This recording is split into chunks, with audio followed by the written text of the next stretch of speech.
Hello, everyone, and welcome back to Nightmares Incarnate, a conspiracy of demons. Gerald, I believe your car is making noises. That is probably true. I was only unmuting so I could say hello. Oh, yeah. Well, thank you. I appreciate it. But yes, we are here. Back after Dragon Con. We have returned. And we are in the middle of some mysteries involving Xernakthes, the great space beholder who just committed an assault on the palace. Um, we Managed to escape mysteriously. we have resolved that problem. Thank you, Christopher, for starting shit in the beginning of the episode. Anyways, we have come back to a scene that was taking place a bit off screen, but this part I felt like I should share with my viewers. Really quickly, I would like to obviously reintroduce myself. I am your DM and host, Dusk slash Will, whatever you'd like to call me, and I am joined as always by my lovely players, going in order from left to right. We have Blaine. Yeah, hello, my name's Chris. I've been playing the same fucking character for I don't even know, 5 months now, and I'm still not dead, which is quite surprising, but we're hanging on. We have Gilrock Flarehands. Boy, it's me, Casper, playing Gilrock, or Gilly, if we're close. Gilly. Hey, Gilly. Gilly. Gilly. Hey, it's the name Dusk gave me, and I gotta Yeah. stick with it.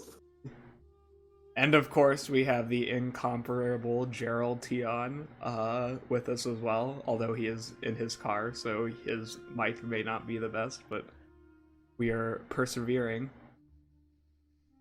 Yes, I'm Rob. I play Gerald, and I'm currently safely driving, but will remain muted for as much as possible so that you don't have to listen to my car sound.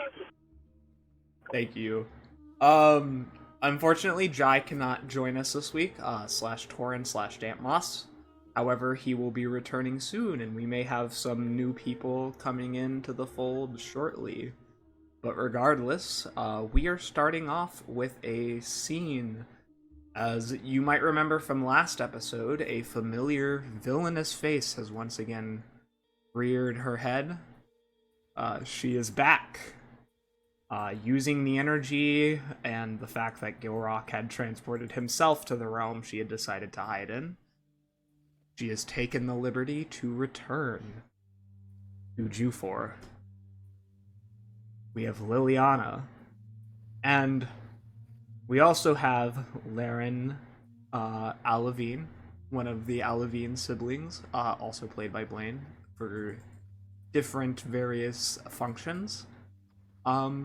Having a discussion as she is walking down a hallway, her normally long, beautifully kempt hair poker straight down against her back as she does not have her crown, holding a pair of high heels in her hand. As Laren, playing his harp melodically, caught sight of her. Well, technically it's a liar, but Miniature harp. Anyway, continue. yeah, as Laren is just playing along, he notices this woman walking by, and he's gonna approach her. Excuse me, miss. What is your name? You see a pair of yellow eyes, neutral in expression, with a tinge of annoyance, turn upwards to face Laren. She appears almost exhausted, frustrated. Her beautiful gown, purple in color, kind of trailing along the overgrown sandstone tiles that is next to the beautifully kept garden. She turns her face towards you and with a forced smile says, "Hello, I was just a petitioner to see the MRS. I know that with what happened today, everything's been very busy, so I'm just taking my leave of the palace." And what is your name? As Laren opens his book to go through the ledger.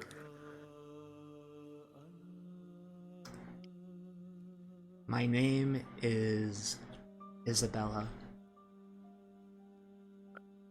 Yeah, Blaine goes through his book, and I'm guessing he does. Sorry, not Blaine. Laren goes through his book, and I'm guessing he doesn't find her name in it. She kind of stares at you momentarily. Isabella Hathaway? No, nothing. Unfortunately, no. Which also begs the question, why are you in the palace? As I said, I was here to speak. You would not be a petitioner if you were not in the list. I have the list of every petitioner that has arrived within the last month. You will get much further with just telling me the truth instead of lying. She gives you a small smile. One of curiosity as she tilts her head.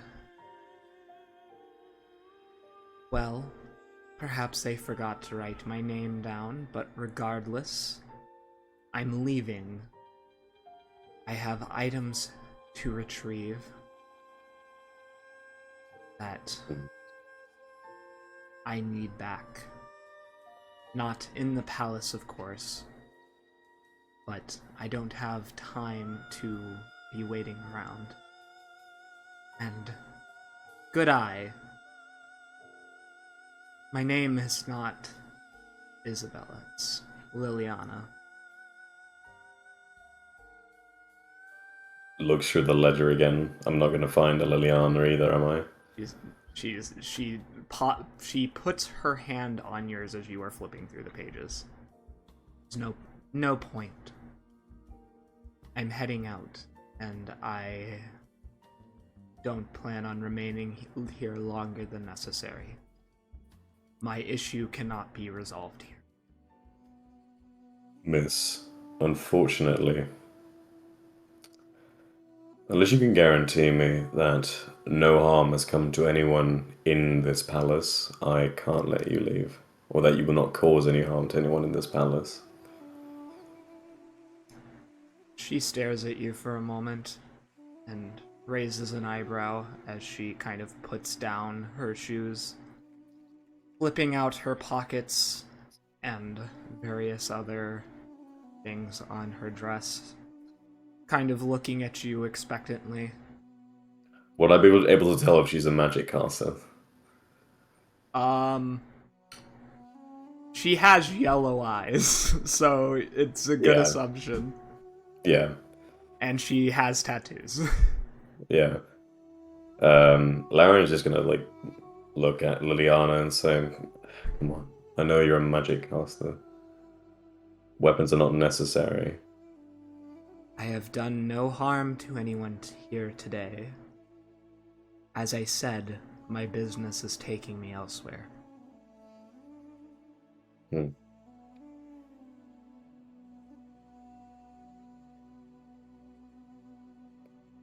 Alright, I'll escort you to the gate so we have no unwanted detours. And I think Lauren's just gonna cock his head a little bit and smile at her. Are you sure that's necessary? I can... Completely. Or would you have the guards escort you out instead? I'm sure yeah. you're as tired as I am, she says, as you can see the clear bags that have formed under her eyes. Laren is just slowly putting his hands up to his mouth, so he's about to do a fucking, what's it called? Casper, pift. What's that in English again? Like a whistle. Yeah. A whistle? Yeah, like like a taxa whistle essentially. Yeah, Yeah. okay. Yeah. Mm-hmm. She So just unless yeah. she'll just look at you and say, would you like a promise in writing? I'm not going to stay here.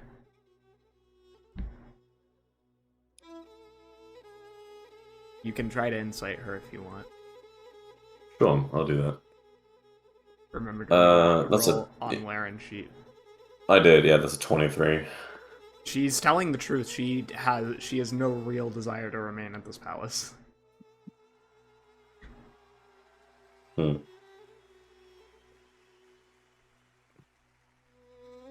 Leave then.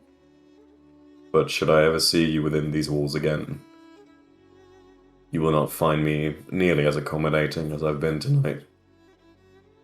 Oh, I mean, Voice crack. An in-character voice crack. Yeah, I'm sick. You can't blame me. anyway, Uh, uh, for someone as handsome as yourself, I'm sure that we could find other ways of being accommodating, no? spare me the courtesy. I'm taken. What a lucky woman she is. Yeah, like Laren just kind of cranes his head and like just lifts his eyebrows, as in, I'm sure she is. Now get moving. She nods. And she'll start moving as you hear the gentle sound of rain beginning to fall around you. She carries her shoes in her hands and she'll look back and give you a smile. A genuine one.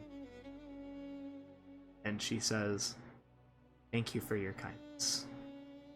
She'll continue walking towards the gate. Does Laren do anything? I think as she's walking away, I'm gonna cast Detect Thoughts, like what's going on in her mind. I'm not gonna probe any deeper, but I just like to know what's going on at the forefront. What you hear is, I need to retrieve what they stole from me. They can't have my crown. That's what's on surface level. I think, yeah, Laren's gonna note that down in his book, that this woman, Liliana, and like he's gonna do like a detailed description of what she looks like, her name, and that the fact that she's missing a crown. Mm-hmm. And is then gonna put it in his bag and kind of shrug, and then just continue playing the lyre very silently. Well, yeah, very relaxed is what I meant. As she reaches the gate and exits out of the palace, she pulls a crystal out from her jacket, beginning to walk away from the central corridors of the main city and into a dank alleyway. Standing underneath the roof as a gentle tropical rain rolls off, falling to the ground, the warm heat filling the night air. She touches the crystal. The pink crystal begins to glow with an ethereal, otherworldly light, as within a familiar face forms, one of a beautifully chiseled man with purple-gray skin, 6 horns, and bright red hair. His yellow eyes stare back at her, their own trepidation showing for a moment before it stops as the two stare at one another. She looks at Nyfero with a certain amount of curiosity. The mission should be continuing as planned. I have managed to return while they were... The satyr, idiot that he is, finally managed to figure out that he has the ability, which narrows the window of time we have to operate. Nyfero runs his fingers across his beard with his black fingernails. What does it change? Can he even use it He seems to be able to use it somewhat at will, but he's nowhere near the level of mastery someone like myself or Jace, any of the other planeswalkers are. But that doesn't mean he won't be with time. I need to retrieve the wand, much less what they took from me. You see her clutch her arm, where a tattoo runs up the side of her shoulder. As she does so, a flash appears in her mind of a demon lord of a different dimension, and she shudders physically, her eyes shaking in her skull as the chill runs down her spine like a glacier shifting.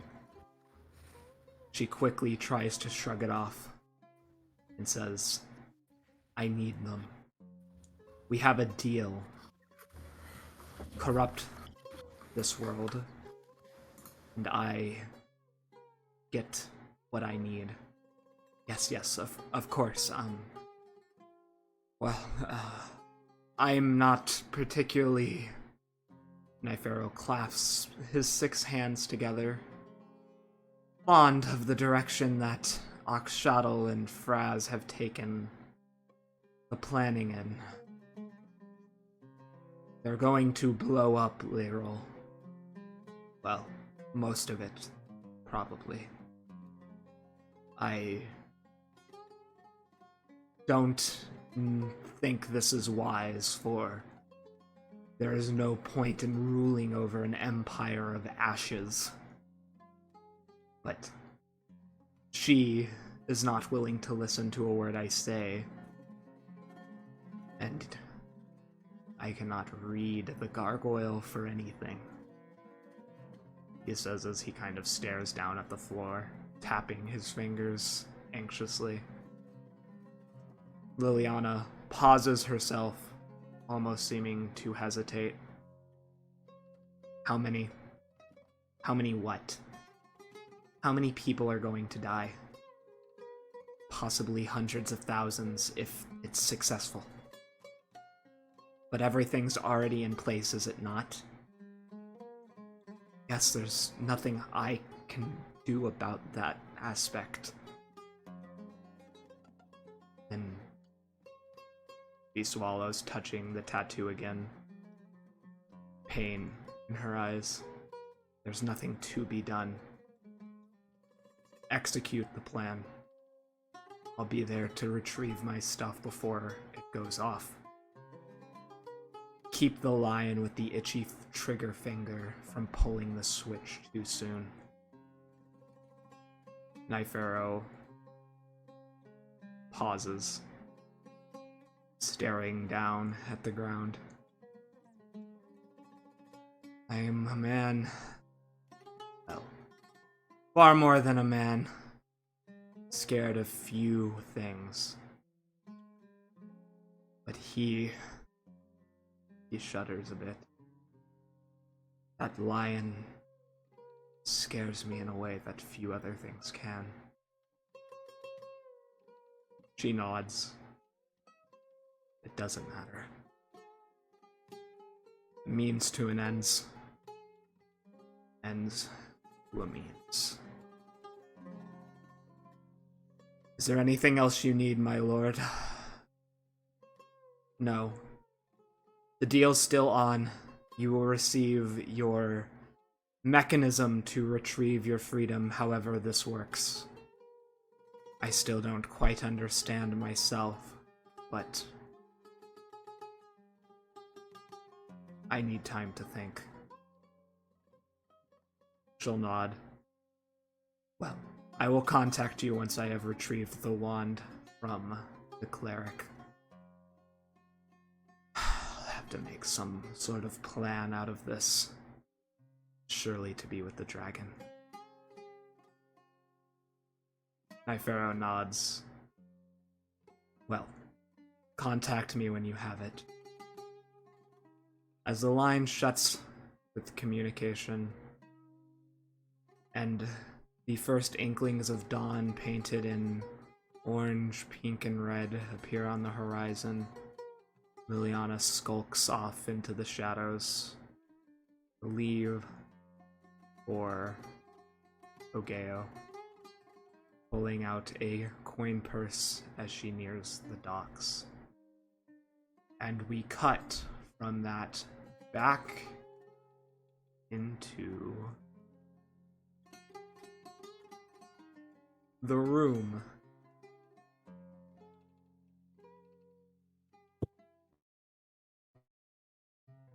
Load. Hello? You- Oh, there it is. Okay, I just have to scroll up. I was like, what's happening? I was like, do you guys see the room? Hell yeah. Okay. You emerge back from the portal, Gilrock, after a night of celebration with what you thought was your imaginary friend, accompanied by your friends, pulling them through with your hands as you concentrate hard, feeling the physical strain as you have done this 3 times already today. It's beginning to sap your energy as you finally make it back. The first inklings of morning light streak through the windows as we begin. Okay.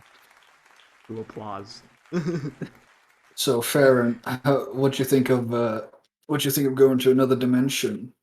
Oh, well, that was so amazing. I could scarcely believe it. I mean, a whole new dimension. I've never even thought about something like that before, but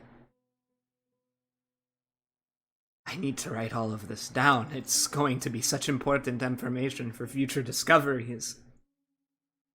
It was lovely to meet your friend, too. Yeah, didn't really even know she was real until now. Thought she was just in my head. Well, maybe if there's one thing the past 3 years have taught me, it's that you should trust more of what your senses perceive than what you might think. Oftentimes they're right. Ty will begin running his finger through his ear, cleaning it as he smiles at you, Gilrock. Gotta admit, pretty impressive psychic show for a newbie. You do any better? I don't planeswalk, he says. Exactly. Well, anyways, I need you to make me a wisdom saving throw. Okay. It's 15. You feel Ty trying to levitate you, but through sheer force of will, you manage to keep your feet on the ground. I'm gonna raise my eyebrows and go and just be like, "What are you trying to do here?" Prove a point. Don't speak down to a master of the art. Well, for a newbie, I didn't get picked up, but all right.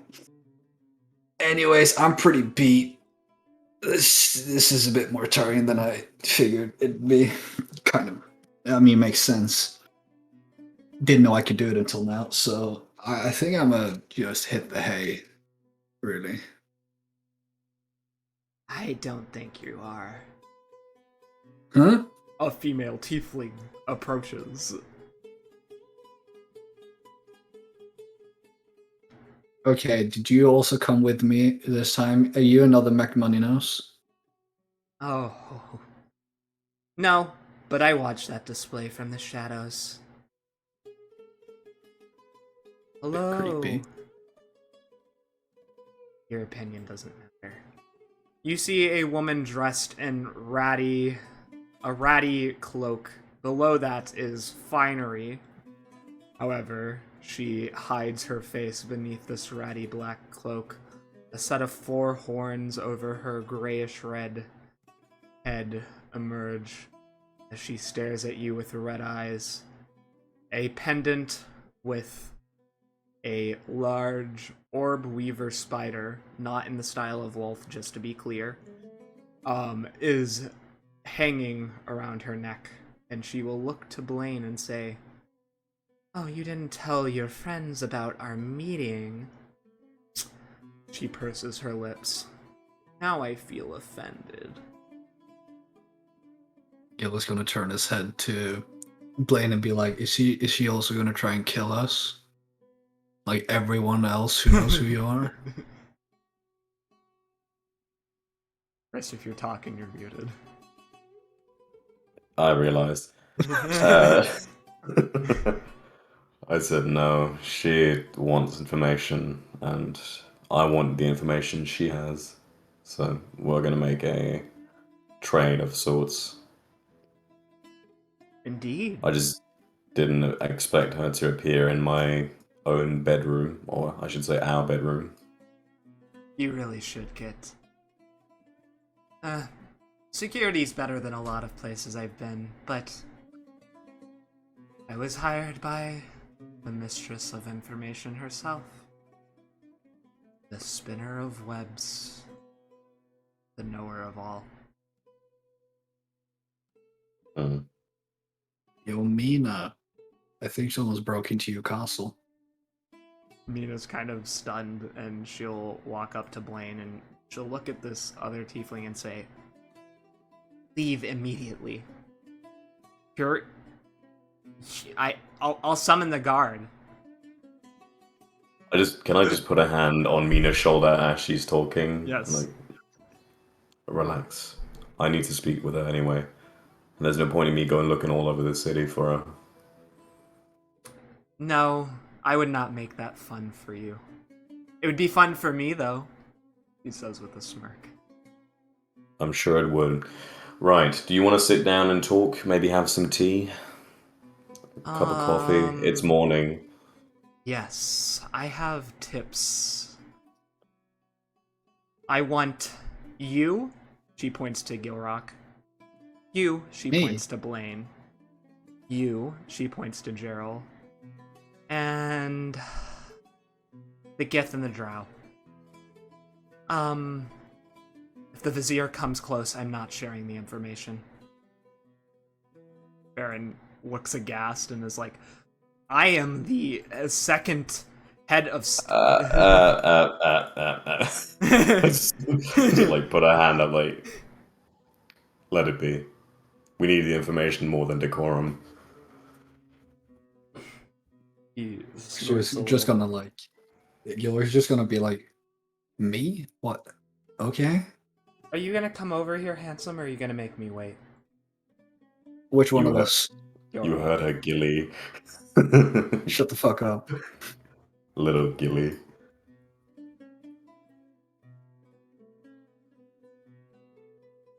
We are snuggled up on this couch. Ty, just comforting being you. awkward, chooses to sit on the banister. Ty, this room on like the edge of the sofa, you can sit on the arms of it. Come on. He's so fat he tips the sofa over even though we're 3 people sitting in it. I mean, he is muscular. But, Big yeah. boy. Gerald, do you say anything? I think Gerald kind of raises an eyebrow at being considered like part of the information group here, but he's gonna kind of glance over at Vern and kind of give him the look of, "Don't worry about it. If there's anything you need to know, I'll pass it along."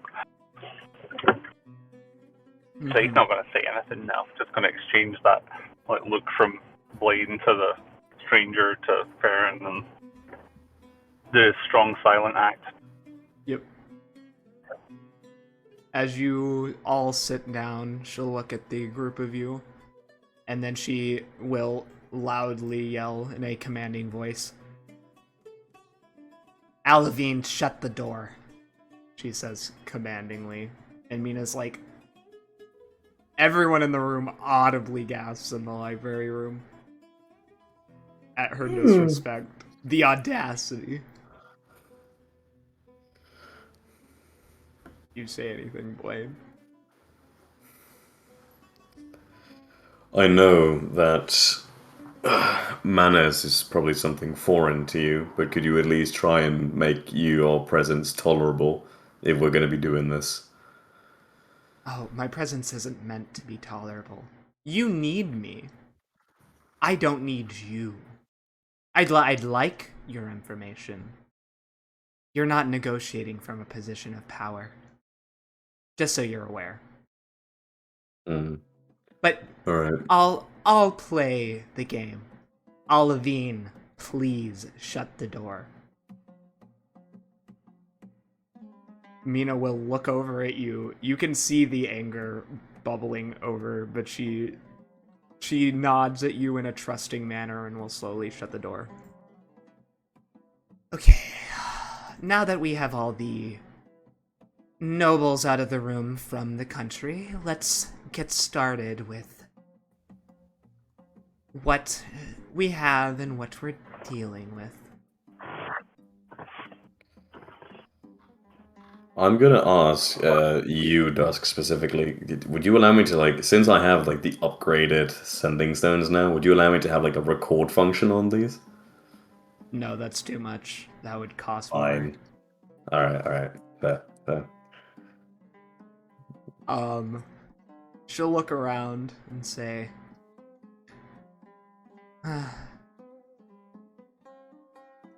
I would be jealous of anyone fortunate enough to travel with this group. Quite the pickings. But I'm not here for dating, regardless. I'm here for my job. Alright. Let's start with... what do you want to know? And we'll see how much that costs you.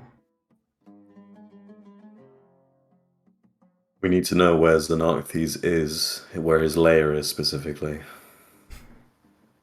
Well, unfortunately, Xernakthes is nothing if not cunning. If I had Then what use are you to us? Hmm? Then what use are you to us? You, when I I can first give talked to you you, people. you promised me that information. I promised you how That to information. get... You said that you would have the knowledge of where Xernakthes' lair would be, in the and now you're telling me. catacombs. Specifically Yes, but where, I don't know. But would you prefer not to hear anything at all, or are you just going to complain? She says as she'll turn herself around on this couch. what is she like looking the other direction? No, Or, like, she what's going on? literally flips upside down, like her legs are over the back of the couch and she is up, her head is upside down, staring at you.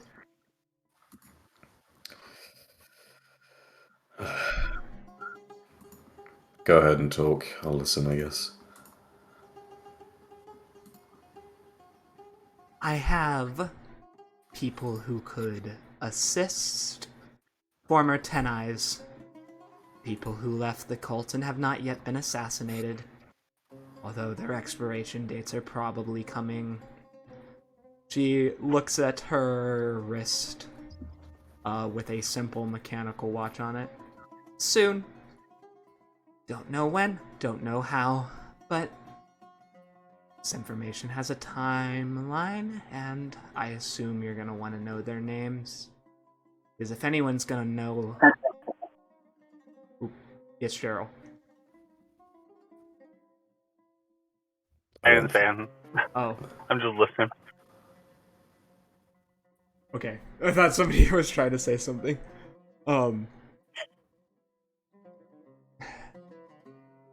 But I don't do this for free, obviously. Not money. I don't want money, to be clear. Just secrets.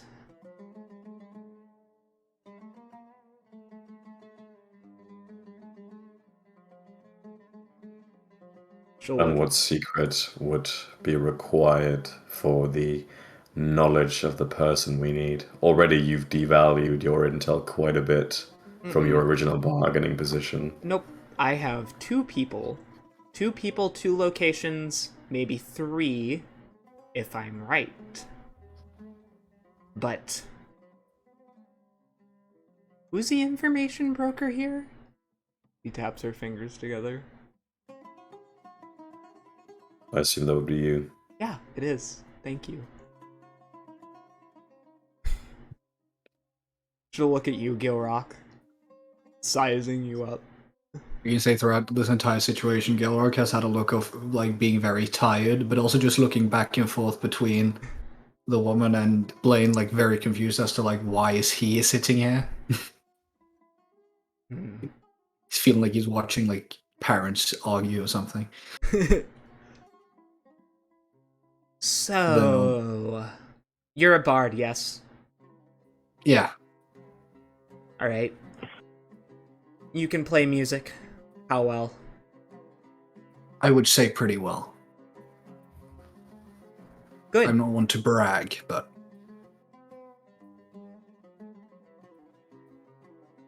No, now's the time to brag, because if you're gonna want this, you may have to play a little game to get it. I didn't organize it, but you don't have much choice. okay. Somebody's echoing. FYI. That is Gerald. I'm mute again. Thank you. Okay. Gil will just be like, I'm sorry, why am I here? It seems you have a sort of deal with Blaine, but I've never met you, I think. You're another one of my that I thought was imaginary. Oh no. I'm somebody who works for a very powerful person. A person who has a lot of information networks here throughout the universe. And I happen to have interest in each one of you individually. I have my pieces of information. And I can give you some more depending on what you're willing to give me in return. But I need somebody who... And she looks at you, Blaine. You're going to have to completely change your outfit. You're not going to fit in at that bar at all. You're going to stick out like a sore thumb. Regardless, I am going to need somebody who can sing, dance, entertain. Is this a job offer?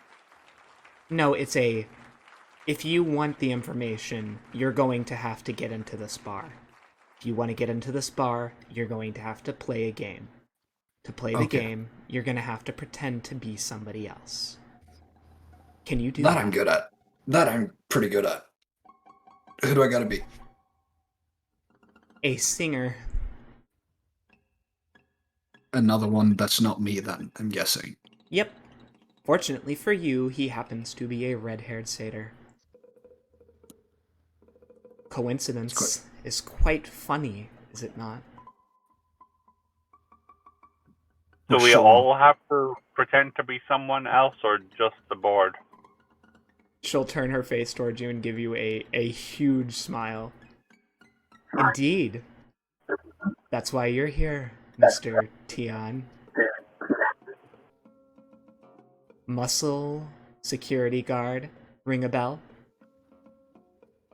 She taps her forehead as she's hanging upside down. Seems like a job I could do, yes. Good. Now, the Gith is harder, but I'm sure you'll be able to figure out how to get him inside, maybe some makeup, otherwise. But there are 2 places, so you can pick 3, maybe. So you can pick amongst them. But we'll start with number 1. In order to get this place, Kanawe.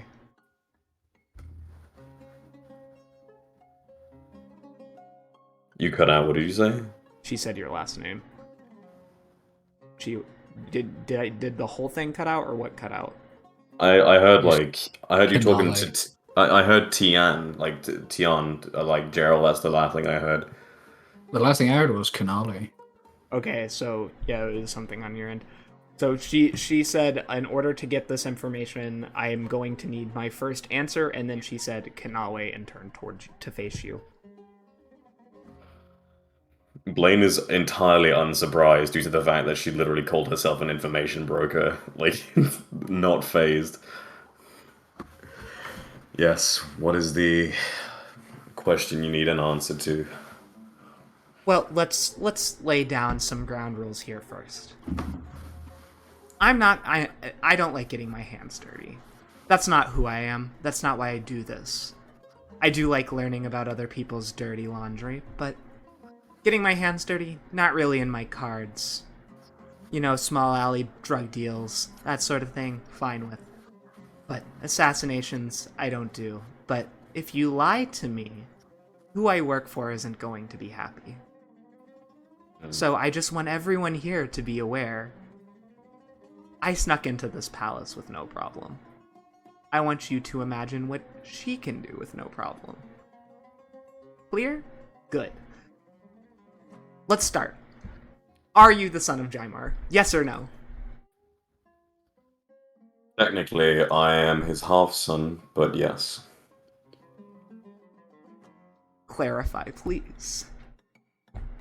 Actually, Jaimar's my dad. I have a mortal mom. That's it. she sits up and puts her elbows on the table. I grab like the top of my lip and like lift so you can see the canine. How is it like I have vampire teeth? So the rumors are true then. I mean, it's been pretty public display that I've been campaigning for rights for vampires, and everyone else looked down upon in Tian. Yeah, but nobody knows you're the son of a god, except for the nobility, the sultan, your mother-in-law, your future wife, the people Some of the around. clergy in Illysia, almost everyone who's seen me fight. It's not that big a secret. Yeah, I knew. She puts up her hand to you, like with one finger, and says, Handsome will get to you in a moment, please. Thank you. Okay. Alright, your first option, option A, is to go to a bar on the outside of the city. Bad part of town, known for smuggling, drinking, alcoholics, some murders. But Beja manages to run a tight ship here for the most part. Not tight enough, it seems, she says as she smirks, admiring her own skill. But Boss. With applause. the applause kills me. Yeah, it's sending me every time. It's still going. She just has like an added sound effect, a spell that just applauses her when she boasts. Yes, that's canon. She says, so you can go there, and that's where I'm going to need you, Blaine, you, Torin, you, Gilrock, and Typhonios, hopefully, to pretend to be a band. Hope you can figure that out. Gerald will be your security guard. Option number 2 is to go to the orc hangout. The orc... what do they call it? What's their word? It's an orcish settlement. I mean, orcs are obviously all over the place, but a group of orcs from the southern part of the country. You'll need Babur for that, and he's the only one who would be allowed to go with you. Baron is not to step in any of this. Am I clear? Just one small thing. And then I'm gonna look to like Ty and Blaine and Torin and be, can any of you play any instrument? I'm very good with dice, but That's not an instrument. I was about to say, but there's no dice with any instruments. And you, Ty? Does the triangle count as an instrument? I guess. And you, Damp, I know you can't unless it's moss-based, but you don't know. Well, so I'm just saying you want me to put on a show, but with highly inexperienced bandmates apart from a triangle. Does that sound like my problem, or does that sound like a you problem?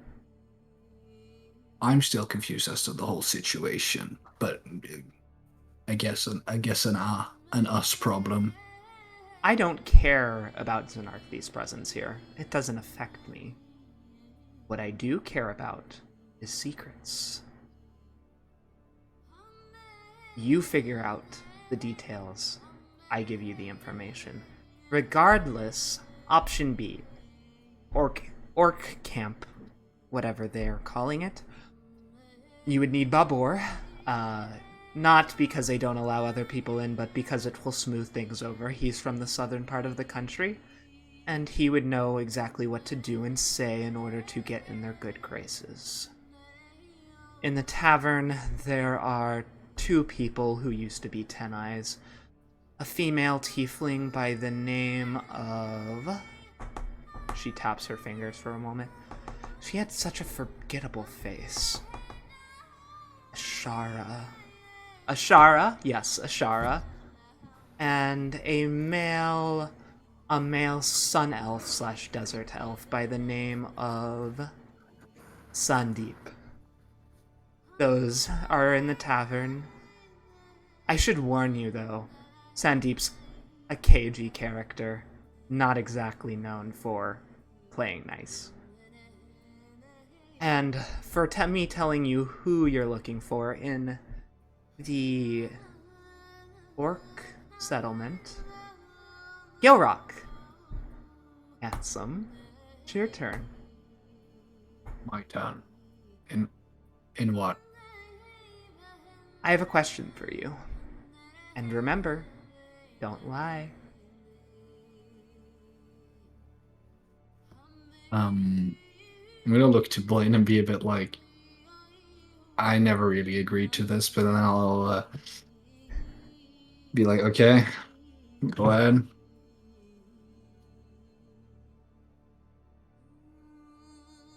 What is your Do question? you actually not know what happened to your parents? Or are you pretending?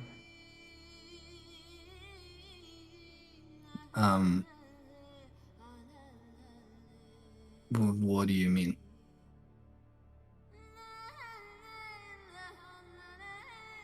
Gil freezes at the question and then hesitate and then say, what do you mean? I'm not gonna elaborate. You want information in the future? Perhaps we can talk? But that answers my question. Thank you. Option 3. Probably one of the ones that is not going to be particularly pleasant to deal with is you can go to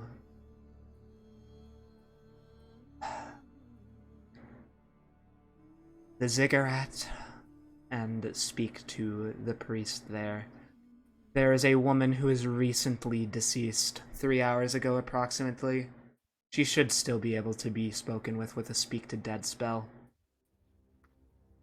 Most boring. But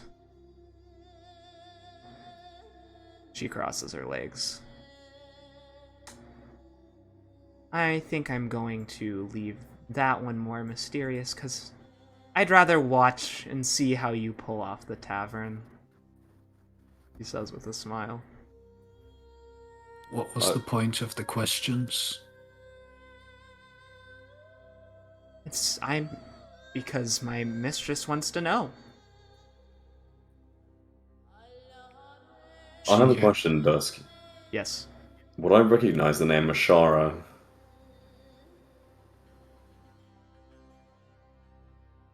From what? Well, she was in the one shot way back when. That's a... Oh. Different woman, different name. Okay, fair. That's Ashfara. Ashara and Ashfara are two different names. Okay, that was yeah, fine. Just one letter apart. I'm just Again. telling you. I actually understand the mistake, but no. Yeah, Different I get name. you.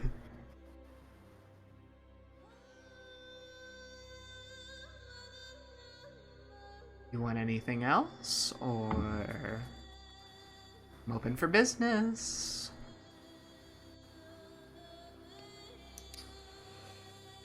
Go ahead. Ask me another question. That's not how this works. You tell me what you want, and then I decide who I'm going to ask a question to. Smiles.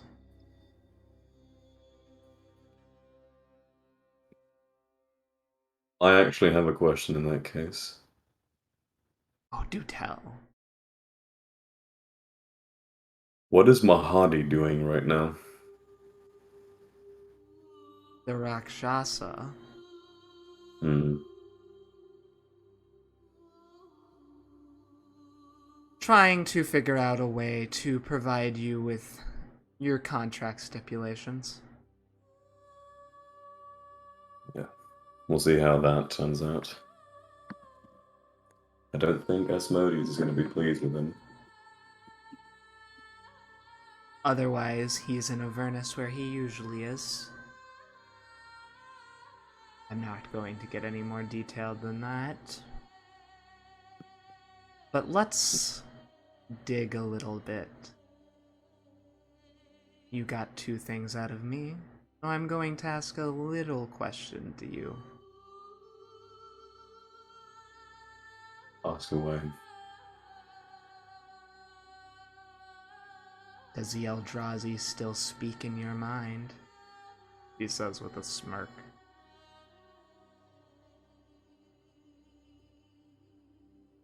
She tries.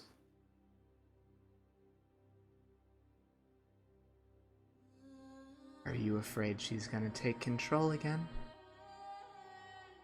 Turn you into... Not take control again, but of course, like any mortal, one would be afraid of something godlike. Do you not fear the Orb Weaver? I fear her, yes. But Then it's a stupid question to ask, no? I don't fear anything else. That is why she hired me. I do not care if I die. The Orb Weaver found me and raised me for this purpose. Hmm. What happened What's with this the music? What? Damn, it's getting hot in here. What? Alright, just keep talking. I'll find Yeah, I something out. What the appreciate it. I fuck? was just like... That was You had such a good playlist and it just turns into that nonsense. What the fuck? Yes. Sorry. That was goofy as fuck. Yeah, she'll look at you and be like, she raised me to do what my job is, and I serve well in that purpose. Hmm. Perhaps we can work together again if you live, succeed on the task. But, again, ground rules. Bring Farron. The Orb Weaver will have you killed. Lie to me. The Orb Weaver will have you killed. He thinks for I a have a moment. question for you. Yes. How much do you know about Mahadi? A lot. I know a Huh. lot about everyone. It's my job. I suppose. And Mahadi works for... She just smiles. Not getting a slip of the tongue this time. You know the answer. I don't need to tell you. And I'm not getting in trouble with Asmodeus. I don't fear death. but I don't seek it out either. Oh, you poor thing. You think he works for Asmodeus? You can tell by the look on her face that she knows he doesn't anymore, but she was being sideways. She'll just sit there and cross her legs over herself and just smile at you. Fair enough. I don't have any more questions to ask. I don't know if any of the others do, though. Gerald, you haven't said much. Stoic, strong Gerald. Hmm. It's approval noise. manly grunt. So I assume no questions for me then? Not about how your daughter, your 2 wives are doing? Nothing?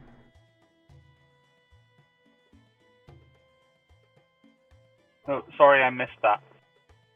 She said, so no questions for me then? She says with a manipulative smirk. A snake-like grin on her mouth. About your daughter, your 2 wives? Not afraid they haven't been turned yet? Gerald kind of stiffens slightly, but he is going to just shake his head and say, I have shamed them, and they are no longer my concern, and I should no longer be of theirs. Interesting. Interesting perspective. If you change your mind, I have answers. And so, with that... Damp Moss, by the way, is hugging you very tightly, Gilrog. He does not like this woman at all. No. Gil, like... He's been set there kind of shocked that I just asked, why'd you ask about my parents? They're dead. Silence. She does not respond. Oh, so now you stop talking. Wasn't this how your little fucking game worked? We ask a question and then you ask one? You ask a question, and if I want to answer it, I will. I don't have to. I think you should. I think maybe you should use your brain and kind of start putting the pieces together yourself, sweetie. I'm not too bright, you see, and like you can. Gilroy is having a tone that he does not usually have. It's just very like cold. I'm not very bright, you see, but you mentioned something I haven't thought of in many years. You can tell. So you can tell you should tell me. She likes this tone and says, "I think I'm going to wait. I think you're cute when you're angry." I'll let you know there's no place in the universe you can hide from me if I find out that you've withheld information that might have been crucial for me to know. Recently discovered quite this nifty little ability of mine. Are you threatening me? Not a threat. Are you threatening me? She says almost flirtatiously. You can take it however you want. Oh, that's so cute. I love that. He's so brave. She kind of slaps your hand, overly friendly, Gerald. Look at him. Threatening me. Wow. Oh my god. This is wild.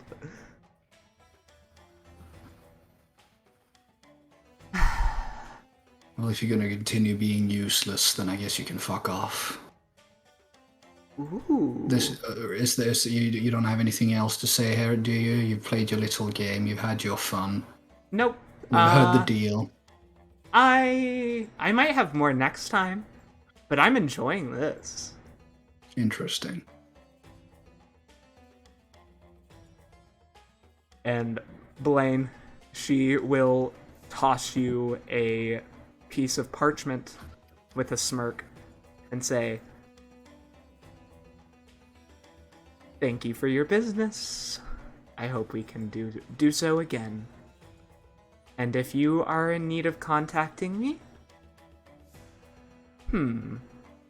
She purposefully looks at Damp Moss, who is uncomfortable with the spider symbology she is wearing, and tosses him a small pendant in the shape of a spider made out of obsidian. It has the markings of a golden orb weaver wrought in gold. "Use this. I'll be able to find you." We will. "Stay cute, Gilly." She winks at you, and she will draw her cloak over herself as you see her turn into a mist and quickly disapparate as it flows out the window. Did somebody... Gerald's gonna Right. look over to Blade and be like, "I don't like her." Nice friends you have, Blaine, Gil will say, and then he'll just go away. Gil climbs over the table to get away. Yeah, cute. Yeah, so he Falls he over walks the over the table, goes to sleep, and I'll say this as a bed. Oh yeah, Where are you? I'm just in the top corner. That's not a bed. That's a... Well, there is only one bed technically on the Oh yeah, map, that's so- Blaine and Mina's. Yeah, There's another bed. I said this was a bed. yeah. Okay, Gil's gonna go to bed. Are you not gonna be part of the part that the plan you're crucial to? If they call me to come back, sure. But Okay. in the spur of the moment, that Gil got up and said, "Nice friend you got, Blaine," and then fucked off. Okay. It's not in the mood. Oh, Ty kind of looks over at you, Gerald, and says, "She was strange. Even by my standards." And Gerald repeats himself, and no one can say, "I don't like her." Okay, Blaine, what are you doing? I think Blaine is just kind of thinking about the fact that someone else knows that he's worshipped. He used to worship something else. And is kind of frustrated with the fact that someone knows. He's not afraid of it because he knew it would come out eventually, but he's just frustrated that someone like her would know. But he's gonna walk down to the door and just open them and look at the three of them and Gilrock, who's decided to fall asleep, I assume. He hasn't fallen asleep. He's just laying in the bed. I don't know if any of the people said anything to me as I went in the door. Well, they would have asked you, like, as soon as you walked in, Farron would be like, "So what happened? Why did she not want me there? What's going on? Who is she? How did she get inside?" And Mina would also be like, "Yeah, I don't understand." Basically, unfortunately for you, you walked into a room with two nerds who are going to start hammering you with questions. Georg just kind of laid down and then he just looks over to... I'll say this as Blaine is coming in the door. He will have looked over to me and just said, "Your boyfriend's friend's a massive piece of shit." What? She says. She just had a look. She has some plan or whatever that for us to get information. I don't really care. You can ask Blaine about it. If I'm needed, I'll come, but I'm tired. So, Blaine, you're coming in? Are you asking me to join back in, or? If you need a nap, we can let you nap as I explain to the others, but you are required afterwards.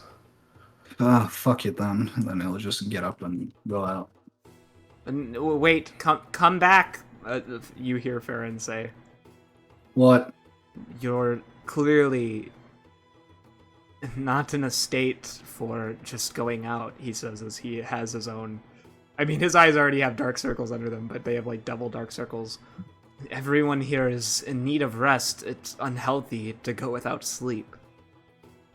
And Mina, what are we going? What is happening? Babor is Gilrock will like turn around and just be like, the Gilrock facade that he has of being like happy and all that is, he's trying to pick it back up, but he is very like hit by what just happened. So he'll just they might be surprised by his kind of coldness, but then he'll just be like, Farron, you don't really need to care or anything, because no matter what the plan is, you're not invited. And then he'll just go back over to the table. audible gasp, and Babor puts away the book he was looking at and will like come over and place a hand on Farron's shoulder. Like, what? Why am I not invited? Farron looks at you, boy. Outside, and we'll explain. It's not so much as you're not invited, it's more the fact that if you do show up, you'll die. We all will, Blaine. True, but yeah. He sighs and frustrated. He will put passive aggressively kind of next to you on the ground, Gilrock, a bottle of stamina, and kind of quickly run back. Crossing his arms over his chest. Gilrock will do a little sigh and then close his eyes for like a second before he gets up and has his old like kind of like smile in his face and stuff, and go over and be like, I'm sorry, Farron, that was unnecessary and rude. She, the woman brought back some very unwanted memories, and I'm very tired. I'm sorry, I didn't mean to let that out on you, but yeah, I'm sorry. Then he'll just kind of solemnly go back, drink the potion, and sit down again. You feel reinvigorated. There's enough for 6 people in that bottle, so you can take a long rest. Poggers.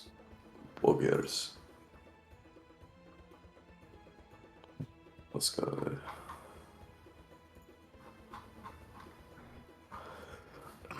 You open the piece of parchment, or while Damp Moss is holding on to the spider, although he seems his hands are like trembling as he holds it away from his body. I'll just take it gingerly out of his hand and just like hand it to Gilrock. I think you should probably hold on to this. All right, put it in his pocket. That's exactly what Shira wants, so I suppose. Put it in his pocket. Yep. I'll open the little scroll of parchment, just like slightly privately. I'll step a little away. What does it say? It lists the names of the people you can find at the tavern, Ashara and Sandeep. It describes a bit about them, as well as it tells you the location, and it gives you your identities that you will be assuming. And then underneath, on the backside, there is a description of the orc man that you can also be, and I have put those in the chat for reference, so somebody please copy those down so we can remember. I will do my best. One sec.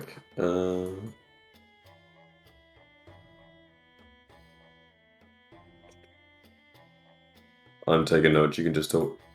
All right. York will like stand out to the kind of to the table of who was talked to, and beforehand he will just say to Farron like, again, I apologize, but she said that you cannot be involved in any way, or we will all be killed.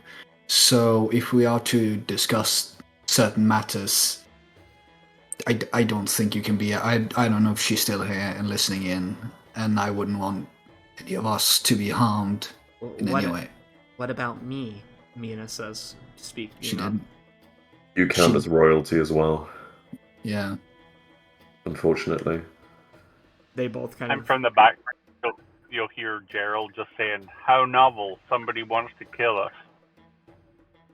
Yeah, I know Gerald, but this one, I mean, she got into the castle. I'm thinking we should take the threat to heart. Quickly from the background, you hear, I did not say I want to kill you. I say I would had to.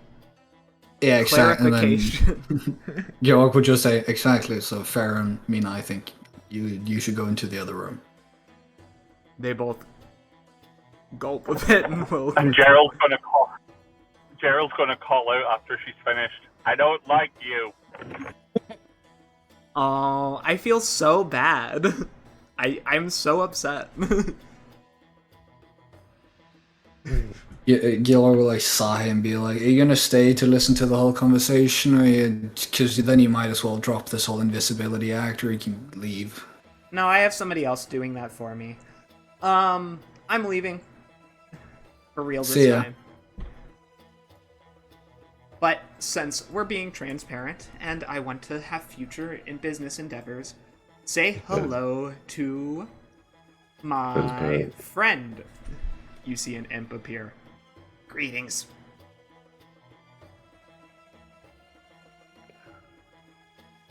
Right, is this your pet, or like, why is this thing here? I think she Silence. left. Yeah, she left. Oh, right. Be like, Gil will just like rub his eyes and just be like, okay, so I think I'm just gonna say it. I think Plan 2 is kind of out of the picture because Babel, I'm guessing you will not leave Farron alone because this involved you and only you coming along. How long would I have to be away? I need We to don't make know sure we're that. safe. Yeah, we don't know that, and we don't know how dangerous it is to go into this. We're supposed to go into an Can you? orc what- settlement. Oh, you mean the club, the social club? He says with like a raised eyebrow. I do not know. She didn't clarify. She just said orc settlement, or whatever they call it. Well, I mean, in orc it's called Demarak. It's well, I mean, orc and elvish are the same language, but it's a bit different. But it's basically like a club where people hang out, and some people live there usually. A settlement. He kind of raises his eyebrow like he doesn't. He's He'll like give like a shrug, like it's what she said, man. But then just be like, will you? Well, the option one is the five of us going into a place, and the second one involves you coming along to kind of smoothen the matter. But how diplomatic or how highly would you set your diplomatic skills? For orcs? He kind of scratches his bald head. What do you mean? I think Gil will like look out to the group and be like, "So, plan 2 or plan 1? What are y'all thinking?" I call for plan 1. The imp sits on the table. How small is this imp? He is about the size of a large falcon. Okay. Can I just like pick him up by his head alone? You could, but are you going to do that? He's gonna like try and bite me or something, probably. The woman might not appreciate you hitting her pet, so. I was gonna hit it. You, Gerald, you, Ty, plan 1? Ty says, I do not care which plan we go with. As long as I get to be the drummer in the band, he shouts. I want to be I the thought you drummer. could only Plan play one. the triangle. I can only play the triangle, but I've always wanted to play the drums. I'll give you some rudimentary lessons, and I'll turn back to Babbo and be like, "Thank you, but it appears we've gone with plan one. You can stay with Farron." The imp kind of will stand on the table and clear its throat as he flutters his small bat-like wings. You can do both plans. The more information you have, the better off you're gonna be, probably. Xernakthes isn't... I can't talk too much, but Xernakthes isn't really gonna be found out by one source alone, you know what I mean? Right, then we'll do plan one first, then see how that goes. So maybe the second plan will go better. That's a better idea. Babbo will come get you. You can Babor, stay with Farron for now. Babor nods and he kind of says, "So, this woman, who is this person she works for?" Some information broker that knows way too much for her own good. You can say that again. And she was that unpleasant. He kind of looks around the room at all of you. Just sees me still kind of like put my face back on, but is still kind of annoyed and damp shivering in the Yes. in the sofa. As I'm talking with... Oh shit, go ahead. Yeah, talk. I was done. Yeah. Oh. As we're talking with Babor, I'm gonna subtle spell, cast Prestidigitation, and create like the most rancid smell right underneath this like devil's nose, just to fuck with it, because I want it to go away. Like we're talking like as disgusting as you can think of it.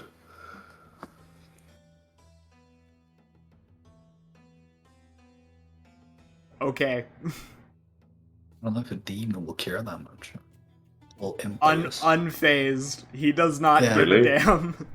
Really sad. Yep, damage, immunity, poison. He does not Oh care no no about... no no! As I said, I'm using Prestidigitation. I just know what want, you're like- doing. Yeah. But you could roll me an Arcana to find out what smell this devilkin would dislike the most. But Blaine should know Arcana? that already. Smell of flowers. You can roll it at That's a- advantage. 21, but let's see if I crit. That's a nat one, so we'll take the 21. Yeah, he's a devil, so the smell of demon would be what he despises most. I would create the smell of demon in that case. I create like what is this? The Lord of Decay, like his smell essentially. You mean Zugmoy, the Lady of Yeah. Decay? Lady of Decay, yeah. He grimaces, like will step back on the table. What the fuck? I'll just have it like slowly follow him as he moves. Just gonna start bouncing, making grunting noises. So are you finished? What are you saying to finish your conversation with Bubble as I move this imp around the map? Weird ass imp.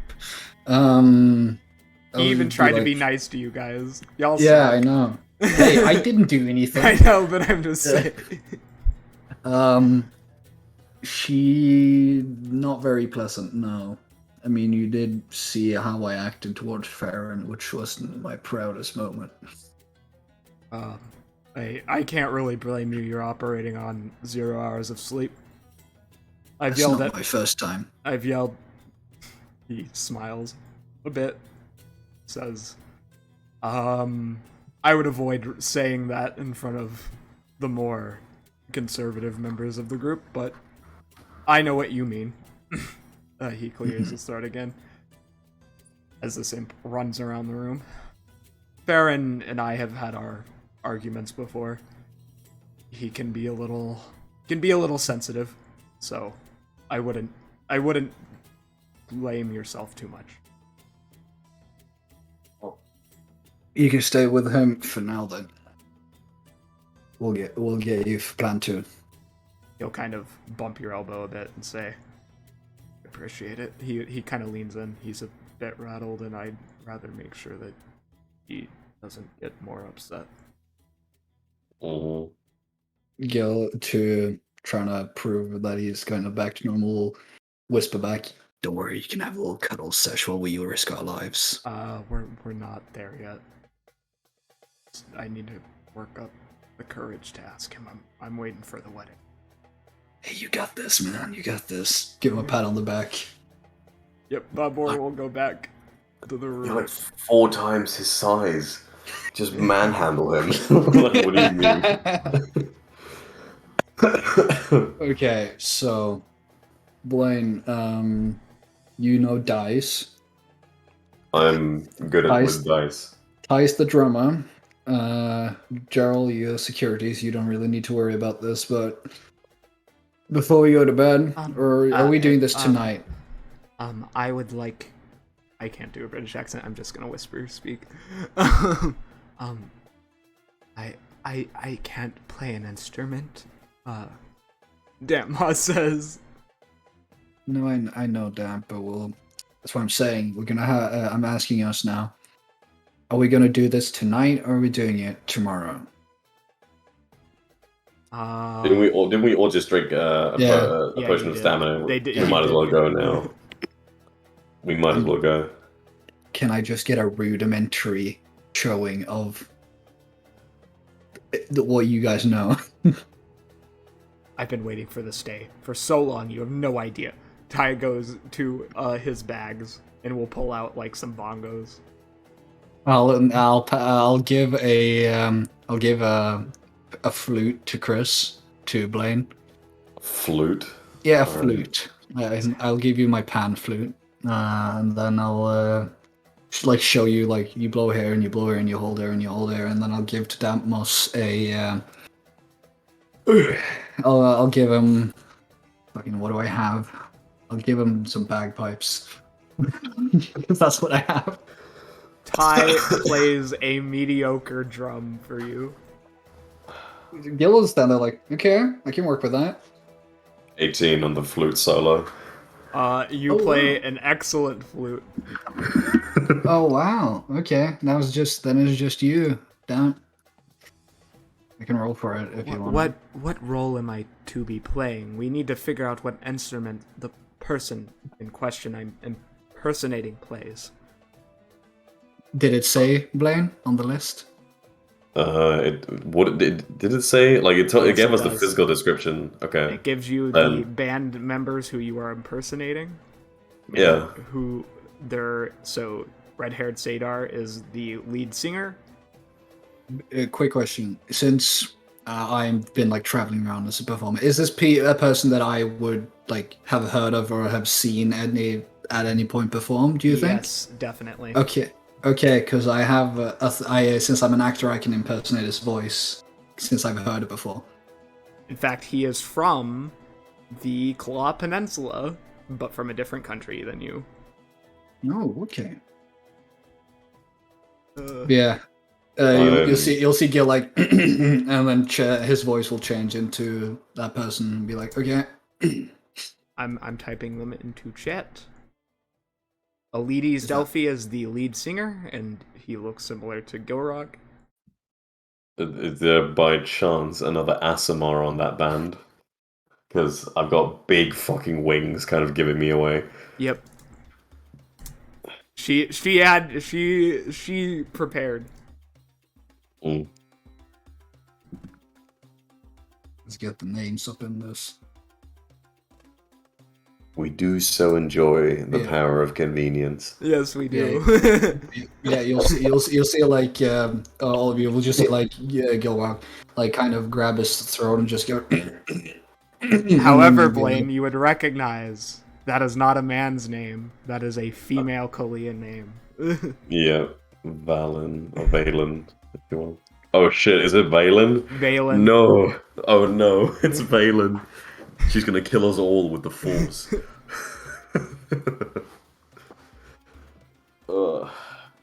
Now, what to do about that? Because I can't fucking shapeshift. That's up to y'all. Y'all have to figure this out. I can make you pretty, Blaine. Don't worry. Right, but how am I going to convince someone that I am of the female gender? I'm very good at makeup. Don't worry. And you have very feminine features. Don't worry. Thank you, but unless you're gonna tear out my what's it called, my vocal cords and give me some new ones, I'm not sure how to. I'm gonna disguise this. The drummer recently quit. Oh no, poor Ty. That's why that's how Ty's able to get away with this. To be honest, Oh, okay. It's convenient for him. Otherwise, they'd be like, "Why is it a gift?" I'll just be like, you have subtle spell and prestidigitation, don't you? Is he talking to me or? Yeah, I'm talking to you. I do. Well, then you either don't speak or you prestidigitate your voice to be a bit lighter. I guess if that would work, we'll see. Well, it appears. There we go. And then I see. It appears. please take note of these names. I will put them in the Discord chat. I'll write them down here. Well then, Wait, Parash, you gotta play the piano as I'm looking at Dampmos. Isn't that one of the more complicated instruments? You're nimble with your fingers. We'll sort it out. Oh dear. Hey, you'll be fine. Don't worry. At least I am the gender of the individual in question. That much is fortunate. Oh, you don't lie. We know you'd love to pretend to be a woman if you could. Silence. Doesn't Drow has like high respect for women? They do.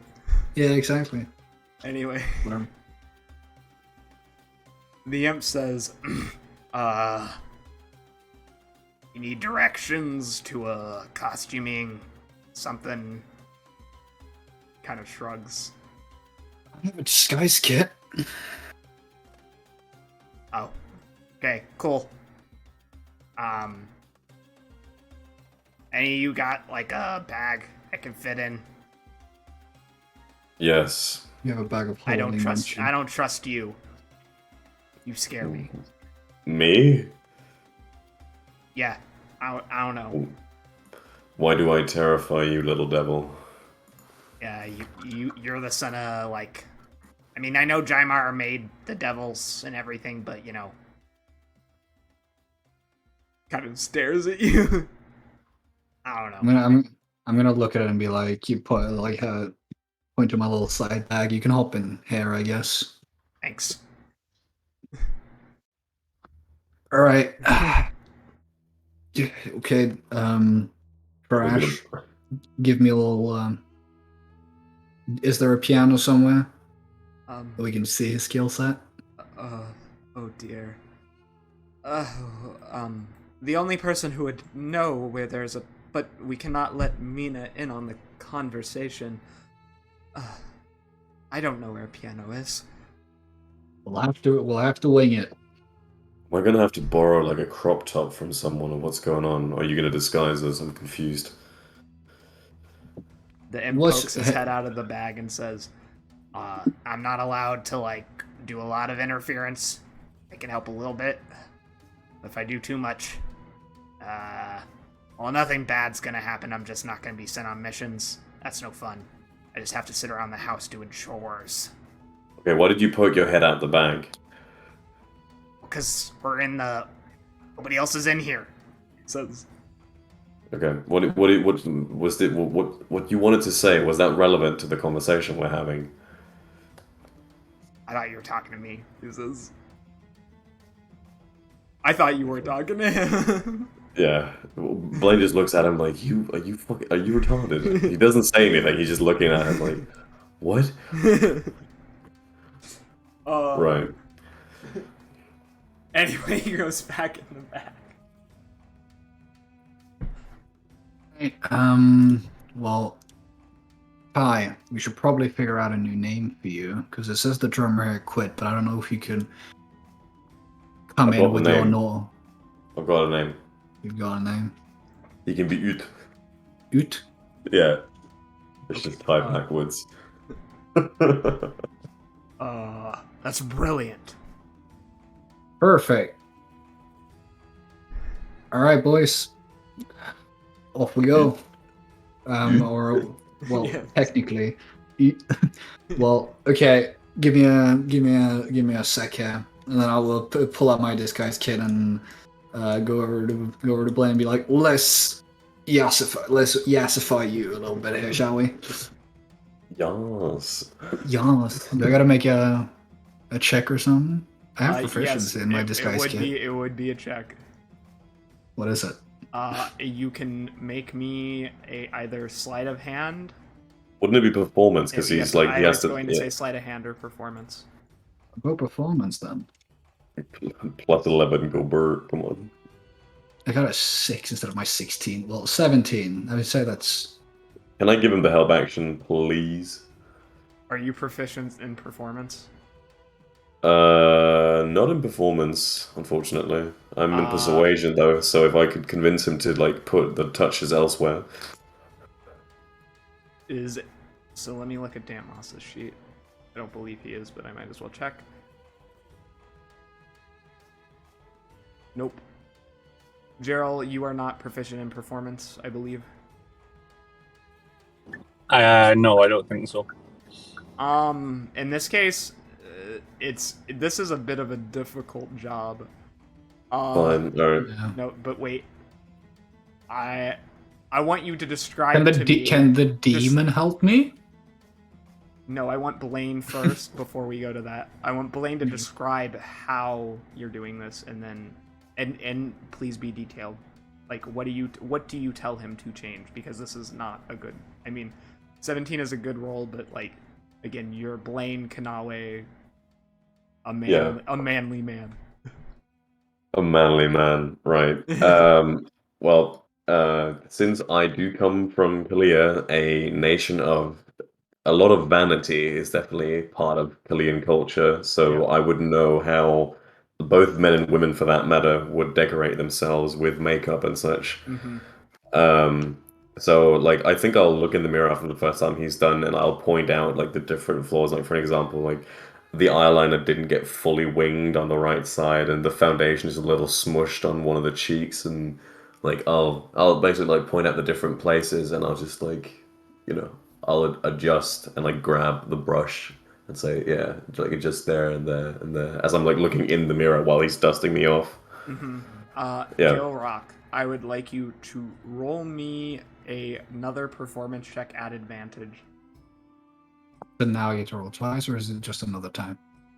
You roll twice at advantage. I said so. Yeah. This is a separate check. Not 20, so I'll just take that. Yep.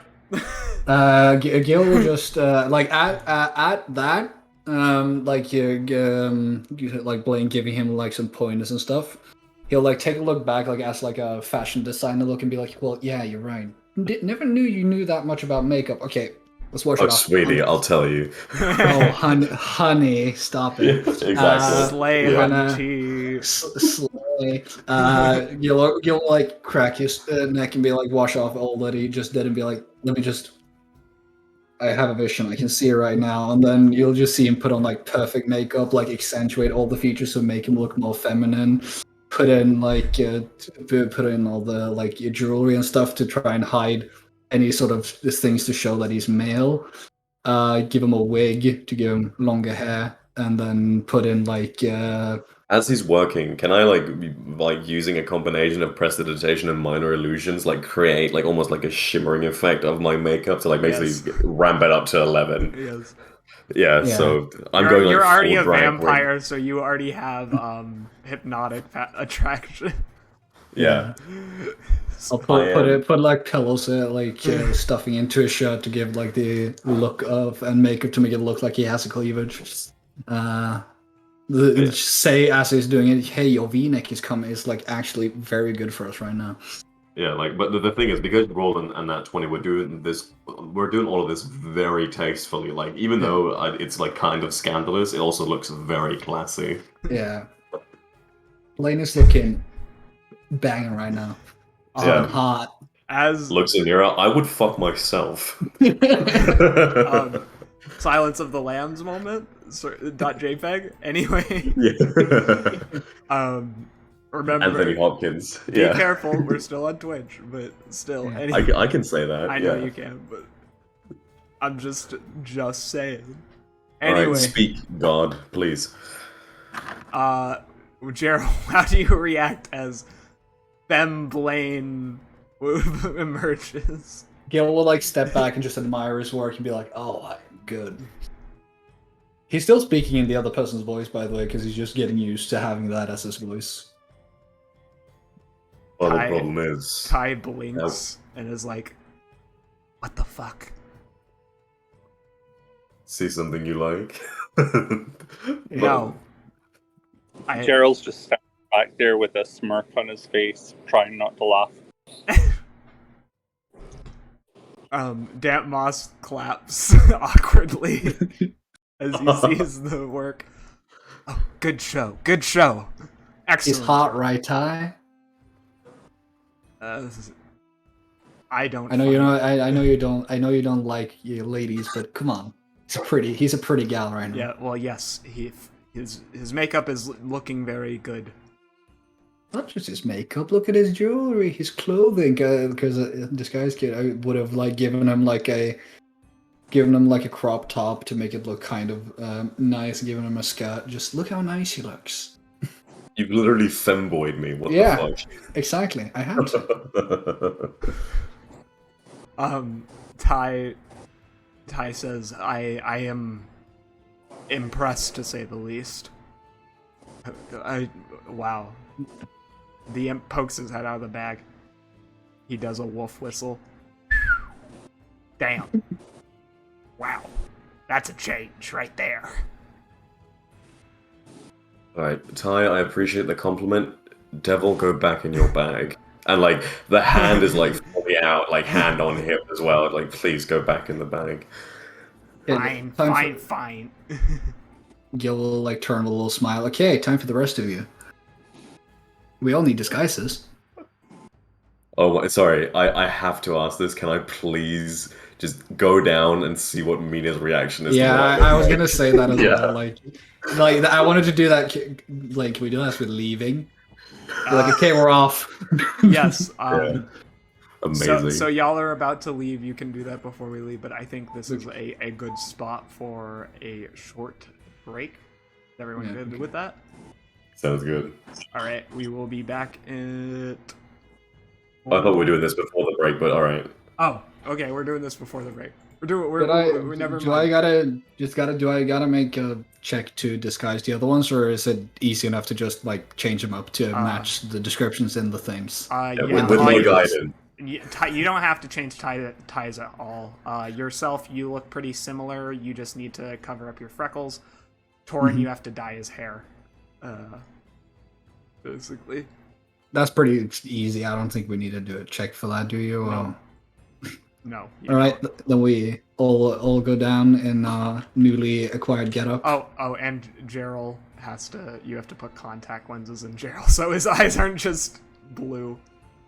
Yeah. Was gonna say that's pretty noticeable. Yeah. Just do like just pop. All right, we're looking fly, everyone. Let's say goodbye. Off to the circus. Then I'll knock on the door to the place and be like, hey, okay, we're leaving. Okay. Are we allowed to say goodbye, or is this... Oh, please do. Mina will say, of course I'm going to say goodbye. I need to kiss my husband. She creaks open the door. Gilmark is in the back playing like romantic music, like Lady in the Tramp, just... Looks at you, Blaine. Looks back at Baron. Mina? Would she, with a nat 20, would she even be able to recognize me?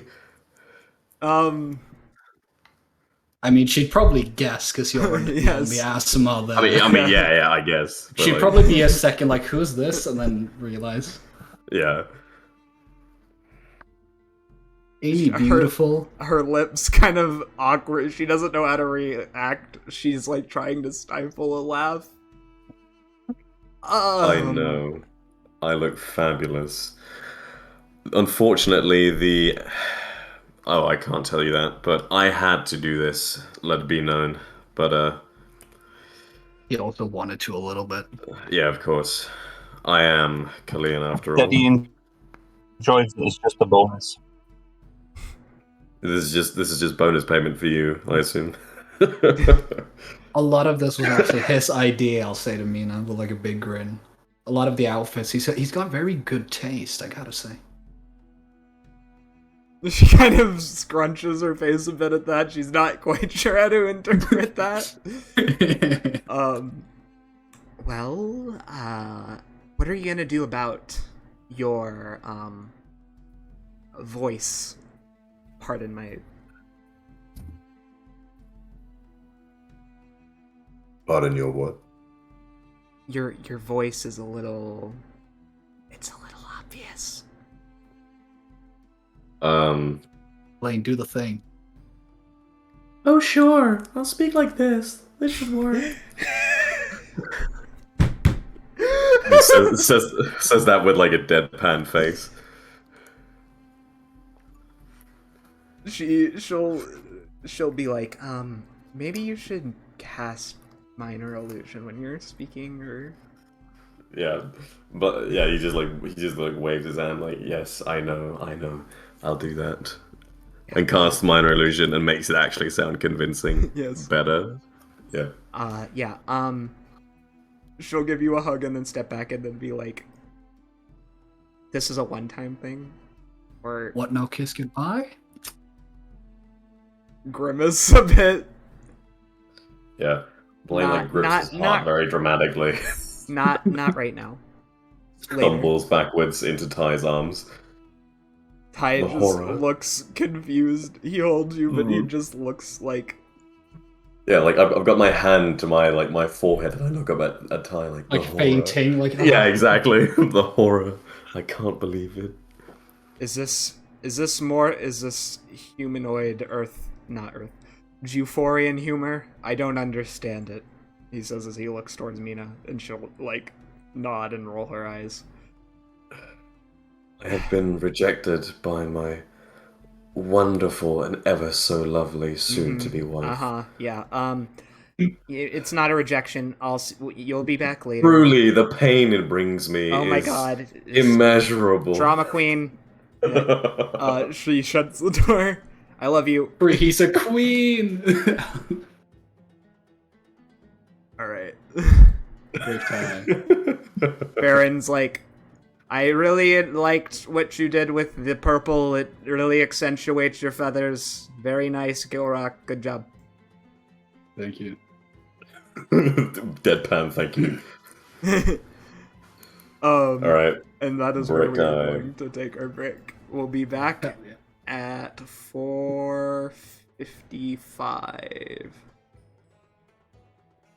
See ya. Alright.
Hello and welcome back.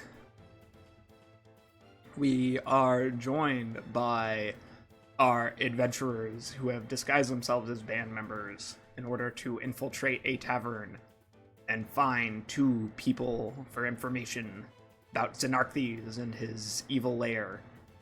Lauren also needs to hand off a map that he has about Xernakthes that he didn't do. Hey, Dusk. Yes. Think about what you said.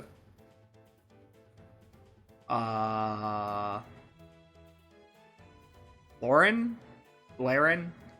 Is that where we're going here? Is that what He got it. He figured it out, yeah. Okay, anyway, I don't care right now.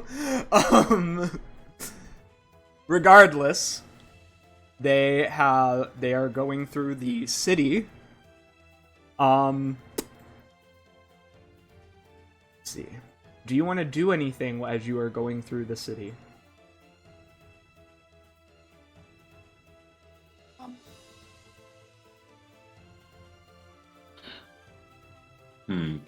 Not that I can think of. Yeah. Me neither. I think we'll just head straight there. Yeah. Okay. You arrive on the outskirts of town. Gil will probably. I think Gil will probably maybe give money to some homeless people if he finds any. Okay. You give some money to some homeless people. Good boy points for you. You arrive on the outskirts of town. You can tell that this area is slightly more run down than is normal. The bar before you appears to have undergone some renovations recently.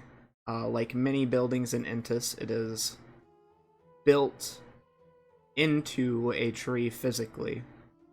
The tree rises up from the ground below, and the interior and everything about it requires you to climb up a ladder in order to visit. It is a tall acacia tree. Its sharp needles and spines projecting off of the beautiful glossy leaves. It rises above the edge of the Bloodrend River, which flows past you. Along the sides. Do you say anything or do anything to each other as you arrive? Is there like a bouncer or something outside, or? Give me a hot second. There will be. Your second has passed. Dun, dun, dun. Gil will be like, okay, everyone. Yeah, everyone's ready. Everyone knows their names and stuff. Everyone's ready. Before we go, let's run through the names again. I'm Farash. I am Elatis Delphi. I'll say in his voice. Mm-hmm. Ooh, that's very good. Thank you. Yeah, I'm not going to peak my voice for the. You don't need to if you don't want to. That shit hurts my throat to do. I am Valen Uinakoi.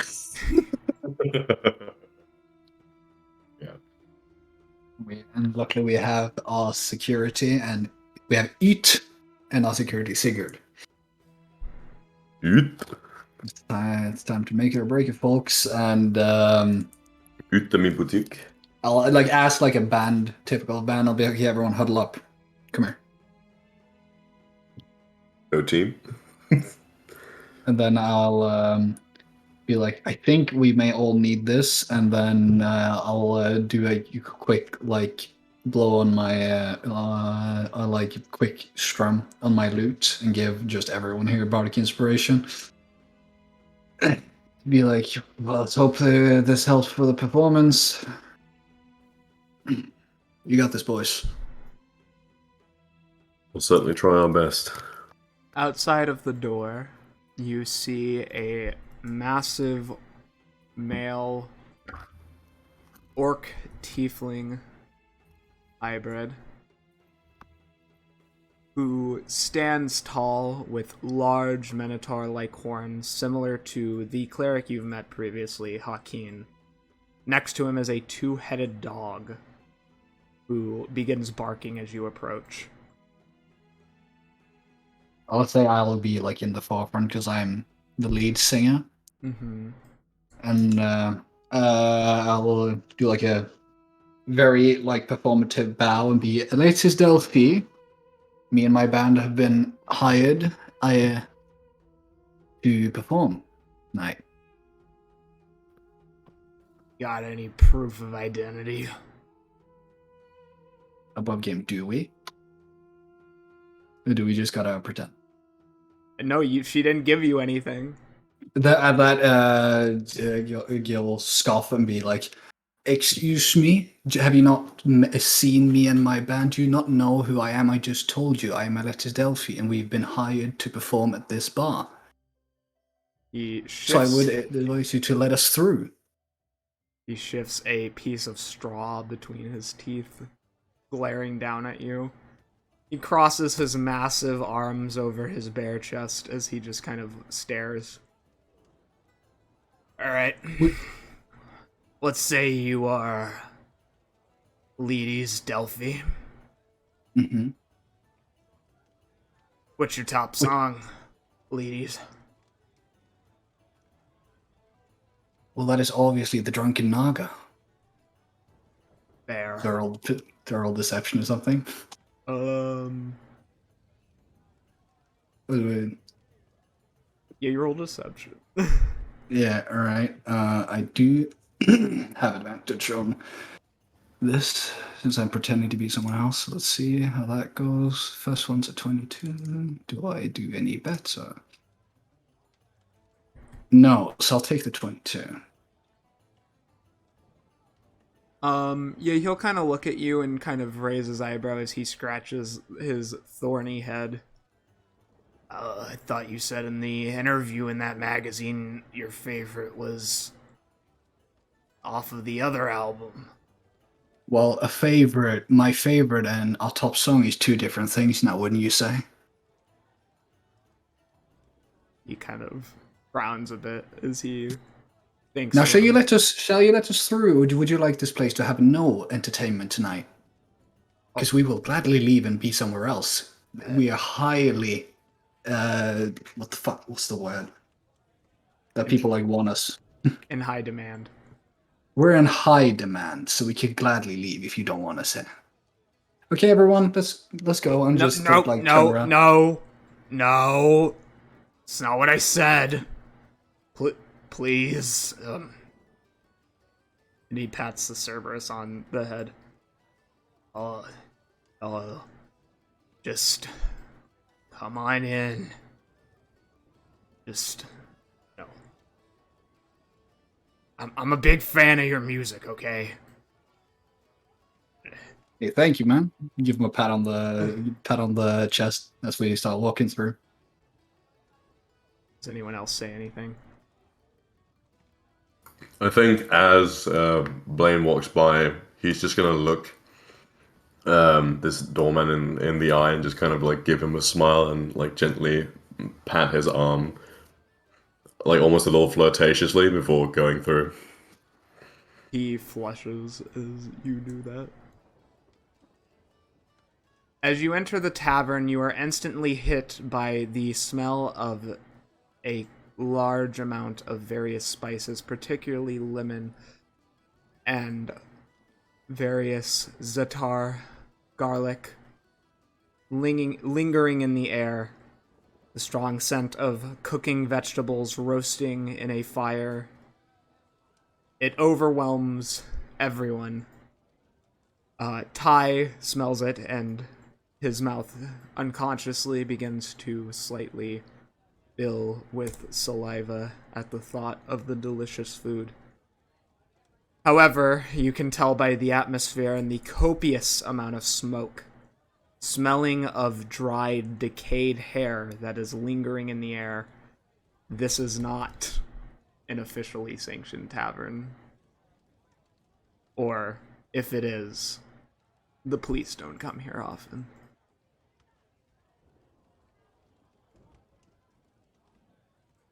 As we're like going through, York will like make a kind of like a big show of himself, being like, "Hello, hello, everyone! The entertainment is here. Now the party's really getting started."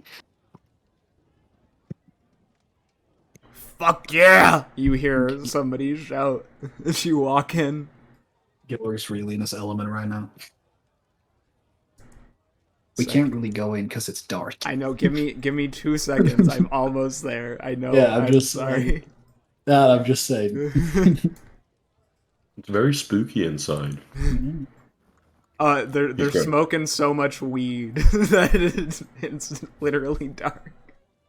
They've actually managed to hotbox the entire tavern. No windows. Ventilation? What's that? Even the guy outside, because he's the only place they're getting air in from, is like high off his fucking mind. All right, I'm ready now. I can reveal. There we go. You see? Yeah, I see this opening here. Can we like spot here who looks to be like in charge, or What are you looking for? I need you to be more specific. basically like who would have hired us to perform? Well, so as you have come in and you say that, would also like a perception roll from Gilrock, Blaine, and Damp Moss, and Gerald. 9.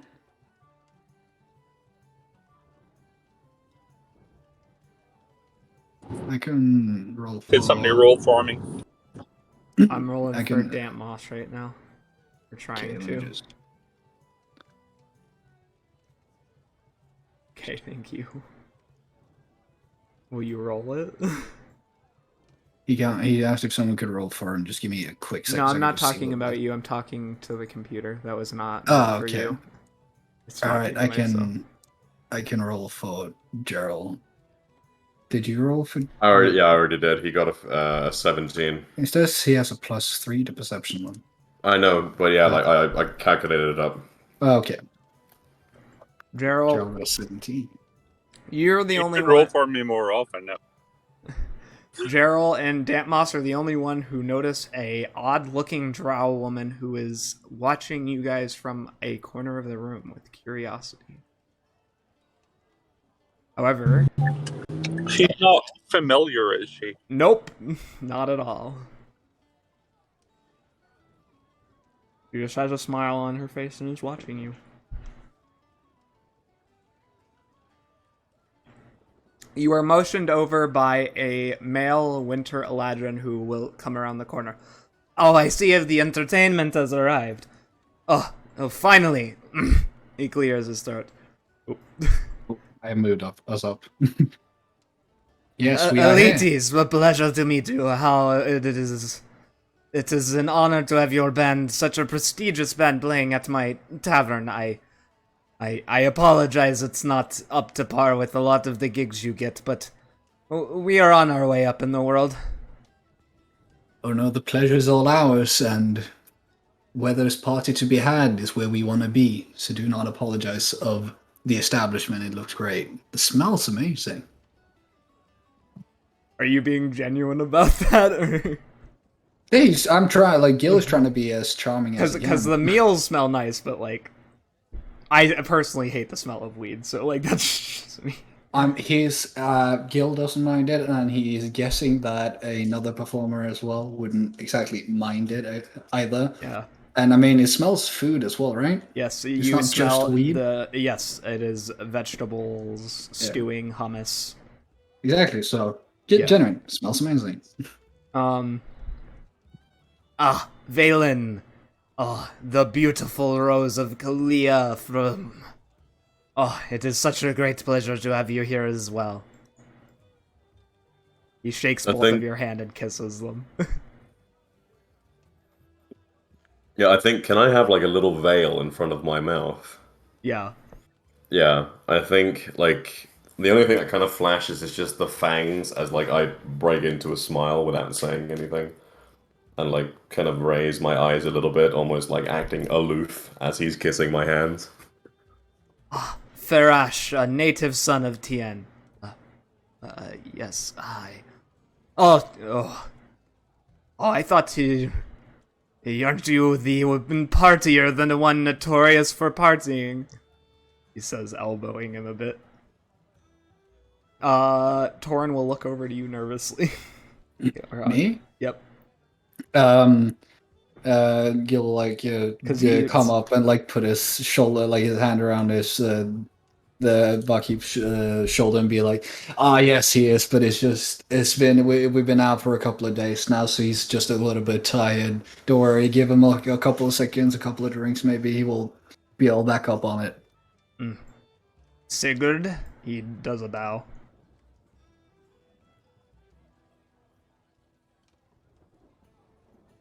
Gerald, that's you. If you're gonna react. Sorry, just parking. All good. And Gerald's going to like fold his arms and like nod and kind of with a scowl on his face, like. Oh, he is scary. You got a good one indeed. And this is your new drummer? Yeah, this is Eat. Yes, I am Eat.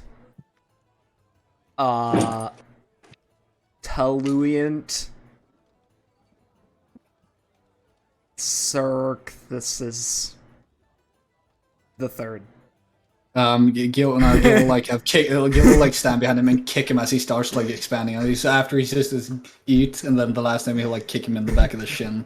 He was trying to do his full name backwards. Yeah, so he's be like, kick him in the back when he says the surname. Just like, shut up.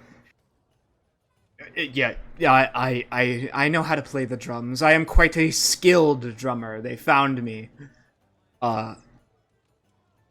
in space. Just in space. In space. By that he means he was in the open area, you know, artistic spirits and all that. He was in space without a band, all by himself. I'm pretty sure he was also high off his gourd on mushrooms. Yeah, that as well. The Elatrin raises an eyebrow. He is interesting. But I've heard Githyanki are interesting anyway, so, you know, lovely to meet you. Before we start the performance, is there any food I can get you? Any drinks? Wine? Tianese fire wine, he whispers. Hashish. A dry red for me, please. Oh, yes, ma'am. Thank you. I'll have some mead, and because he has a bit of a sore throat and needs to just be invigorated for. Sorry, for Farash, we'll just have a glass of water, thank you. Knowing how terrible he is with alcohol. Oh, that is not like Farash. He doesn't want the fire wine. Later, just not right now. You know, you want us to put on a show. But doesn't he play the best piano? That's what you said in your interview for the magazine, the music magazine of Tien. Of course he does. Whatever the name of that would be. Of course he does. But you know, even party animals like himself needs to be hydrated in a normal way from time to time. Okay, well, I understand. I need red wine, stat, mead, water. 2 waters. Gil will have like throughout all of this just kind of have like his hand on his on Dam's shoulder and be like, "You're doing great. Just don't worry about it." This is very uncomfortable, and I feel as though this person has a very different personality than me. Wrap it up, try and be a bit like me. Wow! These ladies in here sure are hot! 2 Great. thumbs up. Give him a thumbs up back. Just a pat on the shoulder, like, yeah, you're doing great.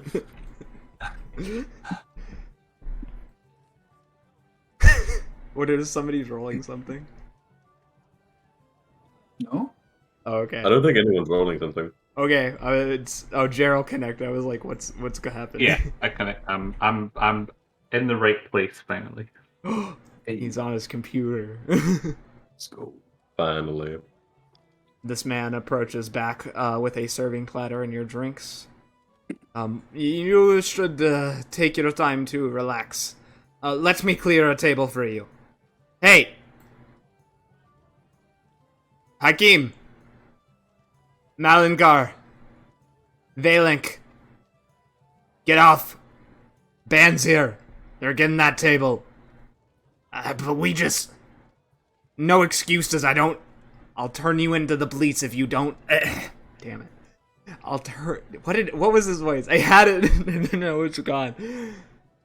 I'll turn you into the police if you do not do what as I say.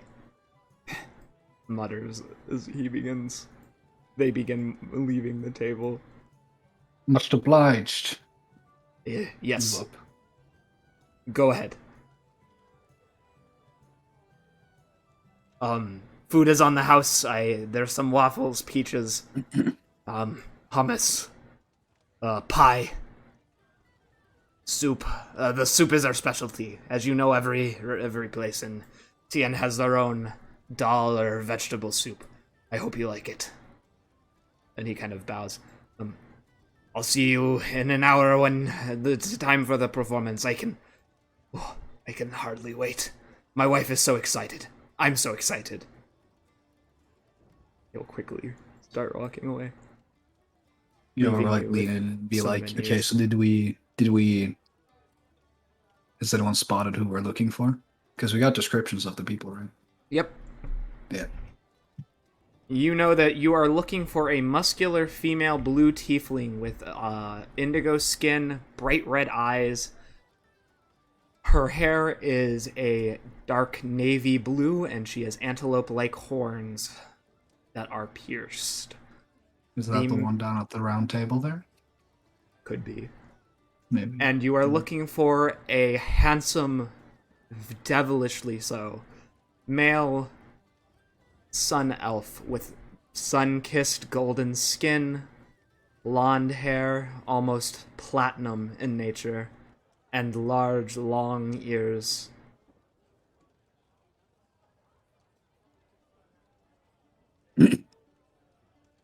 Dusk likes his knife ears, I see. Yep.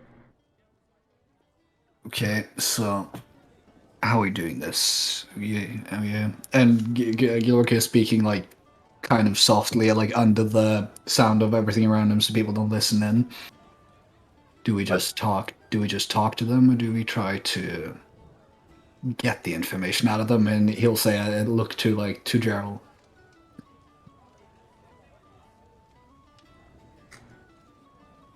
Gerald's kind of glances over at Blaine and says, "Well, I think it's usually the best idea to try and talk to them first, rather than get the information out of them through less friendly means."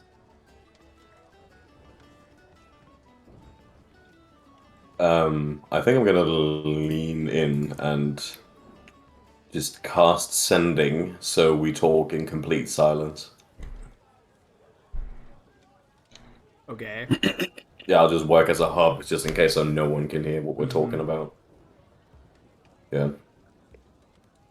I believe we should probably play the music first, then when everyone is properly boozed up, we'll approach the two people. If they leave beforehand, we'll have to do a sudden exit.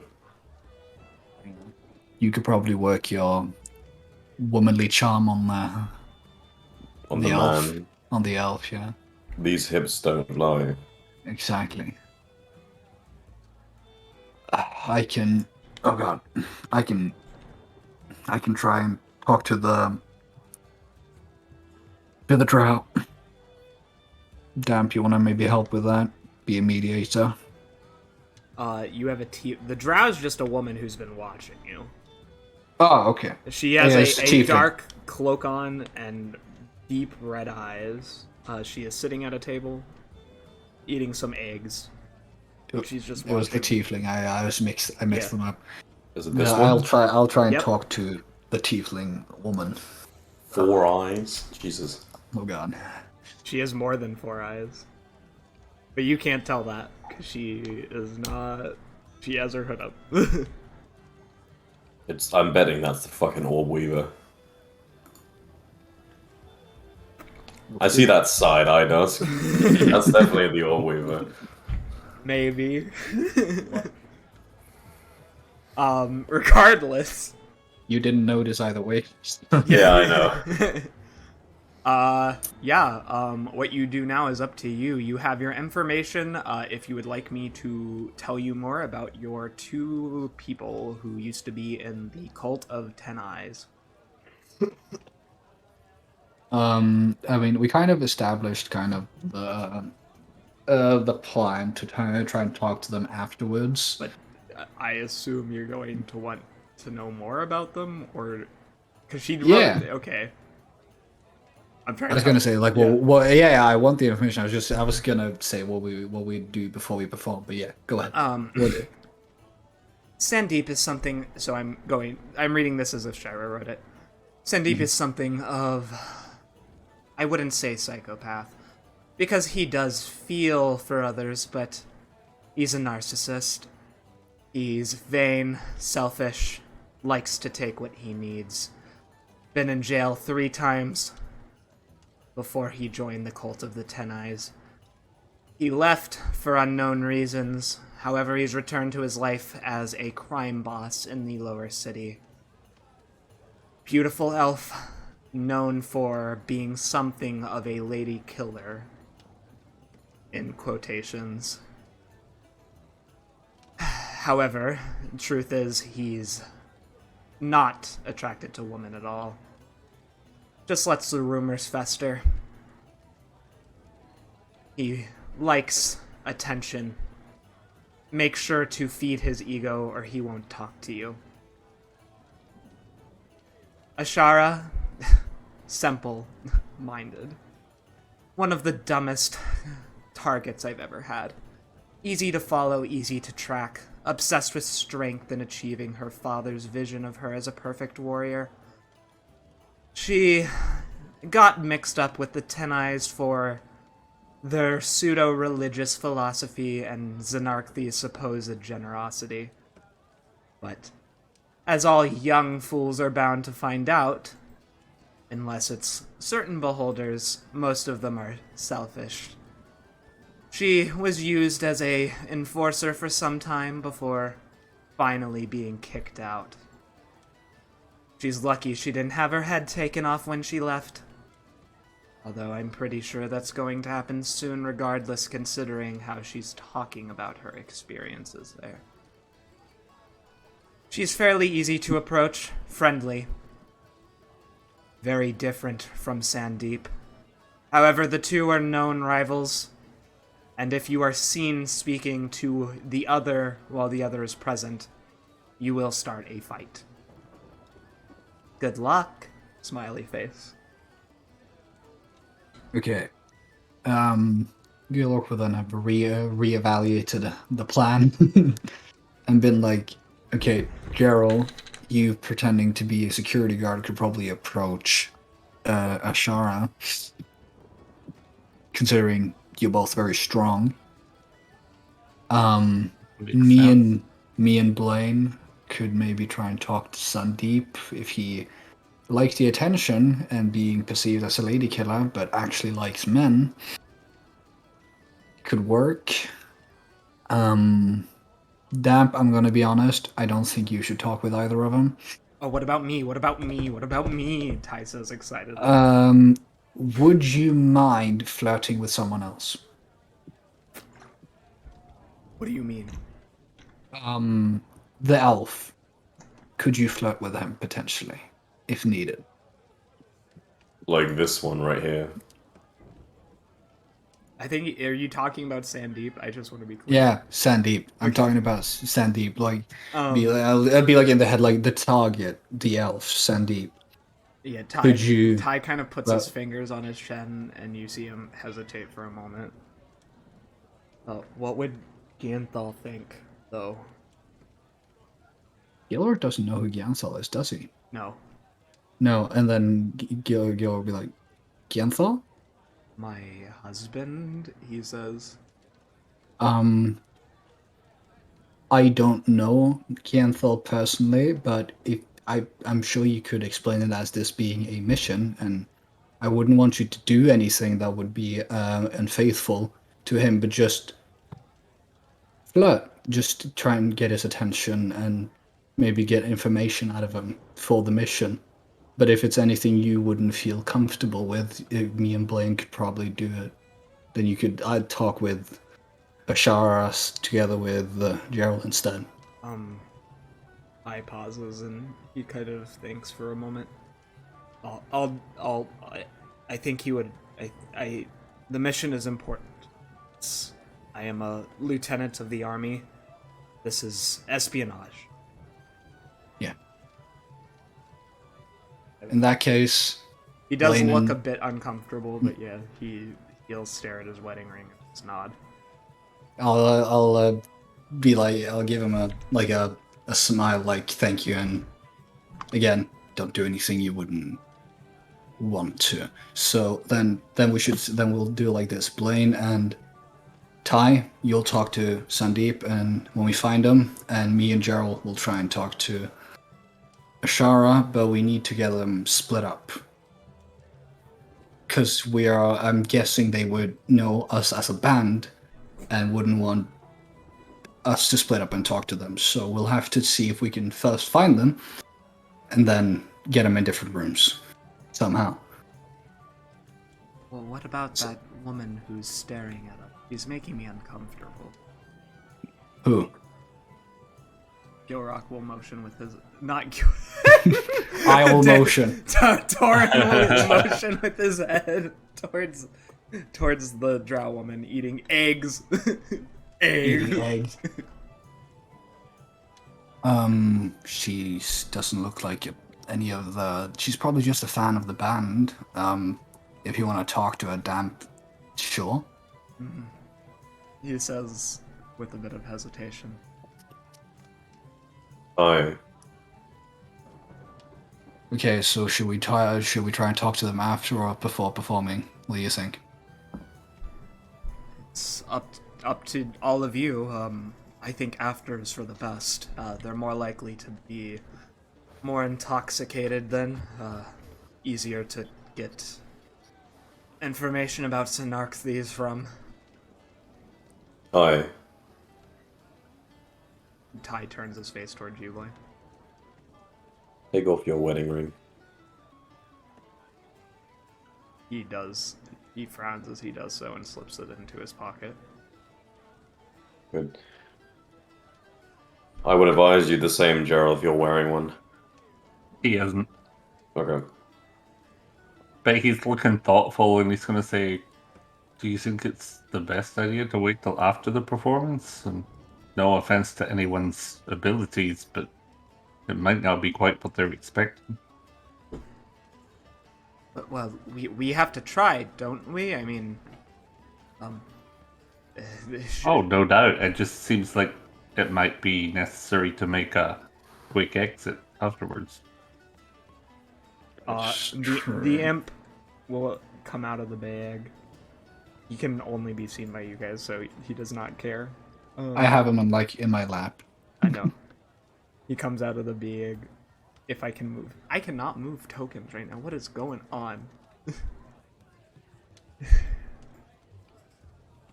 Things are being very weird.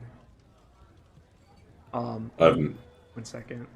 Give me a hot sec while I reopen that. That was frustrating. What's the demon say? Or the devil? what So- the devil doing? You know, I gotta say, you really, I'm not gonna be clear about this because I can't. I would be stuck doing chores for a week. But still, whatever. Goar, can you move him to the center of the table, please, for me? Thank you. As he kind of like puts out his hands like this. But I think aren't there some spells you can use to make it better? You know, like trick 'em. I mean, we already have one musician and another person who could at least semi play a flute. No offense to drum guy. Kind of Ty folds his arms. Yeah, Gil will be like, I know that I can potentially charm 5 people, but that's just 5 while performing. So kind of looks over at the other table and then I can pauses. Could I this is above game? Could I like as a prestidigitation? I know I can't. I don't have subtle spell like Chris. But could I, in like some sort of way, if the rolls go very bad, because I'm guessing we're going to make a roll while we're performing, make, for example, damps sound like better? The imp's talking about that right now. Really does not like me moving his token. So I've been practicing the piano personally. You any good? I don't know. I hope I am. What are you suggesting? That I play the piano and he just pretends to play the piano because I can turn invisible. Pretty easy. We can. Kind of, you see his eyes dart over towards another table. Again. Why are you looking at another table? Can't tell you. Sorry. Uh-huh.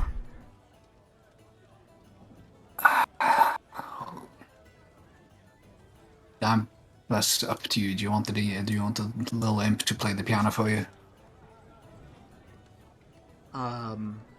Let's see how I do first, and if needed, I will employ the Devilkin's help. I should try. Yes. Right. Yeah. Mm-hmm. It works. Okay. Well. So. Are we waiting? Are we doing this before or after the performance? I feel like there's been some debate. We should probably try and find our marks now, shouldn't we? Indeed. We should. Everyone roll well, investigation or perception. Right. Investigation or perception? Yes. Wow. Fat 11. 12. Yeah, I should have had Chris roll for me again. You want me to roll No. for you? No, sorry, I just rolled badly is all. Luckily for you. Hey. Ty looks around and says, he marks Ashara. Sandeep. Easy. Perfect. You Well- can tell by the way he's combed his hair. It's too perfect. Oh, you're getting into your role then, Ty. Great. Narrows his eyebrows at you. I am loyal. You're what? I am loyal. I know. Why are you whispering we're sending? Okay. I didn't say that out loud. I would kill Frikienthal. In fact, I have multiple times. He says as he'll start eating a waffle with a smile on his face. Great. Nice. I don't know what Are happened there. Gilrock will like start going around like talking to the patrons, like around, just be like, so is everyone having a good time? Ready for the show? You made me move my table. The fire I didn't genasi make you do says, anything. tapping his hands against the table. I didn't make you do anything, but can I make it up with you by buying you a drink? What drink? How about some fire wine? You got the gold to pay for the vintage I buy? Oh, of course. Hey. Hey, Alphonse. Alphonse. What is it? The Elites here is gonna pay us for making us move tables. I want the island of wine. I want Varenkar fire wine. He kind of looks to you, Elites, and he'll whisper, "Are you sure he's worth your time? He's just a drunken asshole." Whisper back. By then, he probably won't notice if you get a good one or a bad vintage, now will he? Fair enough. All right, I'll be back. How much gold is that so I can just, like, give it to him as he's going? 5,000. Yeah, but for not the entirely super expensive one. Oh, I need to roll me a deception check as he is going to bring a fake bottle back with him. Right. I have advantage, so... Whoa. Please. Not 20, let's fucking go! I'm doing good. Alphonse just puts it down on the table. Not very convincingly. He gives you a wink as he leaves. But you're not 20. I don't... The Genasi kind of looks at you two suspiciously and just shakes his head. Never. Picks up the fire wine and he'll take a drink of it.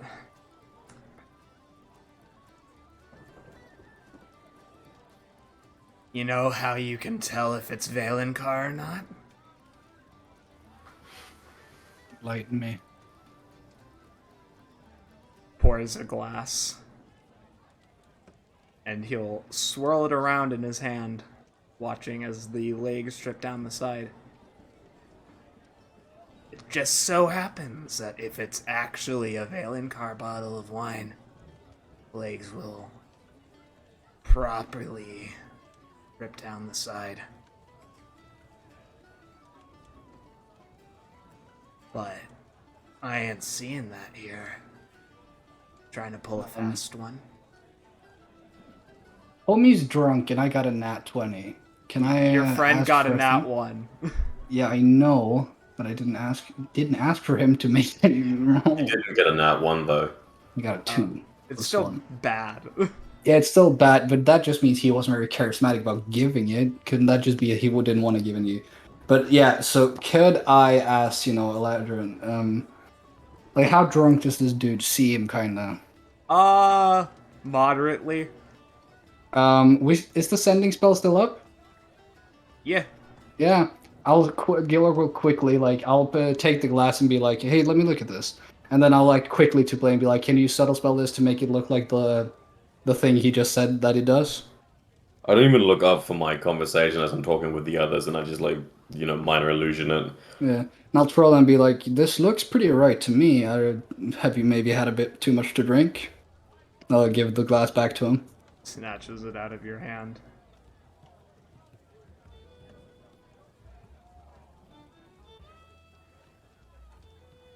Fine. Downs the wine bottle. We're all sorted then. For now. Also, we do live by the dice, so it was a dual deception check. That's why he also rolled charisma. Okay.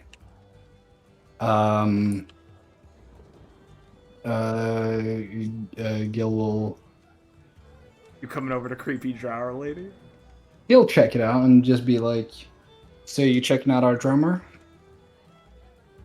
Do you mean your pianist? Oh yeah, piano, sorry. I just forgot. She checking out our she piano? smiles at you. The top half of her face is hidden beneath a cloak.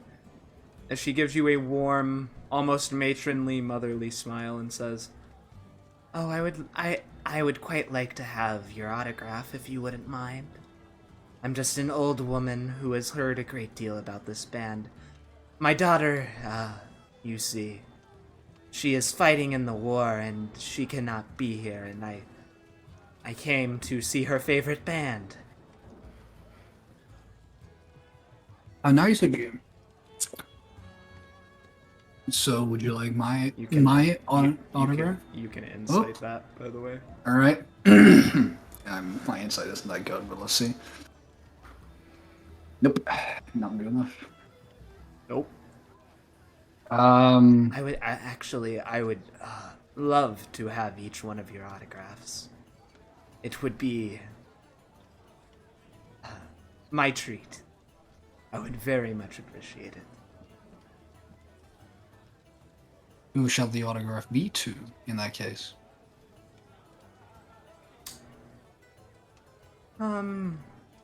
Make it out to my daughter. What's the name of your daughter? Deanna. Very well. And Any of don't you got need a piece of that- paper? That was truthful. You don't need to incite it. Any of you got a piece of paper? I think I can just rip one out from a page of my book.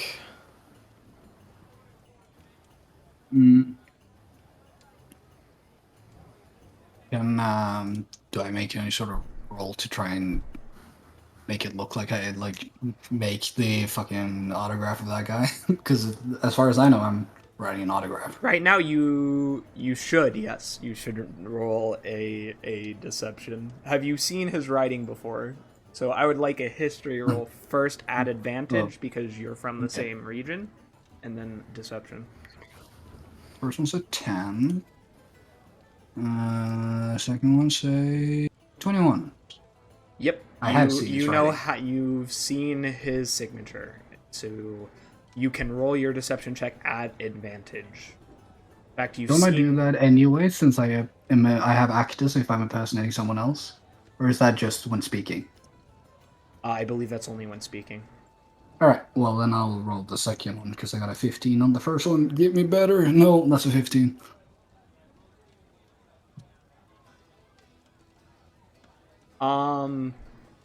Yeah. You do a decent job approximating the band members' signatures. You know all of their signatures. Obviously, Ty, you can just hand him the piece of paper and have him sign himself. Yeah. But, yeah. You do a decent enough job. It's not terrible.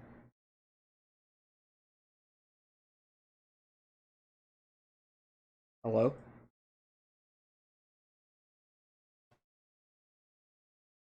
Hello? Hello?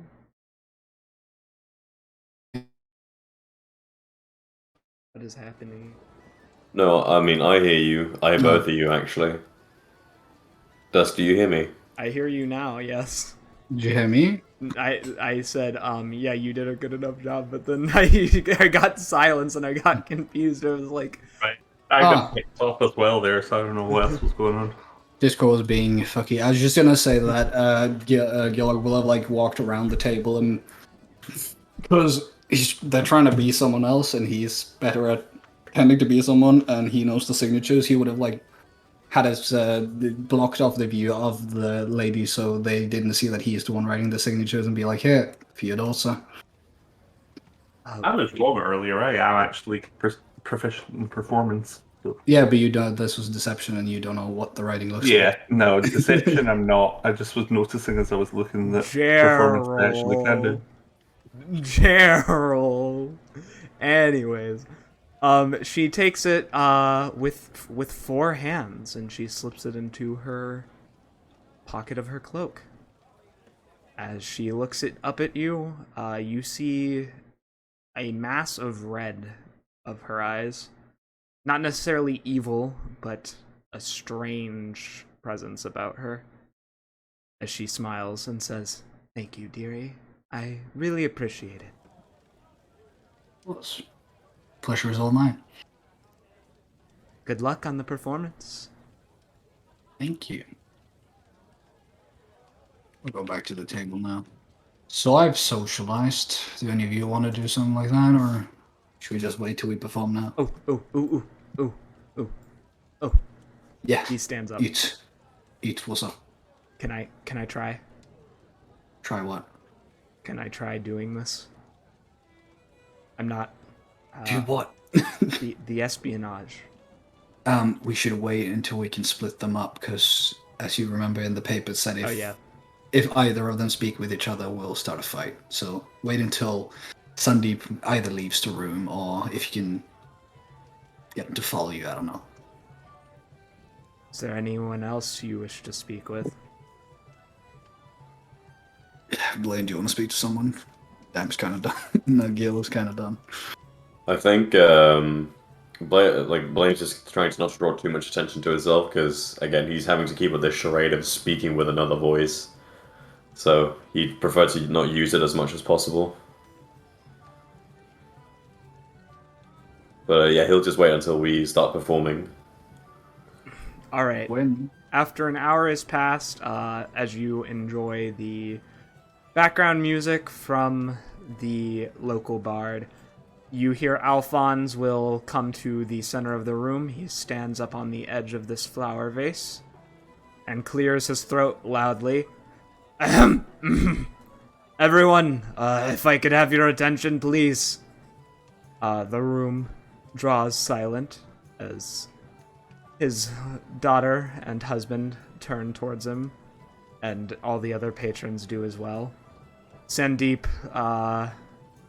finishes his chocolate cake and kind of languidly and with a smooth, fluid motion will turn around, rolling his eyes as he sees Ashara behind him. We are about to have a performance, a specialty performance by a band who have come to our tavern.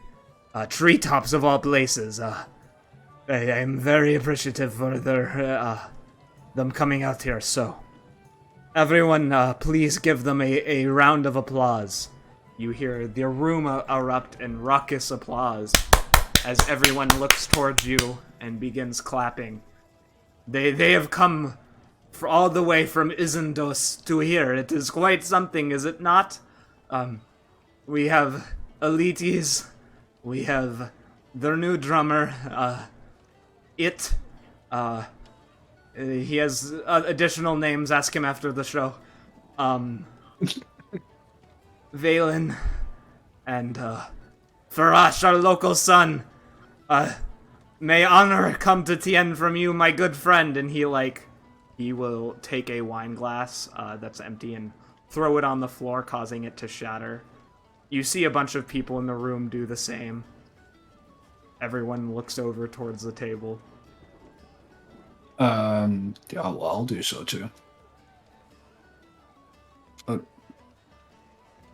I make some sort of check to see if this is would I know if this is something to do that like the performers don't, or You do it. Yes, you would know Yeah. that. Yeah, okay. I do it as well, so I'm guessing everyone else follows as well, seeing that Yeah. I do it. Roll me a luck roll. Mhm. Oh, that's a d20. Whoopsie. I would like everyone to roll me a luck roll. I'll roll for Ty. Oh. Doing luck rolls? Oh no. Hmm. That's not good. This is a very specific T&E's thing, so it's not. 54. Gilrock. 28. Yeah. Your glass does not break as it slams into the ground, which is a sign of bad luck to come in a performance. Blaine, yours only breaks into 2 pieces. I roll. Gerald's Yeah. utterly destroyed. Gerald, bound to have the greatest performance ever. Ty, also good luck sign for him, and Damp, let's see how he does. Damp is applauded as his is just absolutely unrecognizable. And you see some of the patrons kind of grimace a bit as they look over towards you, Elides, and see your cup didn't break. Yeah, you'll see. Gilrock will also be like, have a bit of a scowl on his face as it happens, just like shit. It is just superstition. I am sure they'll do great. Now if everyone would like to come to the stage, remember, and that includes you, Sandeep, if I catch anyone with food in there, you can't come back for a week. And you see Sandeep kind of brush his hand as he smiles, and the 2 laugh. And, yeah. But first we need to let our musicians warm up. And you'll quickly come back over to the table to escort you. If I can get him. He is going to be like, come with me, please. And he is gonna motion for you to follow. Oopsie. I mean, oh. I don't know what happened there. That was odd. Where'd Gerald go? Oh, there he is. He is. And he says, "Oh, I am so excited. I don't know why you chose us over one of the downtown bars. Would you mind telling me?" We Everyone need should to step back to our roots. We've been performing in such high-end clubs for a while. It's good to remember where we came from. Oh. That warms my literally icy heart, he says as he'll like do a loud chuckle and smile at all of you. Come. This is the staging room.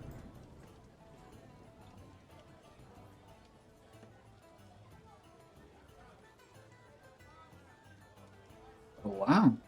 This. You enter a massive room with long benches. A pair of candelabras are set on the side.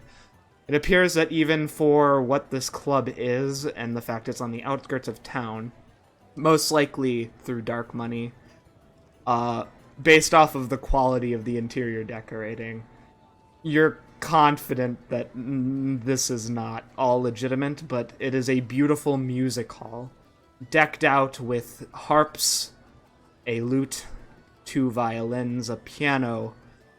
This piano is ornately carved with ivory and partial keratin from dead terror birds who used to be mounts. It is made primarily of acacia trunk. Gilrock, this would be for you a musician's haven. The instruments are of the finest quality. Gilroy will, like, as he's entered the room and be like, and you've set your bar at such low standards. This is incredible. Oh, we are operating without a license right now. We've had some difficulties with the MRS. He rolls his eyes. bitch. Out loud, he The- says. Oh, but you know how the government loves to push down the artistic spirit and the musician in all of us. Ugh, I am well aware. It isn't You're my like fault that Gilman. drug busts happened here. But she wants course to not. blame me. Of course not. Gil will like go up and just kind of to make it perceive as he's just kind of looking at the piano and then but like whisper to the bag like, okay, turn invisible and get by the piano. The imp gets out of the bag and Yeah. flies on top of the piano. It's a beautiful piano you have there. Just like play a couple notes. It is easily one of the best, most melodic pianos you have ever heard. And it's been tuned so well. You guys know your stuff. I'm, he says with a bit of embarrassment. I'm a bit of a musician myself, nowhere near to your level. Oh, no, of course not. Do Gerald and Blaine say anything? Ty and Torin are just gonna get closer. I don't. Blaine's just gonna stay quiet, really. He's trying to keep up the aloof appearance. Gerald. Gil will like take his place as kind of the band leader and be like, okay, Sigurd, you stand here for any potential overconfident fans. This looks all very, very well, very good. Oh, I could not have anything but the finest for you as my guest. I'm shocked. flatter. Oh, no, you flatter me by being here. Sigurd, are you coming? Gerald. Gerald's still there. Gerald's dead, yo. Gerald. Oh my god. Gerald I has was- died once more. I'm Just- moving. yeah, What I'll it- move it- him down here. Yeah. Like right here, and Yeah. yeah, cool. Eat, get on the drums.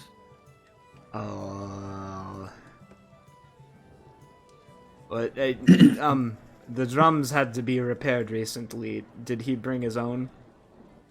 Ty's face breaks out into a massive grin as he pulls out his bongos.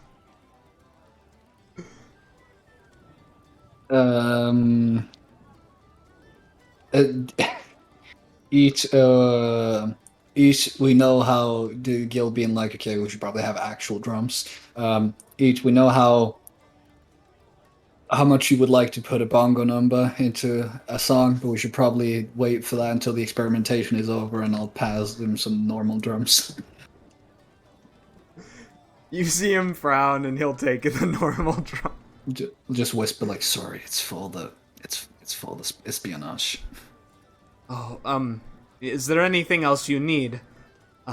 It's 20 minutes before the performance start. I assume you need to warm up, vocals, harmonies, all that. I can bring you drinks. I know no food before your performances, as per your interview in the magazine. Yes. No, we should be sorted. Let's just get everything tuned and set up, and we'll see you in 20 minutes. All right. Thank you so much. You don't know how much this means to me, really. And he'll run out, very excited. All right, boys. Is everyone ready? This is make it or break it time. Can I before we start it? Can I like take off? Can I take like a snake out of my grey bag of tricks and like lay it at my feet so it like calls out and like runs up my body and like wraps around my shoulders? Like Britney Spears? Sure, I guess. I don't know. I haven't seen a video where she's wearing a fucking snake, but yeah. What do you mean? Anyway, yes, you can do that.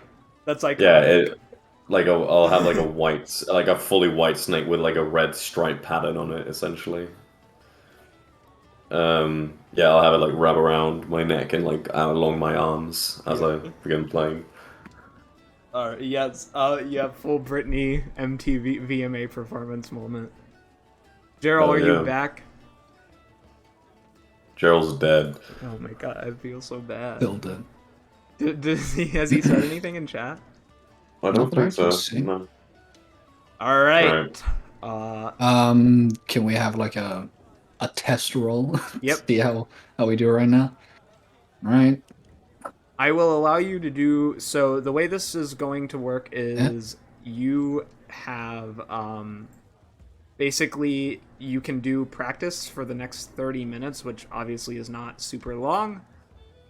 It will add a +5 modifier to the rolls you make during the performance. Oh, good lord.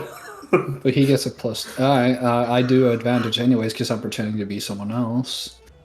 So I get a +16 then. Wow. Okay. Not right now. You'll get it Yeah, during but the actual later. performance.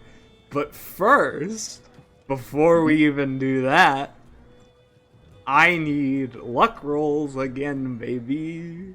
Jazz hands, jazz hands. I pulled out a 24. I'm killing it on that flute. Like, Blaine is considering just quitting being a warlock. He's just going to become a flute player instead. Luck roll. Yep. Alright, let's see. I can Something roll for very damp. bad could happen. I'm a 47. roll for damp. 61. Shite. All right, tie. So far, I mean, this is looking pretty decent, actually. Oh, you don't fuck us right now. 63. Let's average it, see what we have. We It's gotta going to be roll around for like Gerald, don't 55 we? or something. Yeah, we do need Gerald. I can do it. And for Oh, shit. Whoop. and for damp moss as well. 69. I've already Yeah, rolled we for damp. already have damp. Cool. All right, well,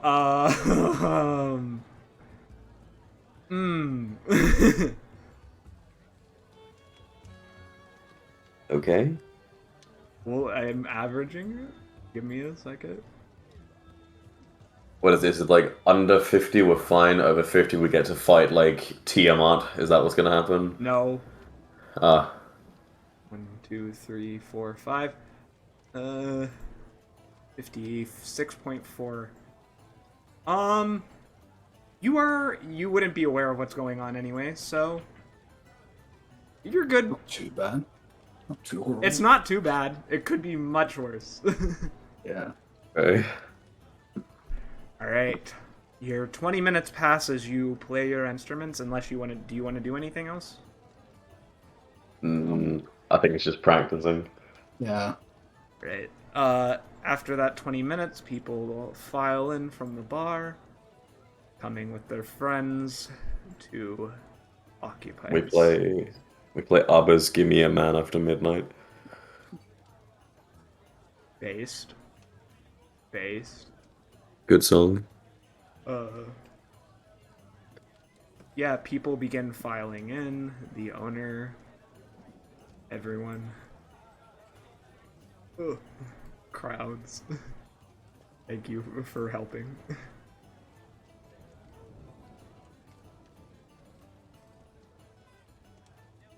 Are we pulling everyone? Yep. Everyone's coming in. Alright. I'm guessing the owner would have front row seats, wouldn't he? Yep. Put him there. Move some people around. The owner, his husband, and his daughter now are in the front. Perfect. Alright, everyone has arrived. The room fills up with talkative whispers and curiosity as people await your performance with excitement. Electricity fills the room as people are practically just on their feet with waiting to hear your music. The band called. Alright. That's One, what two, would you yeah. call that band? Did somebody give write us it the name. down? You didn't say the name of the It didn't band. give us a name for it. You can come up with it because I thought I don't have one. I'm bad at band names. We'll be the Chainsmokers. Oh my god. Fine. You're the chain smokers. They've all come to see the Chainsmokers. Smokers. And their classic hit, which makes no sense for medieval Islamic society, type society. Let me take a selfie. Played on a piano. And flute of all things. I was about to say they're on mic, but that would make sense. Yeah. Do you Gil ever cast personal digitation just to like have his voice go out around in the room and just be You like, need thaumaturgy for that. I need thaumaturgy, Yeah, but you I can need make a noise. Yeah, noise Yeah. is not the same thing as projecting your voice. You have to have thaumaturgy for that. Well, then he Luckily, will I just. have it. Can you cast it on me? I can, yeah. All right. We are the Chainsmokers. Fucking let's rock. Fucking let's rock, yeah. Alright. All right. I got Come a on. vanish on this, and I Hey have baby, a plus pull me 6. closer. The backseat of your Yeah. robe. So Let's that's see, not- I got let's an see. 18. I'll see Uh, what everyone else rolls. Yeah, I got my first one is a 25. Okay. I'm still in fucking 18, 25. Let's see. I want to see if Oof. someone roll. Ty bombs the first 9. drums. That's a 9. I'm gonna give him. I'm gonna roll. He has bardic. Yeah, He that's has true. bardic. That's true. That's a He can D12. he can. Yeah, no, it's a D8 in my level. Okay. I'm pretty sure. If he doesn't roll high enough, I'm gonna spend a point so he can re-roll because that's not good. You're gonna get 3 rounds of this, so. The first one is then a 15 Okay. total. That's pretty good. So it's based off of the group average. If somebody can average once I roll. Yeah, we gotta roll for damp. I Okay. can average it then. Oh, I was going to roll for damp. I thought you said you did roll for damp. So he's Ooh, got a- 5. +7. No, isn't it plus 10? Yes, no, plus it's 5? 10. It's 10. So, and he has bardic if he he wants to can use it. spend the bardic, but. Ty Oh already wait, spent his one bardic. 1 second. So I've already got a +5. So is it I add a +10 to my +5? So Yeah. +15.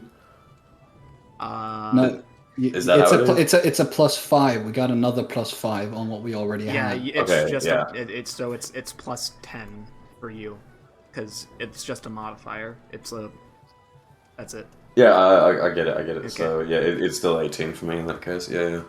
So Ty got a 16 because 17 of is our average. Okay. If Damp is not using his bardic, we got a 17 as the average. Do you want him to use his bardic? I do not want to make that decision for you guys. Nah. Shit. Nah. Okay. Or actually, yeah, and then we'll have the fucking devil take over on the second round. So he'll use his bardic. All right. One. D8 1. didn't help much. That would up into an 18, wouldn't it? Yeah, an 18? What? No, damn. No, like our Damn. overall score. Yeah, it would. Yeah. Yeah. Okay, cool. All right. 18 works. People in the audience are excited, enthusiastic. There's a few rusty moments where people, kind of tweak their ears a bit, wince, but overall, That's the drums. people are very, they're into it. They're getting hyped. Second round. Damp Gil will after the first song be like, hey, the piss our pianist maybe had a bit too much to drink yesterday. The crowd laughs. Yeah. Okay, let's go. Oh, wait. could you play Paris? Oh, that's my favorite Chainsmokers song. What the fuck up? God, get her out of here. Get her out of here. Of course. You started this. On the second round, I get a 31, so I should carry this a little bit. 14. No, that would be a 10, so that would be a 19. Oh wait, no, it was 14. It's 14. I'm gonna use my d20 and then I'm gonna use my special thing and re-roll that because 17. Okay, So that's I had 22. another 22. Yeah. Ty, please. Ty does 20. Nice. And then what does Good Dan drum. do? I thought you told. I can told do the it. Imp, did you signal the imp to switch in? Yeah. All right. The imp, since he is a practiced pianist, rolls at advantage. He gets 22. Nice. Yeah. Describe how you rock out. Give me a second. I just gotta get our average quickly. This one's gonna be high. Average is 24. Yep. That That was immaculate performance. That got a standing ovation. Even from that asshole gangster guy, he stands up and drunkenly claps for you. I think since I got the highest roll, Gilly's basically like really pushing his vocal cords, just like really hitting like all the high notes to drag all the attention and potentially from any sort of dips in performance, although everyone did pretty well. That's what Gil basically does. He's like Freddie Mercury on this one right now. He's like hopping around while singing, leaning down towards the audience. Yeah, basically does like a backflip while singing. Has like one hand in the air while looking down at the scene while singing. Yeah. It's like, yeah. Why did nobody tell me I had not moved the screen to the stage room He wasn't watching. on the stream? Whoopsie daisy. Sorry, everyone. Lumber. Yeah, that performance of Paris, standing ovation.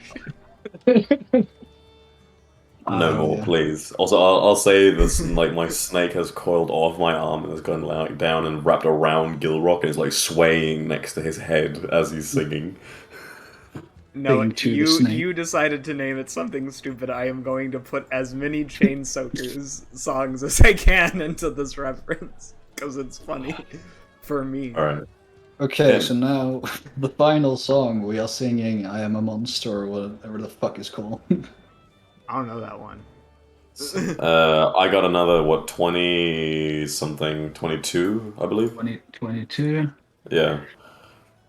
I've always said like Gil will have been like throughout, like after the performance or like mid song, being like, "You having a good time?" Okay, No. first one. People- No. People are screaming like everyone is clearly loving it. I got a 34. Imp did not do as well that time. He got 14. 14. That's okay. Let's see here. I'll see if anyone rolls low. Otherwise, I'll give my special roll to Imp. Ty is the only one who needs to roll left. Come on, Ty. Roll something good, please. Oh, it was almost good. 11. Do you want to give it to Ty? I think we'll have to give it to Ty in that case. Yeah. Gerald, you're back. You're alive. Yep. Where'd you What go? happened? Well, yeah, what happened? He's dead again. We jinxed All it. right. Are we giving it to Ty? Yeah, Ty can roll again. Come on. Yeah, I appear to Okay. be having issues. 20. Okay, so everyone is above 20 except fucking Ty. Except, sorry, not Ty, except 22.5 is the average. Not as good as your previous one. You hear loud shouts, "Encore! Encore! Encore! Encore!" as they stand up and begin beating their seats.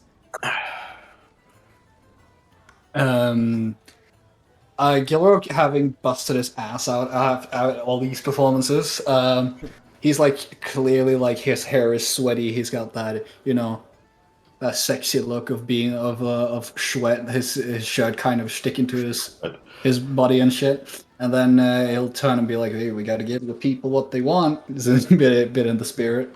Yeah, Ty is also sweating, and he is into it. He wants to play these drums. Look to Blaine. Should we Yeah. give him another one, my darling? Like Blaine is doing like almost like Middle Eastern, like Hawaiian, like a mixture between like Hawaiian, Middle Eastern belly dancing as he's like playing the flute. As you're and it's- playing flute covers of the Chain Smoker. I know. So funny.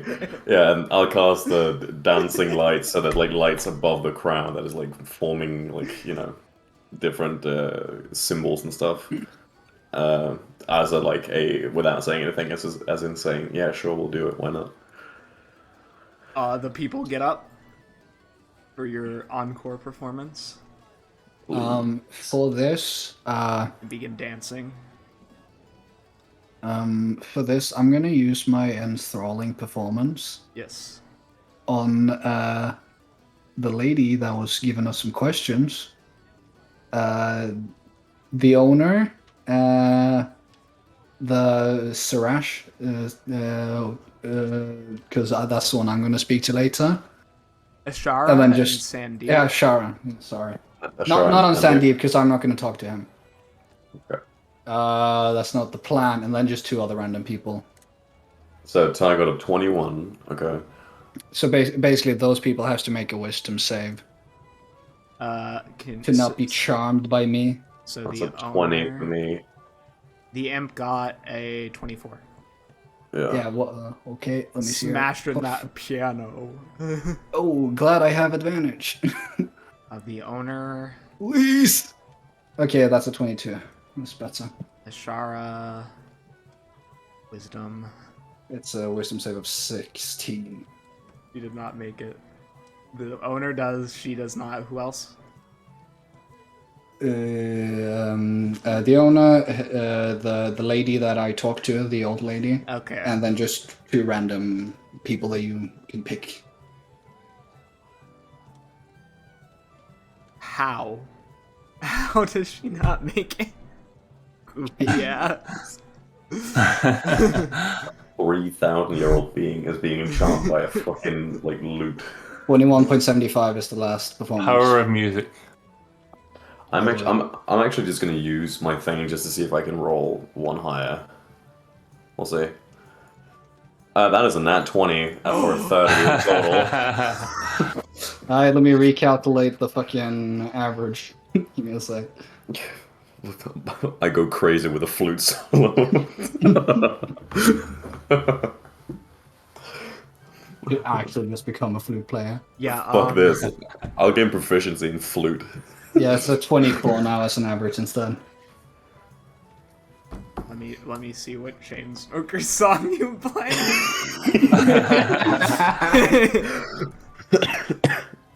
What is it like? Closer. So baby, yeah, closer. Which I was like, I was We about gotta to say. That was We the gotta be first one. closer. That one's the first one you did. I'm gonna say you did side effects. No, you said let me take a selfie at the first one. Oh yeah, you're Yeah. right. You're right. It's close. Closer is our final act. We'll do closer. Closer is our final. And so the Orb Weaver and the Shara and the Spring Eladrin are charmed by me. Right. This is goopy as fuck. I love it. Can I have the snake go around collecting donations as we're finishing the encore? Yes, I would like you to roll me. Persuasion. What is the average between all the performances? All the performances? Yep. Let me give me a quick Everything sec. is like I think except the one everything is above 20. Everything is above 15, and I Yeah. think almost all of them are above 20. The average is going to be above 20. Yeah. I think it's like 21 or something. I need. You Am I to- calculating it, or are we just saying I it's don't. above I 20? think you don't need to roll. Yeah. Roll me 21 d10s. Sorry, 21 All- d10s. That's what I said. All of us? I'll roll. No, just one of you, not all of you. What's No. happening here? All right, 21 d10s. Yep. How much money do Cool. we make? 21 d10s. Good lord. 127. Multiply that number by 10. That's how much money you receive in tips. So 1,000. 1,270. 1,000. Yeah, 1,270. Yep, and that is split between you 5 ways. So I'll pull out the count. Ty does not know it's split between you 4 ways because Ty is not gonna, because he's companion. 254 if it's split by 5. We split it by 5, right? Yeah. Yeah, so 254. I'll throw my share in with you guys because like I've got enough cash. I'm flush. Yeah. And so I'm gonna add 254 to Ty's sheet. No, calculate it as 4 people instead because I'm foregoing my share. Oh. I'm being generous. 318 or 317.5. Everyone gets 318. Gold? Yep. Sick.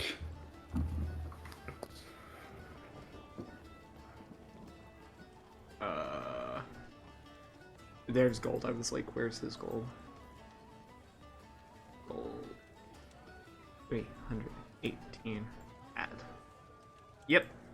As the crowd is just screaming your name. Everyone loves you.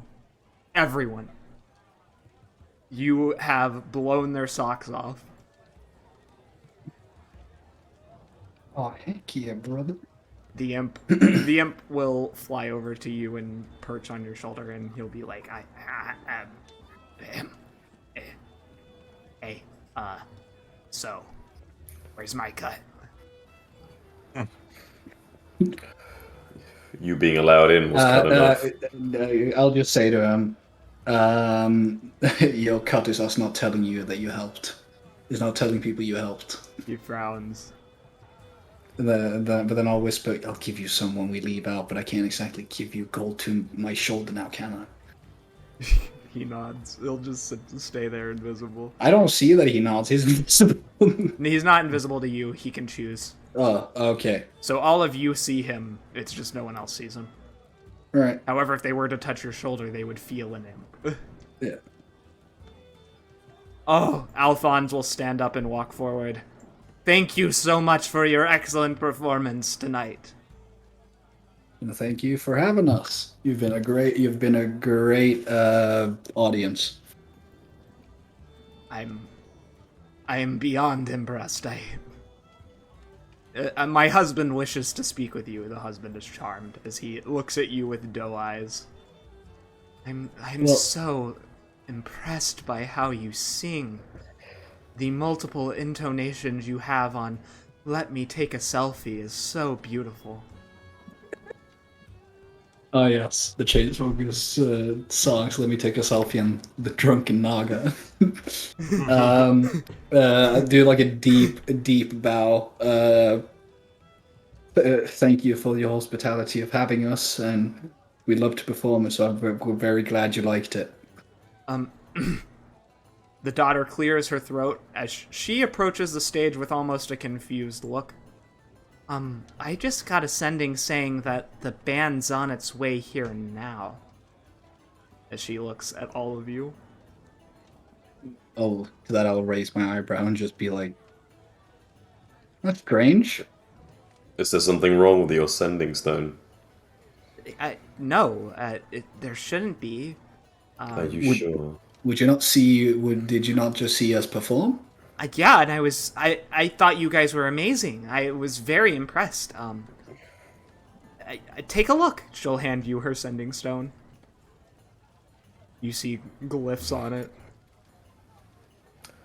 Can I subtle spell minor illusion change it to saying wrong number? Yes, but I'm gonna roll perception on her because she is It's looking subtle at spell, it. though. It's subtle spell. Oh, you're right. And then I'll say that I took it up to my face, so the screen is not It's a pointing rock. towards It's not Stone. Yeah. the stone, like the top of the stone, just like. All right. And then I'll say like, says here, wrong person. Oh,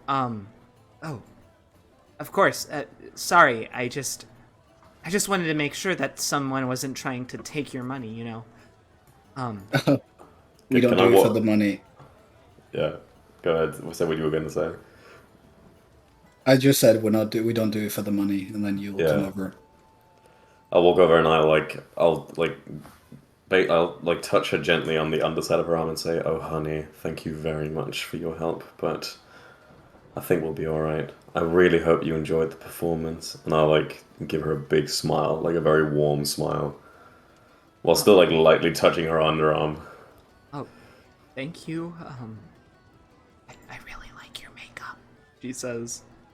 And then you see her father come closer and say, sorry about Ashlyn. She's just a bit overenthusiastic.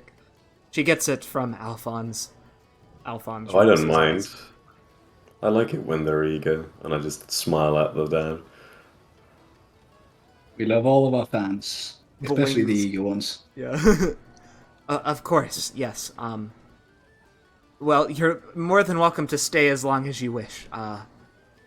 We're going to be getting back to the kitchen now. Well, we have to join the after party now, don't we?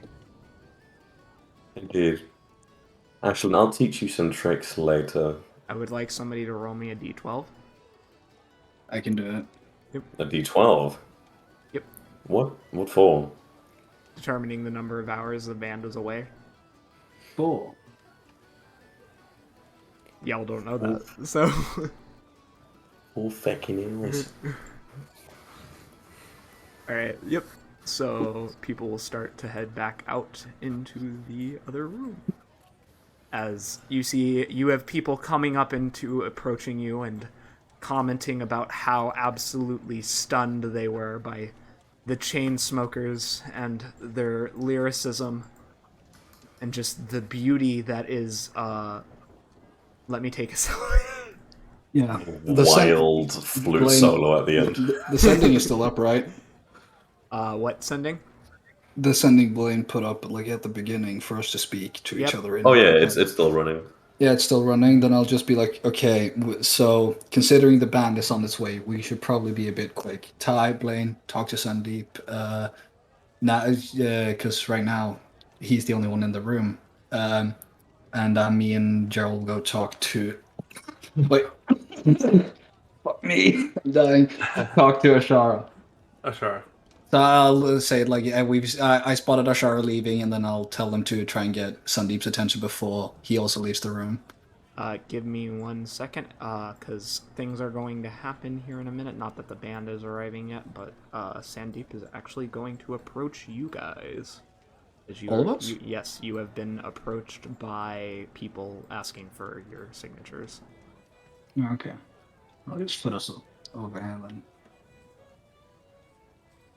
I'm just trying. By the way, everyone that's been charmed by me are charmed for an hour. That's- It doesn't say that they notice that they have been charmed afterwards. That's fine. I just cannot believe the orb weaver got charmed. That was so. Oh, I'm gonna have fun with that. You don't know who she is. You just think she's an old lady. Yeah, I know. I'm fully aware.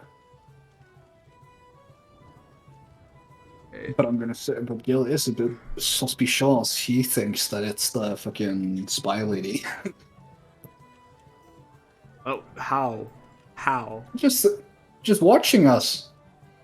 I mean that you can ask her why she was watching you, but it she was suspicious as lady. That's what, exactly. He's just gonna ask why were you like looking at us, trying to see if it was actually just spy or now that she's shamed, if our answer will change, even though we believed the first one. Great. As the last person exit, the last two people exit, and you are approached by the final person in line for autographs, Ty putting away your drums and everyone cleaning things up for the day. You see a beautiful male sun elf, golden skin, approach and smile as he waves. He adjusts, purposefully lifting up his short-sleeved shirt a little bit to show his tattoos and farther some gold bands around his muscular biceps. And he'll bow. Hello. It is a pleasure to meet the chain smokers in person. The pleasure's all mine. Would you like an autograph, handsome? He smiles a bit and raises an eyebrow as he will walk over and he'll look at Sigurd / Gerald. Yeah. seeing if it is alright, and he'll say, I would love an autograph. Where would you like to sign? He says with a smirk. Well, first we gotta know who's it. Who's it to? It's Sandeep. Very well. Where would you like yours to sign? He unbuttons the top portion of his shirt, exposing his pectorals. Here would be nice. Very well. Also, Chris, can you hit the music again, please? Yo. Gil will like lean in and sign, and then he'll also like say it to Sandeep. Our flutist and drummer seem to have taken a little interest in you. He may, if you want to explore on that, and lean back after have signed his chest. He will come over and he will look Ty up and down, the two about the same height, and you see a smile crack upon his face, and he'll turn his head back towards you. How did you know? Just curious. I have a reputation, and not many people are. He kind of waves his hand. Aware of my true proclivities. Gilroy will just be like, I may have seen you take some glances during the performance. I didn't want and interpret it in my way. That's why I said both the flutist and our drummer. Smart man. Your flutist is very beautiful. Enchanté, madam. He'll drag Blaine's hand and kiss it. The rough man hand suddenly. I assume Gilrock shaved his hands Yeah, before we yeah, I did. gave him fake nails and everything. Christopher. Chris, did you die as well? Apparently he did. Everyone be dying tonight. Yeah. Apart from me. He's moving. He's moving. Ooh. Can't I'll hear just say before you guys like continue that, Gil will just have said, I shall leave the three of you to have your conversation, and we shall say hi to the other guests, and I'll move along with Gerald and Dan. Wait. Huh? Farash must sign my chest as well. Go ahead, Farash. Damp Moss flushes, and he will do his best. He does pretty good. He does all right. Um, Getting applauded probably gives him a little boost in confidence to act a bit more like the partier he's supposed to be, I guess. yeah. Sandeep smiles and says, "Well, thank you, and I will see you outside." Looking forward to it, and then starts moving away. All right, And then I'll just wait. We'll do y'all's scene. All right. With.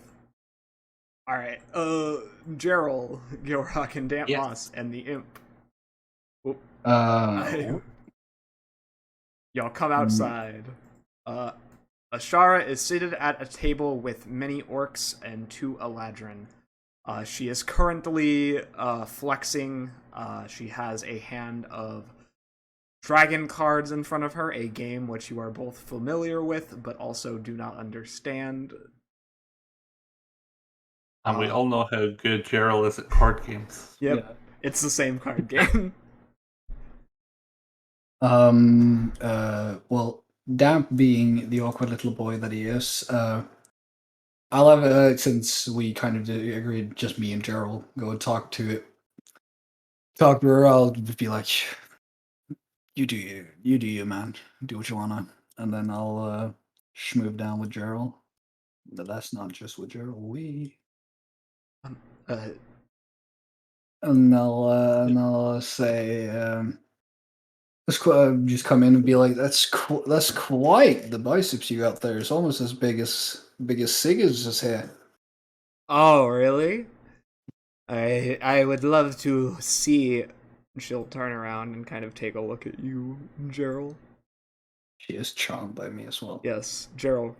Yeah, and Gerald Go ahead. kind of subtly, not flex, but like tense the muscles so they look that they bulge a little bit.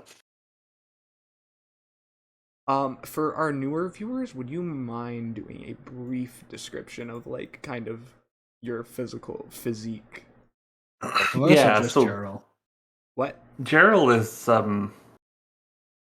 he's a good 7.5 feet tall and just built very muscularly from months and months of pit fighting. But he was already like he's got giant blood within him, so he's he quite often mistaken for a Goliath because being from the north, he also has like a blue tinge to his skin. So he's very very tall, even though as a human is essentially ripped, as you would expect, like someone who makes a doesn't make a living from it, but was a bare knuckle fighter in the pits as a slave for months, and is diligent about exercising and keeping that physique and making or surviving through strength. So yeah, he's think like pro wrestler type builds, but even bigger than most. Yeah. Should I describe Gilrock as well, or just Gerald? I mean, are you trying to flex as well? No, just because you asked for the new views, it was all of us are just Gerald. In this case, it's specifically for Gerald because she is trying to flex on Gerald. Flex on him. All right. And she'll look at you and she'll say, "Well, that is certainly something." You can see that she has had extensive training as a soldier. Her muscles are extremely well defined for a woman. She has a body of almost like a bodybuilder with strong, muscular arms and legs. Her tail also is supported by a great deal of musculature. I am so confused as to what is happening with the music. There I we was go. fixing the music. I Thank fixed you. the music, but Chris is back. There we go. Thank you so much. I was like, yeah. Yo. What? Go ahead, talk. Yeah, you can say you're welcome. I just wanted to say thank you. Yeah, she has a physique of a soldier, and she'll like look up at you, Gerald, and she'll say, "So, where did you train? I'm impressed." I spent much of my time up north and picked up training techniques there. And I've been training with there's an old friend who a Gith who I trained with for a long time, and well, since then I've kept it up so I can be able to pick up some money doing some fighting exhibition style, and also, well, just doing job for the band here. Gilrock being like trying to kind of like step in and be like, Sigurd, no need to be so blah, no need to be so fucking. I keep forgetting like the words. Humble. No need to be so humble. We hired this man, and he's been the best security we could have ever found. He has bested many a foe with his bare hands. He has won a arm wrestling contest with a giant almost. Most people, you would probably guess him to be a Goliath, but he's just a normal man. But he has bested multiple Goliaths, multiple times. He is at least part Goliath. I can tell that much. Maybe some ancestry, but far enough back that not anyone that I ever met in my family.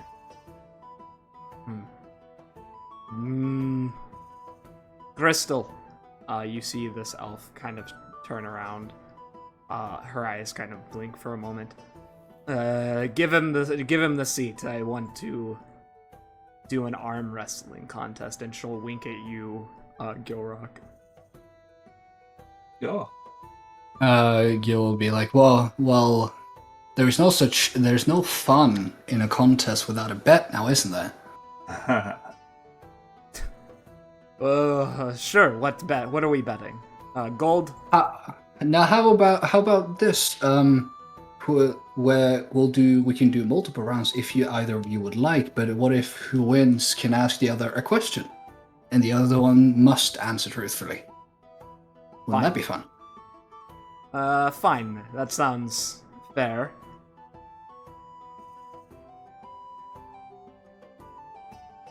Gerald, take the seat there.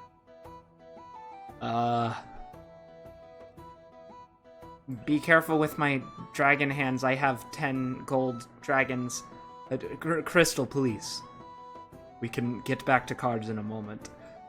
And she'll look at you, Gerald, and stick out her arm, navy blue in color. Because she is charmed by me, can I make some sort of show to give her disadvantage as like her getting distracted mid-fight, like... What are you gonna ask? I want you to do. Tell me. You have to describe. Like as they like begin wrestling it out, or not wrestling, but like arm wrestling it out and pumping it up.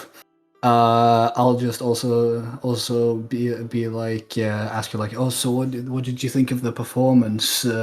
By the way, I hope it was to your liking. We gotta ask all, like, making sure that I'm also asking the entire table, but kind of trying to get like eye contact with her to try and get her attention away just for like a second for Gerald to potentially then get the upper hand. Because that's what you need in that type of thing. She was gonna be infatuated with you regardless, but yeah, she is charmed. I'll allow it. Gerald, roll me a strength check. Strength or athletics? Strength. 18 Just plus straight up 5 is strength, 23, so she rolled a disadvantage. She got a 30, 20. You match. Dirty 20 from Joe. Yeah. Beats? That's not how it works No. in this situation. That's what I'm asking. She'll look at you and she's like, ugh. She'll pull her arm back as you two are struggling to best each other. And Gerald will smile and be like, impressive. Indeed. You're as strong as you look. Well, I'd hope so. I served in the military for 10 years. My commander would be let down if I let go of my physique. And let's go. On 3 again, Gilrock, do you try to flirt with her in a way to... Gilroy's gonna strain himself considering he's a big, powerful woman. But like in the middle of it, he like squeeze her arm and be like, "Ooh, you weren't lying. You are quite muscular. This is." And then like pull out show his own arm and be like, if you see mine, I'm not that strong myself. Maybe you could show me some tricks. Yeah. Okay, you gotta beat them. She has got an 8 that round. 8, come on, Gerald. Por favor. No, 21. Gerald beats her as she blushes as you say that, and Gerald easily beats her that round as she gets distracted, and you hear the orcs at the table snicker a bit, and she looks over and says, "Kovash, quiet. I've seen you thirst over people worse than I have." The orc just takes a sip of his tea, amused. And she'll shake her shoulders and say, "All right. We got our first round with a winner. Your question?" He smiles. I'll give it to Gerald to say because he won the contest. So, Gerald, it's up to you to speak. I'll be like, well, it's of course the victor who gets to ask the question. I didn't participate. You'd obviously beat me, so. So Gerald's going to say, so who did you serve with? Who was your commander that you served under for 10 years? Their name was Baron Carr. And he is deceased now. Died 5 years ago in a battle in the Black Road. Well, who was it after the second 5 years then? Because you asked, who have you served the past 10 years? She said she did 10 years of military service. So Yeah, alright. he died 5 years ago. She's over 30. She looks okay. yes. She is not in her 20s, to be clear. Very well. But yeah, she'll kind of look at you and give you a raised eyebrow. You can see a trepidation appear in her face. Hey, you're gonna have to win another round for that one. Oh. Gerald, you up for a... No, not Gerald, sorry. Didn't say that. Sigurd, you up for a round 2? Always. At this, Gil will like stand behind and be like, give her like a massage in the back as like to pretend as to be like motivation because she lost the other one. To try and distract her this time by being like, yeah, come on, you can do this. Come on. And also try and make her not be uncomfortable and think we're trying to trick her or anything. He gets a 10. Come on, Gerald. Ooh, No! 9. She wins. At that, I'll clap her on the back, and be like, oh, great. She, after a long struggle, she manages to put Gerald's hand down, and she smiles and she says, "Great.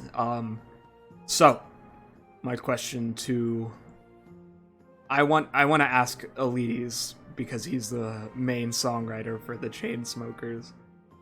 Where is the song Paris inspired by? I've never heard of this Paris."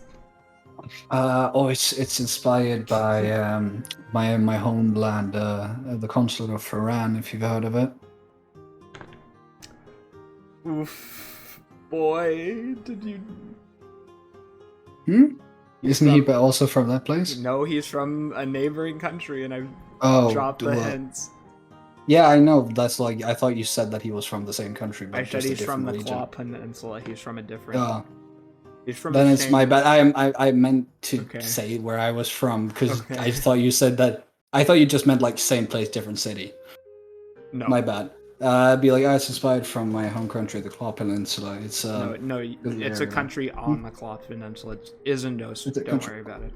Okay, well, I say that Yes. basically. That's inspired from his home country. You're all good, my good sir. Yeah, sorry. I was about you're this. I was like, that would have broken your cover. Yeah, I know. Can you tell me about this city? Well, didn't you just? There's only one question per round now. Didn't you just say so? Fine. She'll square up again against Gerald and do terribly. Oof. Come on, you can't lose that. Gerald wins. If she'll Gerald wins. grunt. And she says, "Well matched. You sure you don't have military training yourself, sir?" Yeah, it's been more, well, I'll get into the story if you're able to best me again, but it's less military and more military adjacent. She nods. And she'll turn back towards you, Gilrock. And then towards Gerald and say, "So, what's your next question?" Gilrock will like put his hand to like his chin and be like as he's thinking, and just be like, "Who's you've since you've had quite the amount of experience, I'm guessing. What would you say is the worst gig you've had? Like, what's the worst? Who's the worst person you've worked for? Because we've all had people we didn't like being under employment, right? You see her eyes look up at you, and she will put one hand on her belt, clutching at the hilt of a knife as you say that. You see her arm on the underside has a tattoo of 10 eyes. You can see her clearly getting very anxious. Everyone at the table kind of pauses and stares. Gilrock will just be like, "Is there a problem? It's just a question, really. We're all friends here, right? I mean, Yes, you could. I like you, but she'll move her hand away and she'll be like, she'll push up the chair and she'll say, "Walk with me. I'll be back, What? Kovich." And he'll nod and just take a sip of his tea. She'll walk over here, taking out a cigarette as she does so. Gerald, you're supposed to come with. Yeah, Yeah, I am trying to grab my. I got you. There we go. Look, you're handsome. I get it. thank you. I think you're cute. But it's a. She'll cover up the back of her arm, trying to wrap the bandana she had loosely tied around it tighter. Asking that kind of question in this city is not easy for me to answer. Gilrock will like lean in and like whisper to the side of her head, be like, "If you just want me to know, you can whisper it in my ear." I don't mean to cause any trouble. I was just curious. We were just having fun. No. You won the contest. Plus, no one's gonna hear us over here. Fucking hope. When you asked me that question, I thought you might have been one of his agents, but after my commander died, I lost faith in the military. I finished my stint. I left. I came back here to my home city, and the MRS, she gave the veterans money, but she sighs. I pissed it away. I didn't have the best concept of financial control or who to trust. But I thought I was saved when I met this beholder. Gilrock will like pretend as he's like shocked, be like, "Beholder. Oh." Yes. You can see the pain physically in her eyes as they quickly dart around. Gilrock's like put his hand on her shoulder and be like, "You can trust me. I will not tell anyone of this. If this is endangering you, neither me nor Sigurd would speak of this to anyone." I'm lucky I have military training. 3 people this week have tried to assassinate me. Oh God. Yeah. He doesn't mess around. That's why I try to keep quiet about him. I think the quieter I am, the less likely he is to come back after me. But Xernakthes is... He's not in the sense of, like, physically, of course, but he's charming, he's eloquent, charismatic. He can look at you and know what you want, what you're missing. he saw my weakness, and he offered me a place at his side as she rubs her arm, an enforcer of his vision. He promised to be like Natir, a person who would reshape the world for good, but he said he wouldn't die like he would ascend to godhood.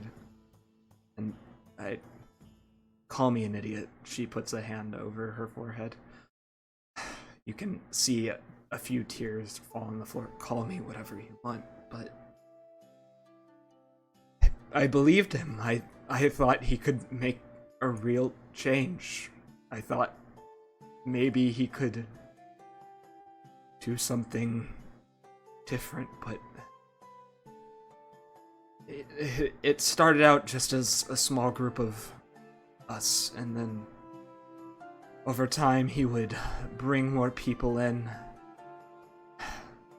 There's some people here tonight who used to be in there, but that's when it started, when I knew when he started to bring people like him in. She snorts, rolling Like her who? red eyes. She'll lean in to both of you. Sandeep. Marshwa. When they started to bring people like him in, I knew something was wrong. That a benevolent god wouldn't give power to a person like him. To somebody who murdered recklessly. It broke when Xernakthes summoned that meteor, and he turned those prisoners into monsters. Corrupted them utterly.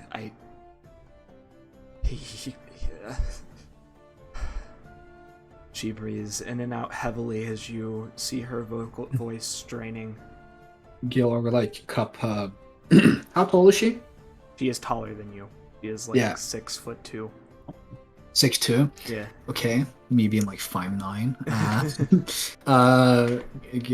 Gilrock will like, as her head's maybe like a bit down, like cup her, like her face just in his hand, like reaching up, and be like, I understand this is hard for you. It sounds awful.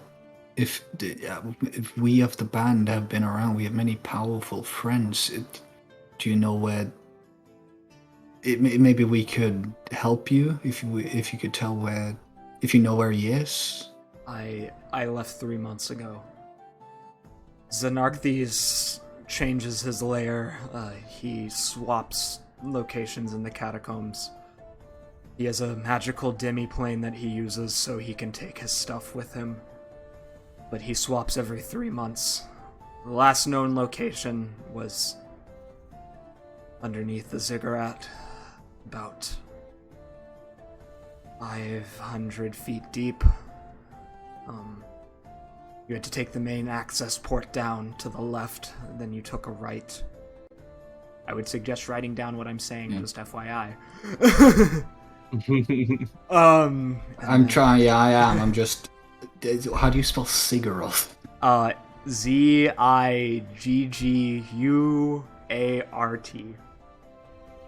Yeah, and then it was to the right and the left. Yep. Main access port, right, then left. Then you go down deeper. From there, there should be a ladder. Why do you want to go there? She pauses as she's describing. Why do you want to go there anyway? He's not going to be there anymore. Yeah, will be like, oh, I wouldn't go there myself. I'm just a simple performer. But like I said, we have some powerful friends like our security Sigurd here, and you've been such a fantastic audience and a good sport in the contest. So I want to help you. So maybe if we could send someone there who could maybe track him down to get him off your back so you don't have to survive these assassinations attempts.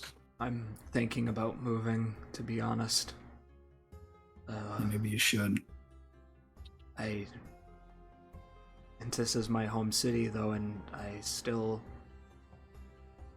my sister lives here, and I don't want to abandon her. I'm afraid he might leverage her against me. But after you go down there, you should reach a pit. It's a burial amphitheater. He had a crystal sky bridge that he used to go over it, but the pit is full of undead. The city can't clear everything out in the catacombs. We're sitting on top of the most extensive catacombs of anywhere in probably the Elven world. So, I don't even know if you could, once you get down that ladder, survive. You'd be attacked by hordes. Like I said, we have powerful friends. They'd probably be alright. Shall Don't we, not- Sigurd? Oh, yes, we have a number of friends who They've been in might their fair share of send a bouts. message. I want you to be aware that Xernakthes doesn't take lightly to anything. He is a mastermind, and he has the ability to do something I don't even understand. That's why I thought he was a god. He showed me places that aren't of this world, aren't of our mythology. He has these earrings. They're a conduit for his power.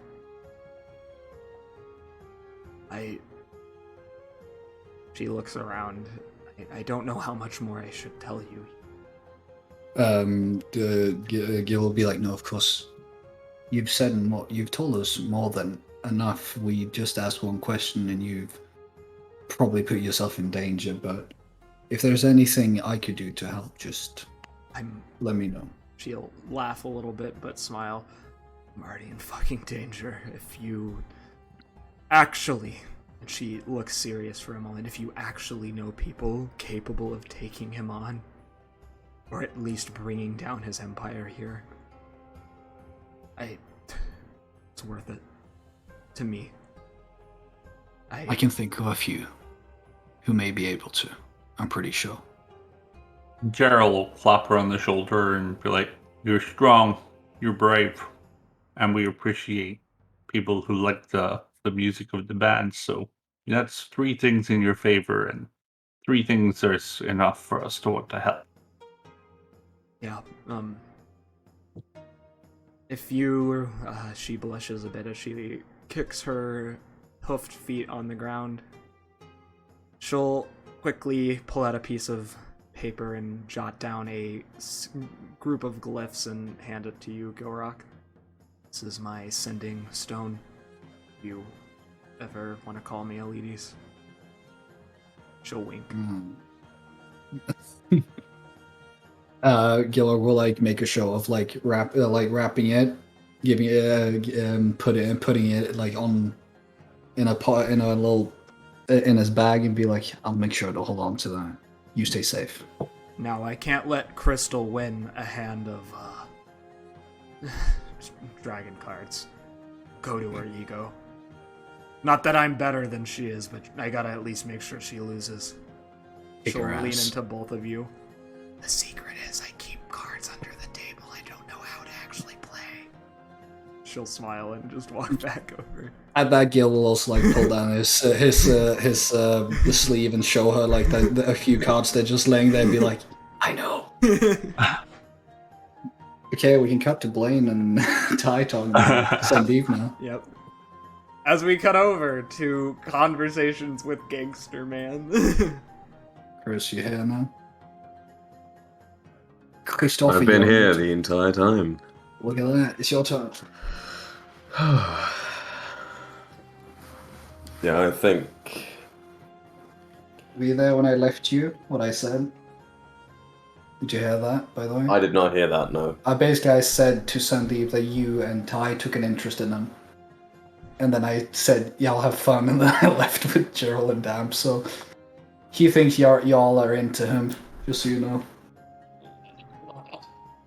Okay. So, Sandy, was it? Do Indeed, tell, what brings you to this part of town? I live in this part of town. Smiles. Goodness. I Well, that... am the son of a petty thief. I have a nicer apartment here, but I could never be in the upper district. My blood quantum is 0.025, maybe less. And nothing that became something. I'm impressed. And like a little smile plays on Blaine's lips. I am impressed as well. You are a testament to the worship your culture has of beauty and the arts. He'll give you a smile. I thank you. Ty,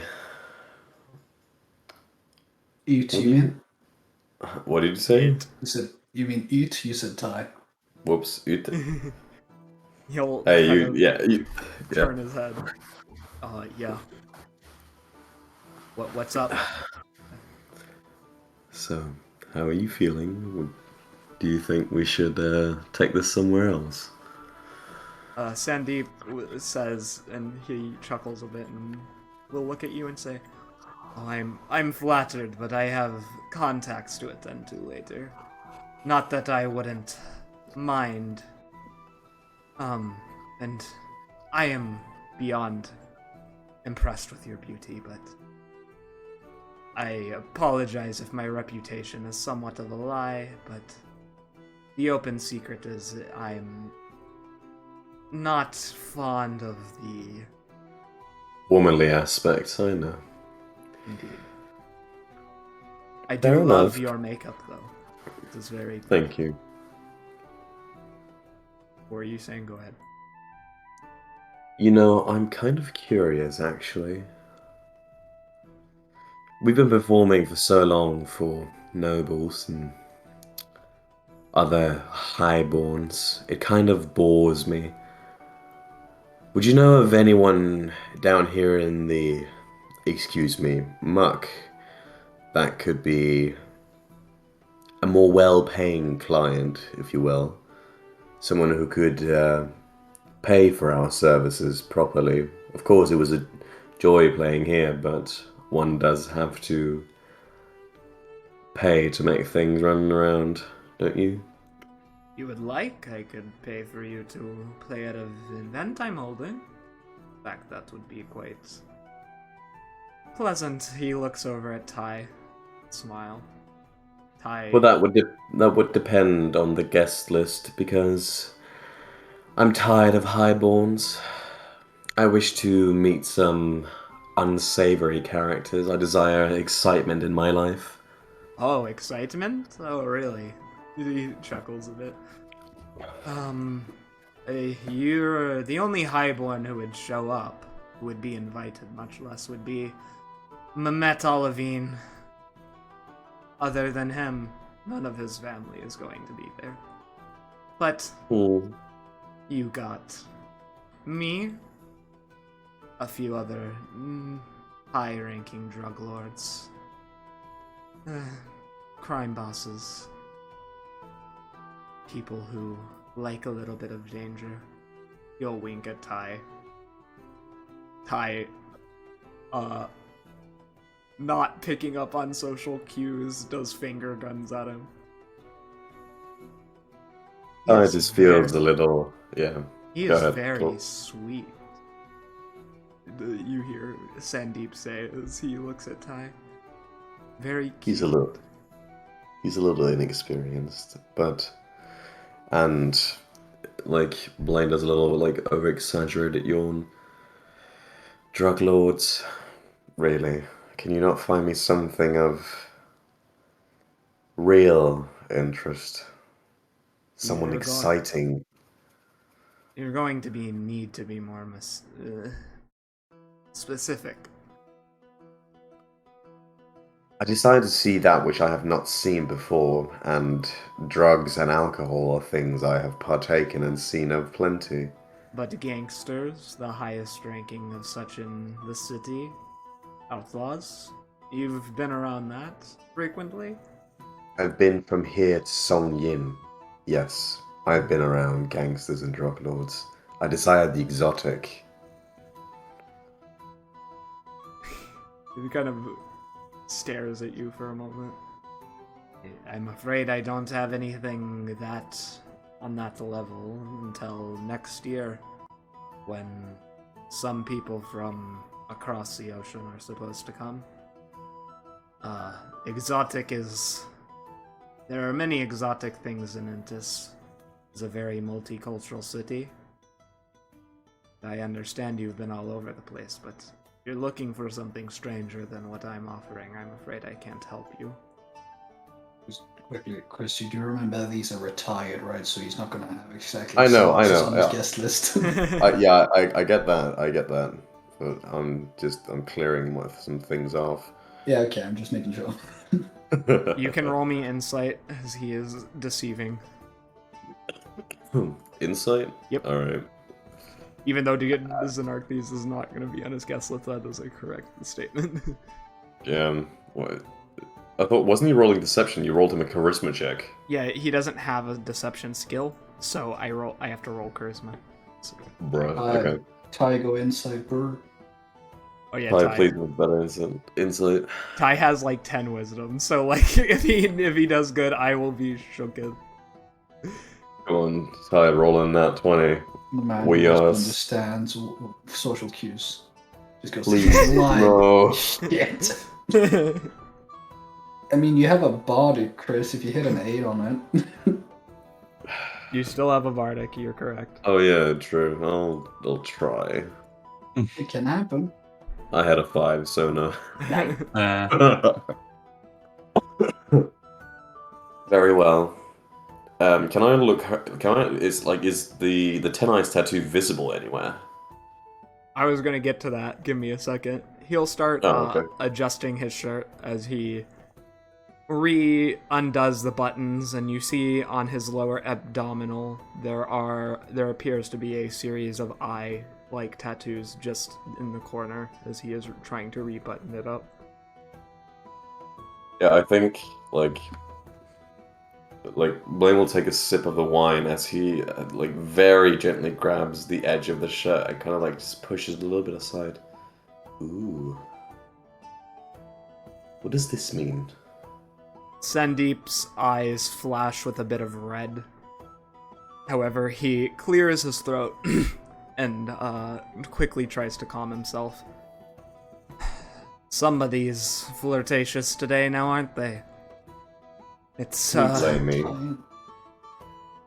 Ty will try to get closer and, lean awkwardly on his shoulder and be like, well, I mean, how could she resist? You're very handsome. God, you're adorable. He says, and he'll look back at you, Blaine. These tattoos are of a former past, and I plan on getting them removed. It is of an allegiance I no longer swear. To an asshole. With an ego the size of a planet. So bitter. What happened? Let's just say, I've had to make my fair share of offing bad clients. It's part of the business.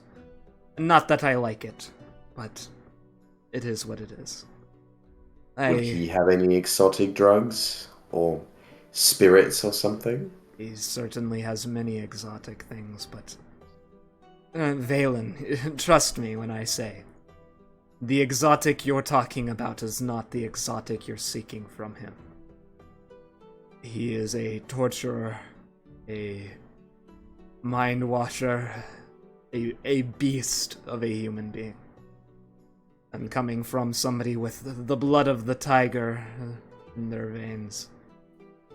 That's no small... What?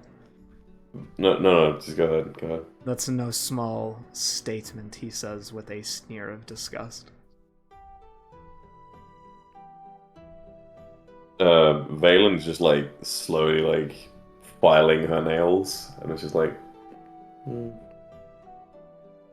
know, I've never seen a man's skull rent in two. That does sound interesting. Just portraying this flutist as some psycho. How would I contact this man, or whatever he is? That's gonna raise his suspicions. He stares at you for a solid minute. Oh goodness. Fine, if you don't want me asking questions, I won't, but it's just, it's so boring here. Like, I get... I need you to counter his insight check. Oh, you want me to do deception? Whatever you believe you are trying to do. Are you trying to persuade him? Are you trying to intimidate? I mean, intimidation I'll do persuasion, because like, she's not supposed to be very intimidating. And I have advantage on persuasion anyway. 18 or a... I'll take the 18.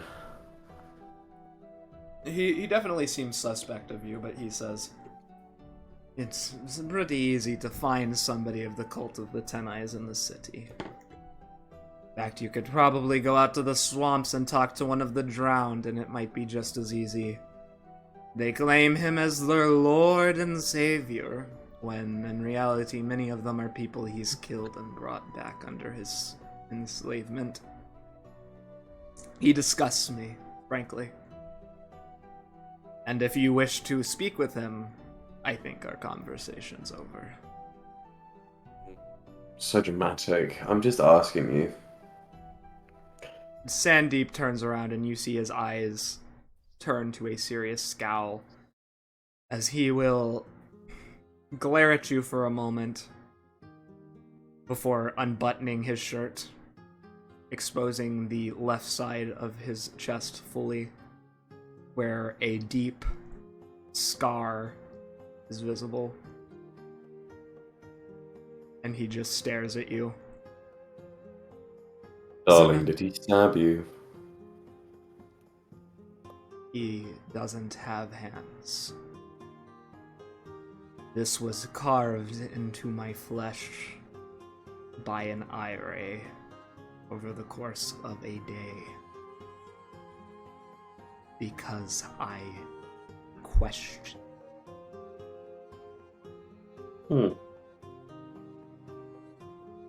We're done. What did he say? He said we're done. Because you pissed him off by being like, ooh, cool, Xernakthes. And he'll look back at Ty and say, You, however, should you decide to keep better company in the future, are always welcome. He blows him a kiss. Are you gonna try to get any more information? Because he is leave, you pissed him off. I don't think we're gonna get a lot out of him. You see if Ty could get some. Yeah. Yeah, I guess I'll talk to Ty and be like, maybe you should try. He's not interested in what I'm portraying anyway.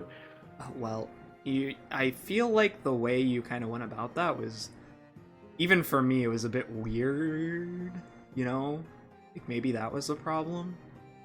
Like I don't like him. I despise his type. It's... I mean, I'm not a fan of criminals either, but isn't the whole point of this acting? I know. But...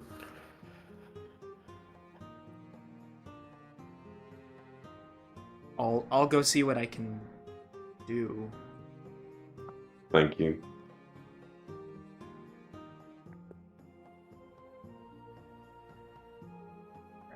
Alright. Would anyone like to act as Ty? Because otherwise I will be playing both of these characters. I can try. He's an awkward, kind of socially inept guy. Yep. But he is smart. He has yeah, zero. he's not dumb. He's yeah. just a bit socially unaware. Yeah. He'll come up and like tap him on the shoulder just like lightly. Oh, hello. He says with a smile again. Be a bit like, cause a bit nervous about the whole not being loyal, and just be like, I'm sorry for my bandmate. I'm kind of new, and she freaks me out a little bit. She's like for some reason very into like scary things. I don't know. Yes, it is strange for a Kalian to act in such a uncharming, unpleasant manner. But, my Peach, you don't need to worry your pretty little redhead about how she behaves. Yeah, I just wouldn't want you to be offended or not have enjoyed our performance. How'd you like my drums? They were immaculate. I Um, particularly like your choice of costuming. what is Ty wearing? He wears like an overcoat with metal armaments, but he's shirtless underneath. Ty will look down and like blush and be like, well, we're kind of matching in that way, aren't you? Showing a bit of skin. Oh, I mean a little, but certainly you're braver than I. You'll step closer. Ty will be like, brave. I don't know. It seemed like this Xernakthes was. I haven't taken a branding or scarring myself, and you seem to be doing okay. Although afterwards, He inhales a bit and just will smile at Ty and say, fine is an exaggeration. I don't do fine anymore anyway. I am a man haunted by faces of the past in a job I can't leave, with assassins on my tail every other day because I decided that no, I would not accept playing second fiddle to a bloated balloon who thinks he's superior to every living being on the planet. I pray for my soul, because I fear for the judgment Xenia, Casio, and the other gods will make when I die, but... well, you left. I left him. Leaving crime is harder. Yeah, but like you said, you don't. It doesn't seem like you have that much of a choice. That you're a bit. You're stuck. You could say. For now, yes, there is hope for the future. Always. It's one of the reasons I am trepidatious about just kissing you and taking you right here, right now, he says as he leans in closer. Oh. I don't wish to involve anyone in what I deal with. But I'm just excuse me if it's a dumb question. You seem to be very well connected. The way you said you had so many crime bosses who would come to your events. Couldn't you, if you knew where Xernakthes was holding out, couldn't you do something about it? I don't know. Bastard changes his lair. Oh. How often did he do it? He had some rule. 3 months, 2 months, whatever it was. You know an entrance that used to be in the lower city, but it got caved in. You could get to the second section of the sewers. Possibly, actually, you could go through the old hideout. But that's full of undead. Regardless, I have no desire to see him ever again. As much as I dislike our MRS, even I feel a ping of pain for her, and having her party ruined by that horror, and what he can do. How was it ruined? You haven't And heard? No, and Ty will like a bit awkwardly like put his hand on his chest and be like, "Tell me more." I mean, Ty has to roll a deception for this one because yeah. he was there. Yeah. Oh, what does he add to that? Like It's, a it's 1? just a +1, so Yeah. I got it. Oh, that's a nat 1. He just fucking stumbles onto him. Hi, come on, man. Sandeep raises an eyebrow. But he doesn't seem upset. If anything, he seems amused. You're not who you say you are you? What? You were there at that dinner. I can tell you're lying.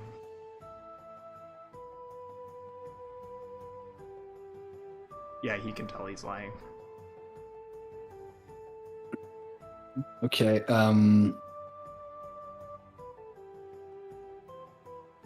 what will Ty do? He's not angry. If anything, No. he seems amused. Okay, so he's not angry about Ty lying about being a drummer, right? He doesn't know Ty's not. He doesn't know that necessarily. He's okay. no, What is it? The fucking wedding dinner he's talking about, or is it something else? yeah, the dinner you had like last session. Yeah. Okay, so it is that. Ty will be like, yes, fine. I was there. It was before I got picked up as the drummer here in the band. I was the bard of one of the guests who unfortunately died. I saw A bard Xernakthes there. who wears Gith Yankee armor. It's what they wanted of me. Gotta protect yourself in any way, and I haven't always been a bard. I used to be a warrior, but I left that behind. Sandeep will, unless Ty pushes him off, will gently put his fingers through Ty's beard and say, I will okay. I'm gonna make Ty make what kind of role will that be to try and focus on the mission? Yeah, make him make a wisdom check to see if he manages to focus on this. "Nope." For fuck's sake! No. Jesus, Ty, why you gotta suck so bad? This is just not his strong. Ty instinctively just grabs his hand. And then yeah. and then forgets himself and is like, "Hey, moving a bit quick now, aren't we?" And clear his throat like, Oh, this is much more interesting now. Look, I don't know who you actually are. I don't really care. You're cute. I like you. And I, frankly, find it amusing. Your little quirks. Not sure if you're cagey because you're married or because this is something else. His golden eyes scan over his body, watching the tensing of Ty's muscle. yeah. But as I've said, you have a friend in me if you want it. Maybe more. You want 2 contacts as Xernakthes, or what do you wish? Ty will like think for a second and just be like, just someone I know was harmed by him. I would just like to know where he is so I could tell the right people where to find him. Where he is always the most difficult part. As I've given you the directions approximately. You could try to clear out the rubble from the tunnel in the lower city, but by the time that would be finished, you will have moved, most likely, the cave-in section C7? He does kind of a glance upward. But I can do you one better. Because I like you. I'm going to see if I can pretend long enough that bygones are bygones and I can get him to come to my party. If you come. How does that sound? There will be need for entertainment now, won't there? And they'll do like an awkward laugh. I mean, yes. There will be need for entertainment.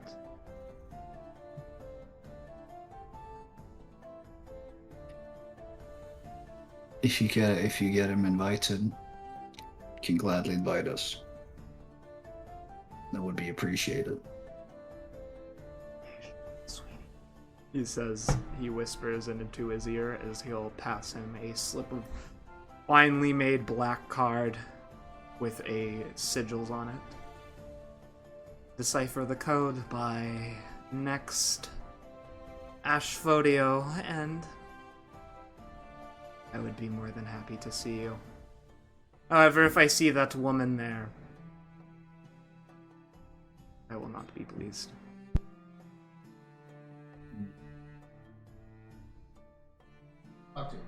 What's up? Somebody say anything? Ty will take the card and do I make a roll for that? Maybe it's just a Nah. card. Nah, it's just Ty will say, I'm looking forward to seeing you there potentially. And then start moving back towards Blaine.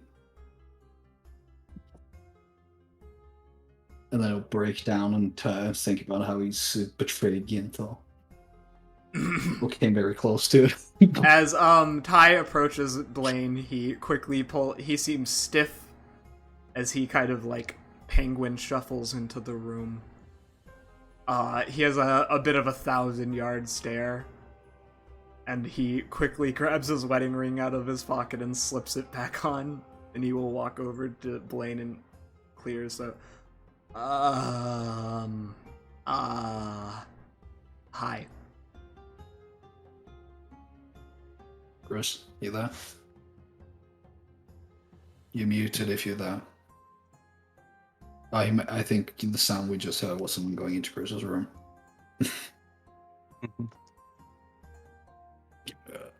What's happening?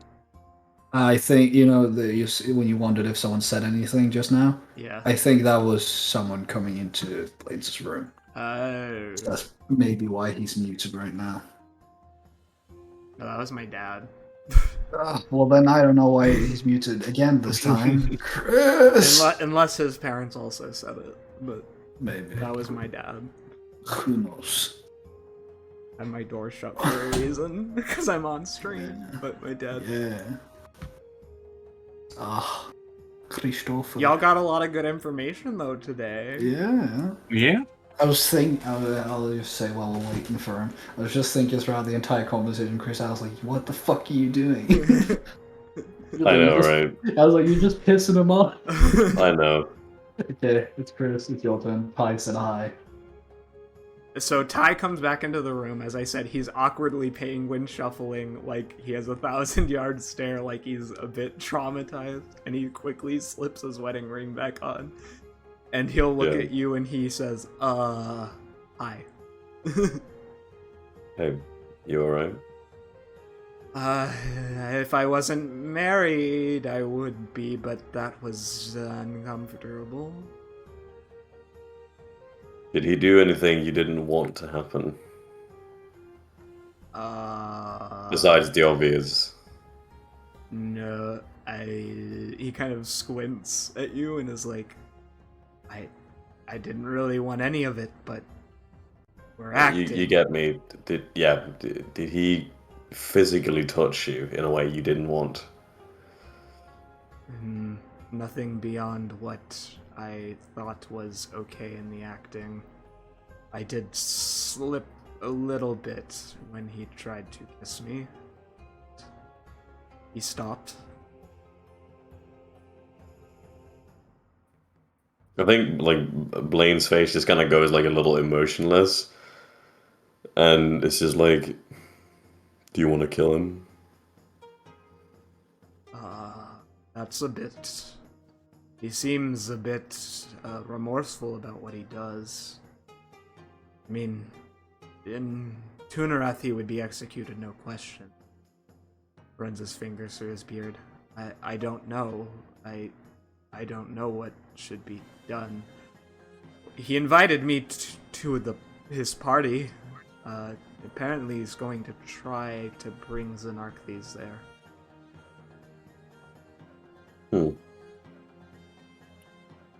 I guess you're gonna have to play our liaison with him in that case. But I think after we come back from the mission, you need to clear all of this with Guy and Thor. I concur. I am going to need to speak with him this evening. Good idea. Shall we take our leave in that case? Something tells me the band is probably getting pretty close. Everyone roll luck.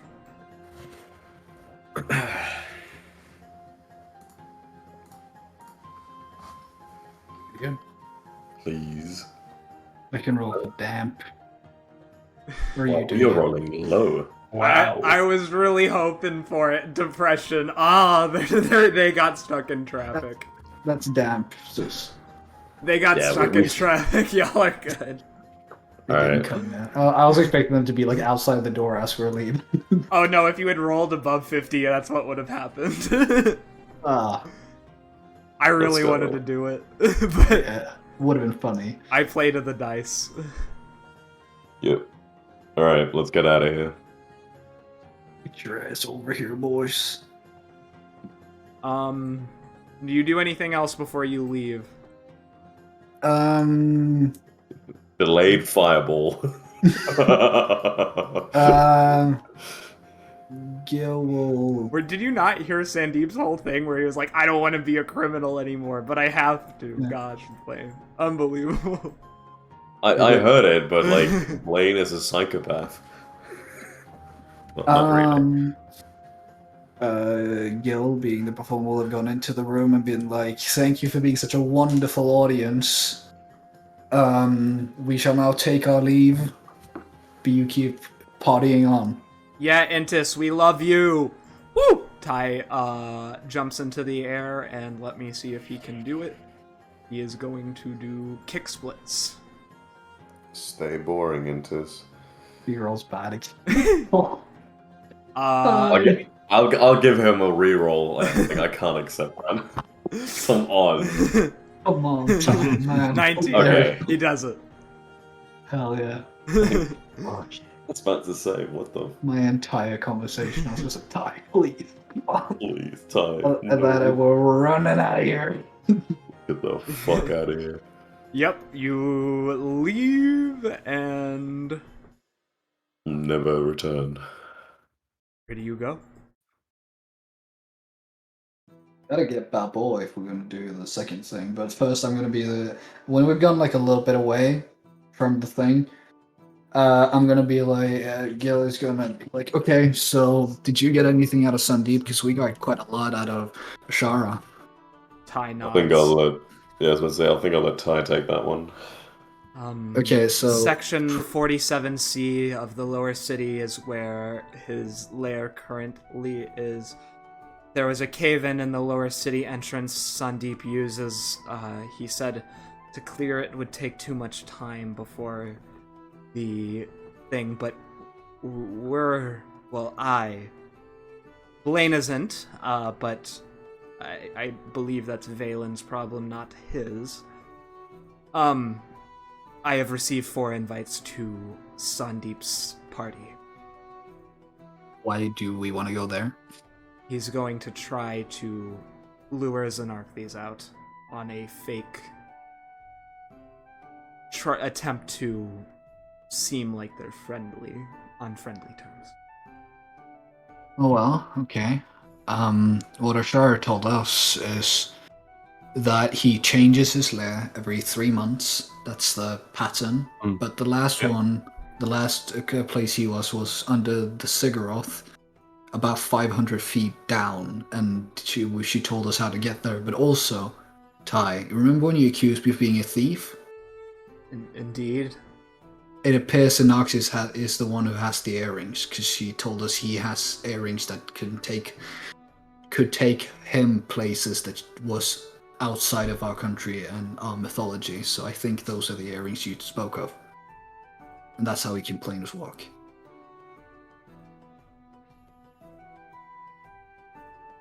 How did he?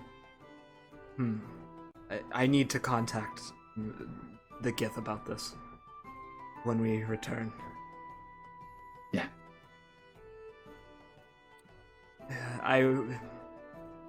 Would Tile blame snitch on the met of going to a crime boss's party? I'm going to have to speak to Mina though about her brother's. Well, he is trying to be a better person. I wish I wasn't conflicted. I don't want to stab him with a trident, but at the same time I do. Do you ever have that feeling Xernakthes says to you? Not specifically with a trident, because that's not really my thing, but I have had the feeling of with the lady earlier, didn't really want her there. Would have rather have her dead, so yeah, I can relate. At least, I don't want him dead, he makes me uncomfortable. Ty shivers. He didn't do anything out of hand, right? No. He stopped when I told him to. That's good, at least. And I'm sure your husband will understand. I hope. I'll give him like a pat on the back and be like, you did it for the mission. You didn't do anything unfaithful, I'm guessing. No, of course not. No. Exactly, so if you just explain it like that, I'm sure he will understand. The imp will come out of the backpack and be like, well, that was pretty impressive. You did better than I thought you would. Honestly. True. Just being honest, man. Your Gith friend over there ain't much of an actor. Nah, it's not his strongest suit. But you seem to have pulled it off. He whispers this part. Little to no rule violations involved. Good, and I'll pass Mike. 50 gold. Pleasure working with you. You too. I'm probably gonna be around again. We'll I see if we need to play the piano. I apologize for my mistress. She's a bit weird. Also, is this a copyrighted song? Yeah, I was like, Chris, what have you queued? This is not supposed to be in here, what the fuck? Oh no. Okay, thank you. I was like, I was wondering when you were talking, but I didn't want to interrupt. As long as we keep talking over it, then it doesn't matter, because we're blocking out the sound. Yeah, I just noticed, and I was like... Alright, we're going back to the Chaos of Boars. Wait 1 second. He says, my mistress is a bit of a handful. Somebody else wants to talk to you before you leave, though. As you climb down the ladder. Alright. We gotta drag her over.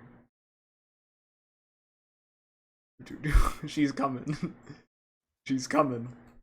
Yeah, we can. How long would you say these conversations took? Quite a bit. Yeah, which is no longer charmed if it's been longer than an hour. I assume y'all are on the ground now. Yeah. Move us over. Imp's gonna fly away. Need to get Yo, in the homie's up there. You see the old woman standing by the stream.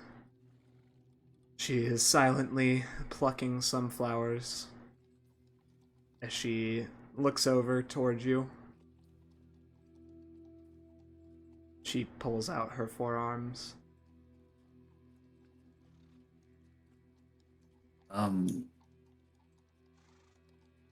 Hello? Ty readies his trident.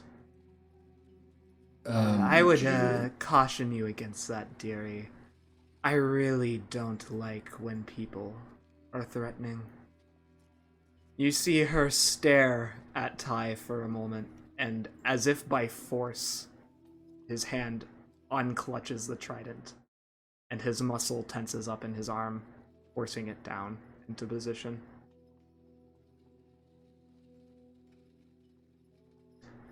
I prefer to be nice about these things. Guessing you weren't really looking for our autographs then. No, I was. My daughter will think these are the real thing, and you performed well enough to be the real thing. The chain smokers. Quite a good disguise, I must say myself. Yeah, I have a talent for it. All of you played your part. Gerald Tion.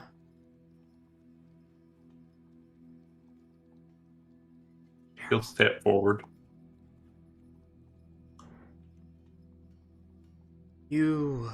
I feel bad for you. Being away from your family for so long, I apologize for the rudeness of Shira, but it is who she is. Your daughters are safe, so you know. They have not been transformed into vampires. They are to be married soon, in fact, and they are headed south, far away from the front.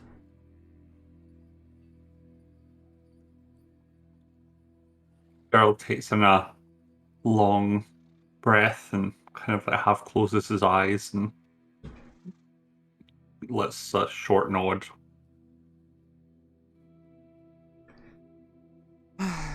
I know your culture doesn't believe you're technically family anymore, dishonor, whatever, but I thought you should know.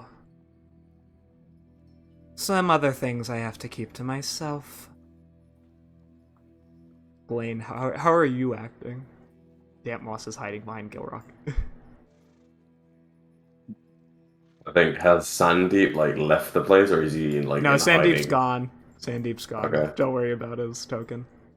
Yeah, I think like Blaine has like taken off the wig and is like wiping away the makeup,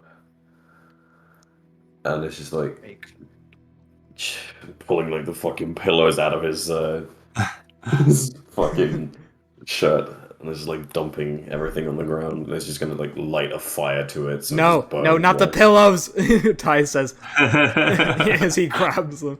Do you know how expensive these pillows are? Mina told me they're worth over 7,000 gold each. God, look at them. They're made of pure silk. What are you doing? I'll buy some even nicer pillows. I'm guessing you're the information broker. You can call me that. I have many names. Many The old Weaver. names lost to time, many names I've gone by. But most call me as your friend, the son of Jaimar has pointed out, the Orb Weaver. And, Torin, I am not a servant of Loth, if that's what you're afraid of. I serve myself. And dearie, it is best to be polite when someone talks to you. You see her lift her hands and begin to do motions with her fingers as Torn is forcibly stepped forward to face her, and his vocal cords are forced to say, hello, ma'am.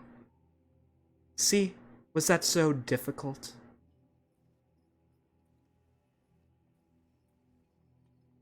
Okay, You've proved your point here. No need to force people to do stuff. I expect respect. You treat me with He's respect, I treat you with... he is scared. It's not the same as treating someone with disrespect. Being frightened is logical. You all should be scared. But when you're dealing with somebody sentient, she says as she takes off her hood, revealing large, compound spider eyes, bright red and ruby-like in appearance, on her head. Being afraid makes sense. Displeasing them doesn't. And you've made me quite pleased today, Gilrock, so I suggest you just let things be what they may be. You're pleased. But I would say it's treating me with disrespect as well. If you force my friends. The friend who is not even acknowledging my presence, or the friend who threatened me with their trident. You tell me what more. Ty can be rash. From what he saw, he sensed a danger. Would you not yourself see yourself as dangerous? Isn't that treating you with the disrespect you potentially don't deserve? Dangerous, yes. Worthy of attacking on sight, no.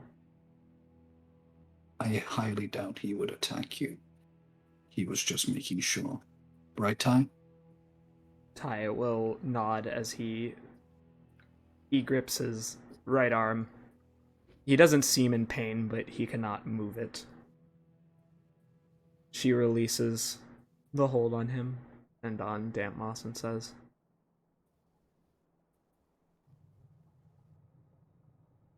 you'll approach closer. You see 4, in addition to her arms and legs, spider-like limbs come out of her back as she steps toward you, perched on them, hovering above you, Gilrock.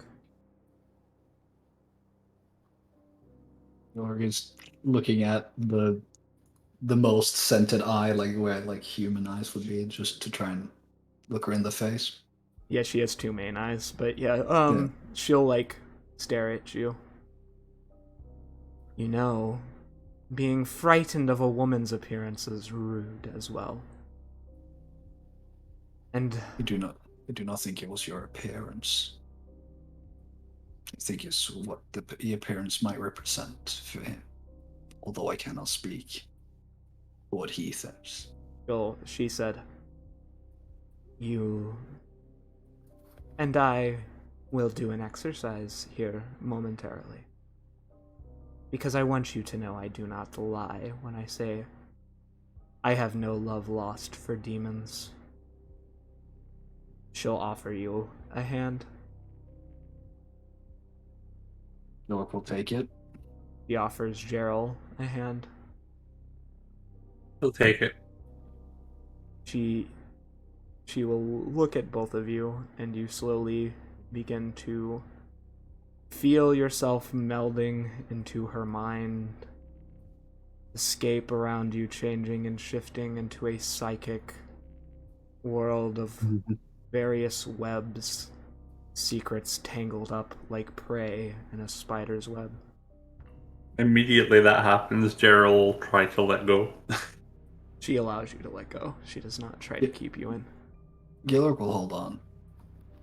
You do not sense evil in her, but a deep narcissism.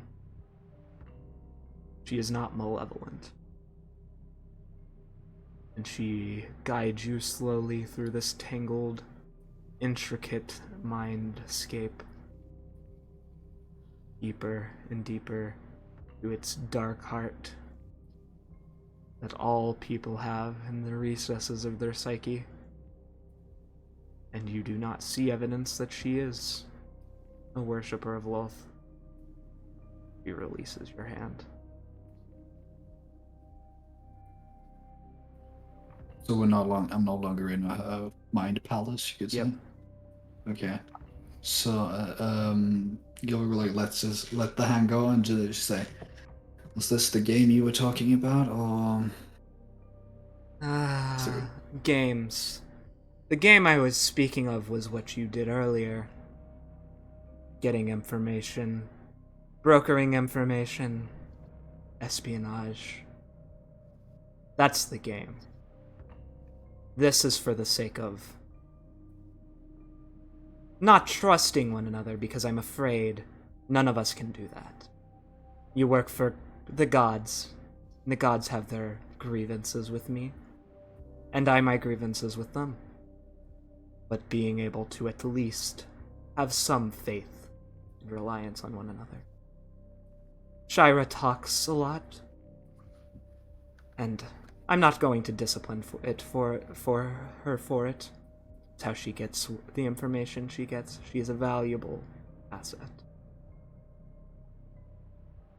Yeah, I don't But like her that much. she likes you.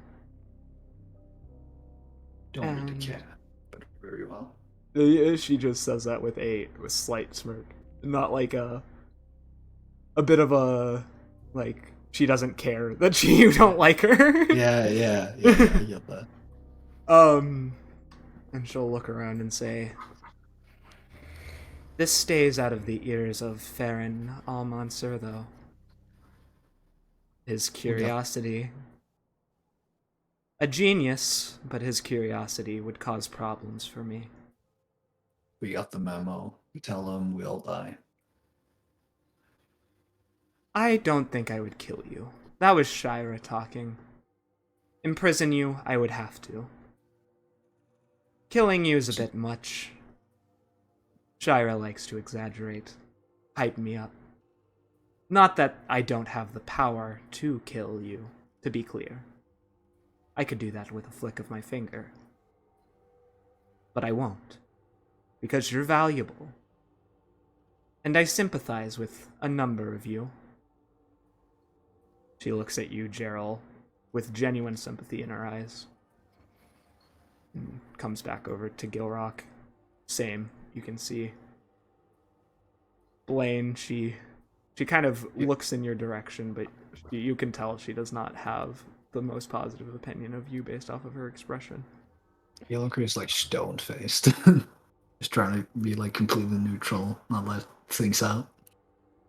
Like You you know did with. you know that face when Patrick Bateman is looking at the fucking like the cards when they're sitting in Yeah. that one scene. That's the face Blade has on his face right now. Very sweaty as well. Yeah. Nah, it's just like that dead stone face as he's just looking at her. So, do we have something? We acquired the information we were seeking. You do believe, yes? Oh, but you're going to want more than that, yes? Information Yeah. about the demons, information about their plans, information about the troop movements in the Black Road, information about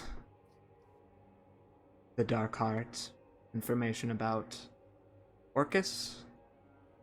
I have many, many sources of information, Yorok. Wasn't the whole deal?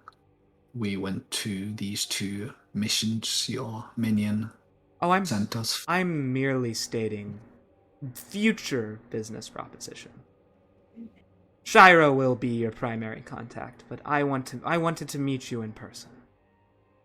Because a team made up of a planeswalker, a champion of the water goddess, a gith of an uncertain future, and a drow who has found his way back from enslavement. Champion of Jufor. And lastly, of course but not least, we have the crowning jewel himself, the son of the King of Gods. You can feel the sarcasm dripping from her voice, Blaine. Yeah. Like Gilroy will like just quickly grab it onto Damps' hand because he didn't know of the whole that much of the imprisonment part, just as like support. Mm-hmm. or Weaver. Yes. I respect this is a working relationship and something, I just have a slight inclination. You don't seem to like me very much, but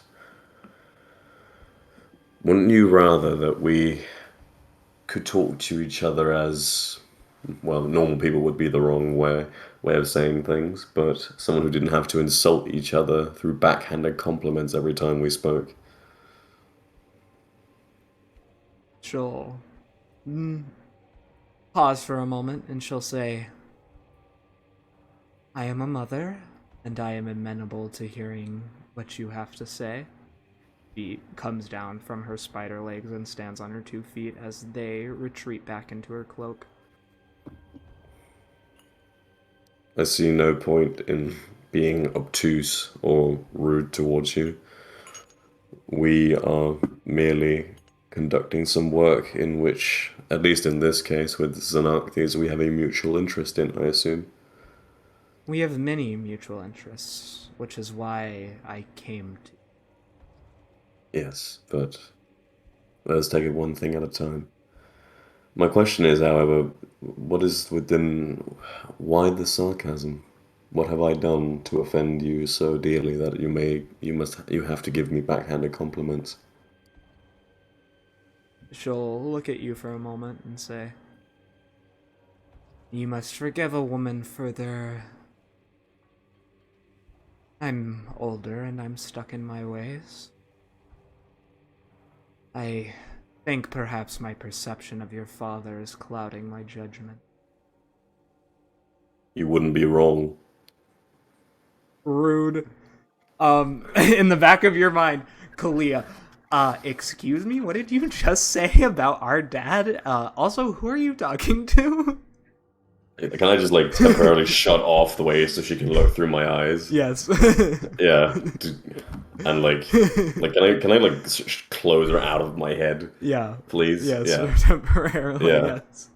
yes. Gilrock will have said, as she's saying that, should be like, well, Blaine, you did say you were unlikable, so I guess she can't be blamed that much, can she?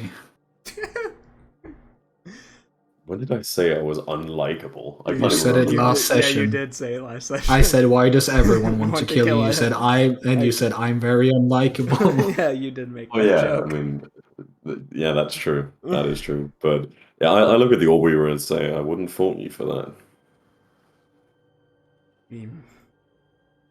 Some would. I have a feeling many of your family would disagree. Some wouldn't, but those are... I also think a lot of my family would agree. How many, since you already know this, how many half-sons do you think Jaima has who's sitting with the same feeling I had when I first discovered that? Depends on the sun. The man has over... Population of this planet's around 3.5 billion. The man has over 3,250,252 children. So he's been quite busy with your instructions. Blaine just notes down that number as another piece of argument he can use for why his dad is a fucking piece of shit. Actual man whore, truly a man whore. Yeah. Blaine's gonna go. Leave Jaimar alone. He's not perfect, but he's better than you make him out to be. 3 million kids. But, Yep. yeah, child support must be insane. Yeah, Blaine just kind of shrugs at that number after writing it down. He's like, yeah, I guess it does depend on the child. I know personally I was very disappointed, but I understand it. It still doesn't make it better. Some are elated. A lot become paladins. I mean, he is quite a charismatic god. Can't fault him for that. Yeah, well, it seemed I had to fall before I could rise again. I'm well aware of your past, as I'm assuming you know it.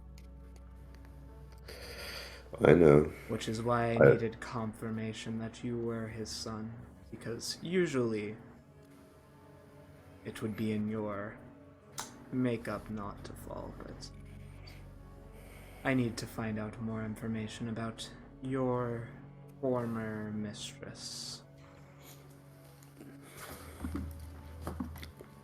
I could tell you a few things.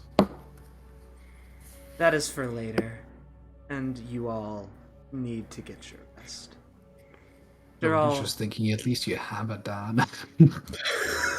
You have a dad, technically. Like, you got born somehow. literally. Yeah. I've implied this session your father is still alive, Yeah, so I yeah, do not but- understand. Homie. Throughout his entire life, just because someone said, "Do you know what happened to your parents?" doesn't mean that doesn't say they're not dead. Yeah.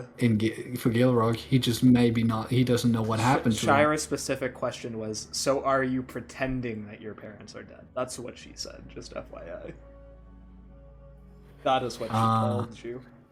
Okay, well, as far as Gilrock knows, they're not there. So the question, this is the saying, if at least you have a dad, is still a thing, and he's thinking it in his head, so it doesn't mean giving a bit of character.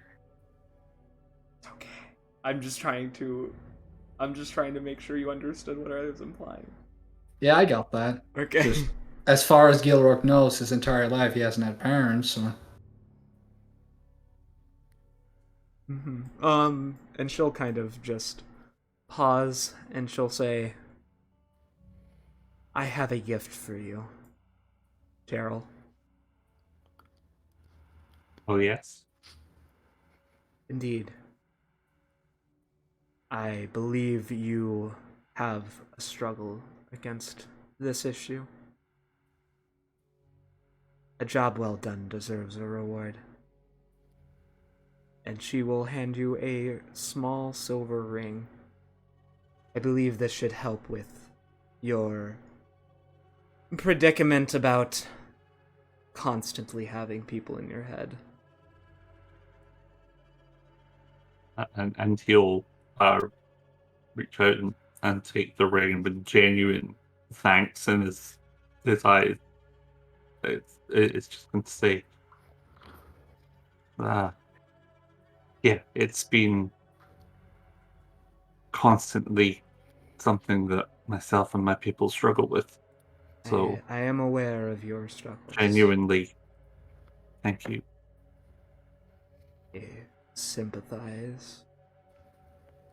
For I cannot think without everything in my head at once. It's the nature of what I am. But that is how I become powerful.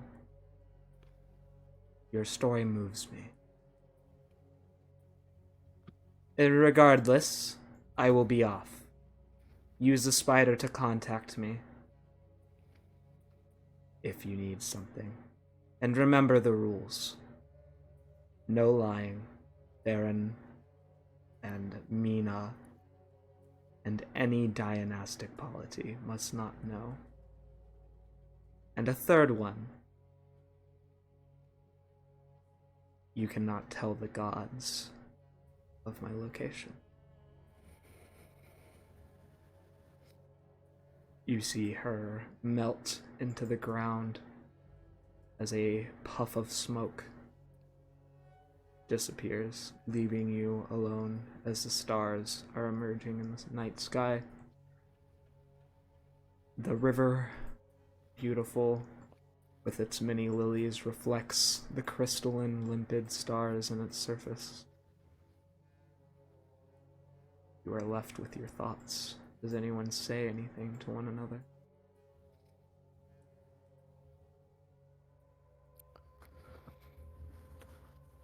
I think... I don't know. I think Blaine is kind of thinking of his parents, actually. Mm-hmm. But he's not going to really bring it up. He's just contemplating what happened, essentially. Are you still shutting Kali out of your mind? No, I'll let her back in now that the old Weaver's is gone. Hey, so what was that about, you know? I had to have a private talk with someone. Okay. And why does that involve dragging down Dad? Well, wait, you just respond to the me like slagging dad. Is that just not what you're paying? Is that the only thing you're paying attention to? I I happen it happens to catch my attention. Yes, it's not the only thing I respond to, but it does catch my attention.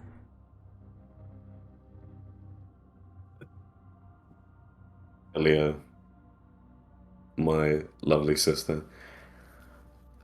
Again, it's been quite a few years where I've never heard anything from him.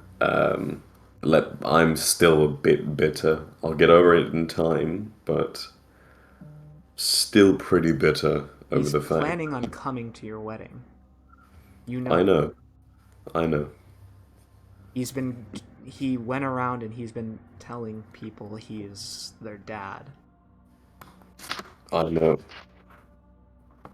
But He's not great at it, but it's a step forward. it is. I'm not She says with a negating. bit of her own trepidation in her voice because she also has this problem, but whatever. Yeah, it is a step forward, and I'm proud of him for taking it. But it should never have been a step that needed to be taken in the first place. It should have been something that was just done automatically. Also, how big of a man whore has Dad been? He has 3 million kids. Hello, can y'all hear me? Yep. 3 million Okay. plus kids. Like, He's had a Uh, lot of time to work on it, I guess. This is him schedule. She's like, just like, Nifero has over 10 million. yeah, Nifero is a demon lord of lust. I know he was a former god, and he most likely will return back to being one, hopefully. But we're talking about Dad here. The supposed king of the gods is just. No wonder there's so much confusion. He's banging everything that can live and breathe.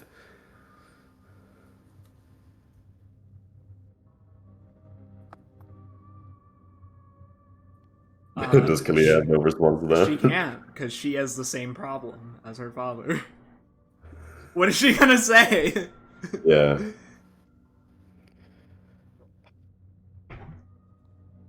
She just pauses and says, he cares about you. Okay? I know. He did those things in the past for you. What, he made 3 million mothers pregnant? Is that what I'm getting at? That's not funny. It's a little funny. Casio, where are you? I need Casio. My side. Hey yo! What's up? We just all seeing Chris have an entire conversation in his No, head. Casio's physically showing up. Oh, okay. I went schizo for a moment. Excuse me. No, The voices. Kalia does not physically show up, but you see, like, straight up Casio is, like, he appears in the flesh behind Gerald.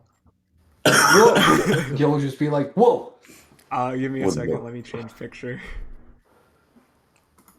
What is that original picture, actually? It's the Planetar. Oh, right, yeah. He purposefully shows up behind Gerald as the god of undeath. Trying to trigger Gerald. Gerald just dicks him in the jaw by accident.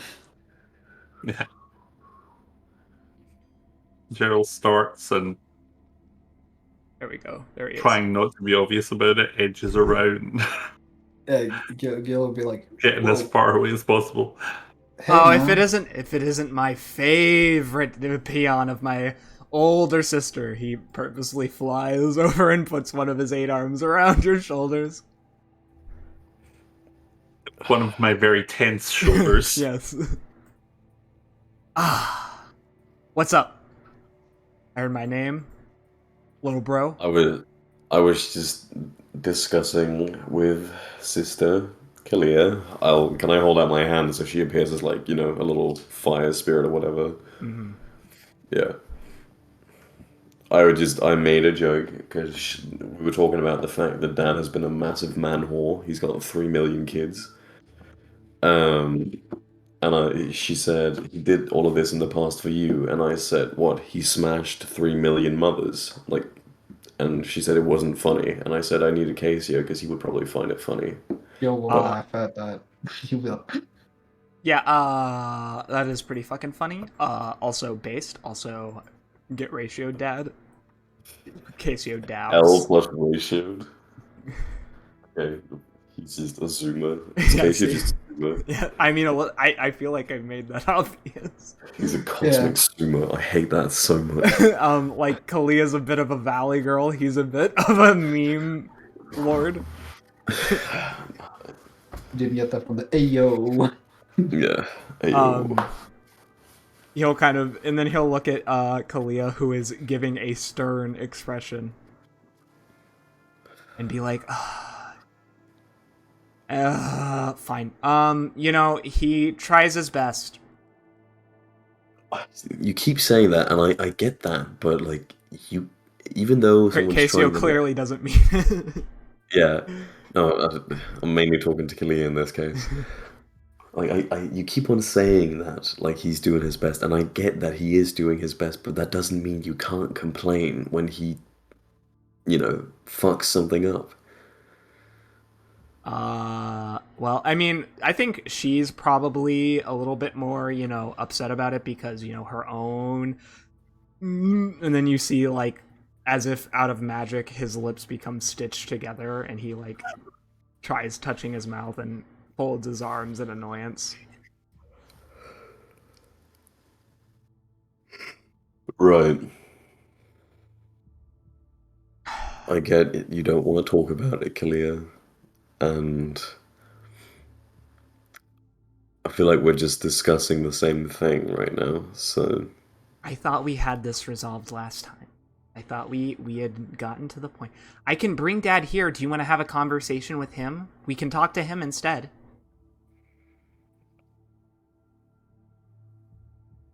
I look at the others. Are you guys up for talking to Jaimar right now? Seems like it'll be a conversation for you, so whatever. I mean, we could take it back at the palace. We're heading back there anyway. We can just do it now. I feel like it'd be too much to explain to everyone else that suddenly everyone in your fucking family shows up. Fuck, he's already here. Oh, Kalia's mad. She's being petty with it. Blaine just like he does like like when you just like stretch out your entire body and just let yourself fall like as long as you are. He Yeah. just does like does like a spread and just like falls to the ground and just says just like frustration sigh. As a beautiful horseman with the muscle of the gods comes forward from nowhere with a beam of sunlight, he steps down and he'll kind of look around and say, "Oh, yes, daughter." She points at you. Hey, Dad. My son. I have spoken with. He pulls out like a scroll and opens it. 300,405 of my children today. Gives you a smile. Blaine's genuinely impressed. Like that is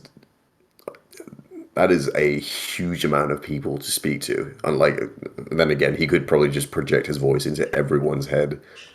But have you spoken to them physically? Like, went down to them and talked to them like in your form? I've tried to. I also had to fight some demons in hell. Go down there, go to Yeah. Avernus. It's That's pretty. You see some blood marks on his bandages around his waist. He appears to have some cuts on him as well. Yeah. Next time you go down, tell Asmodeus I say hi, won't you? Oh, okay. He kind of gives you a sideways glance. Yeah, sorry. I don't know why Kalia decided to summon you. We were just having a little discussion, that's all. What are you deceiving, Gorak? And now she'll have a longing look at a family on Blaine here with his dad here and everything. She's hiding it a decent bit. Ah, and you must be one of the new heroes who have joined my son. He'll kind of do a kneel before you on his hooves. York, I know who this is, yeah, so do a bow, like full kneel onto his thing and be like, yes, I'm, And we're all working together. They're not my entourage. Oh, big fan I, of your I, son. I don't. He looks at Blaine and scratches his long black beard with its blonde tips. And is like, Yeah. What do you mean?" Like we run this as like we're all our own boss working together. Well, there's not like one like guiding the others. Yeah, but like you run it all together, but then most of the decisions go to one person, right? You know, like. No, we discuss them like as a group and then like make the decision from there. Like Blaine is like laying on the ground, like on his back. It's like what's it called? Gestacu. No, that's not the right word. He's like I have no idea what you're trying to go for, man. I can't like no. He's moving his hands as he's like speaking. He's using like one hand to like swirl it around as he's like talking, trying to explain what he means. What's it? I need to figure out that Gesticulate. word. Gesticulating. Gesticulating, thank you. That's such a weird word to say. Gesticulating. Yeah, he's like gesticulating with one hand, just like talking, like while still laying fully on the ground, just looking up at Jaima. Like, yeah, we all work together. Like, we don't. I don't. I'm not the leader of the Force. Gerald's not the leader. Ty's not the leader. Torin's not the leader. I don't know I'm who the not. leaders You are. hear Ty say in the background. No. Gil- For all intents and purposes, the one who probably has the most power is not even here. Casio literally has a hand. He's like face bombing right now. So yeah, no, we run this together. We're a modern country, remember? What? He says with a bit. It doesn't matter. We were just having a slight argument. Yeah, I don't, I, it hurts to see my children upset. Son, he says, looking over at Casio, who is like just staring awkwardly back at his father. How are you? All right. Lots of souls to ferry, lots of souls.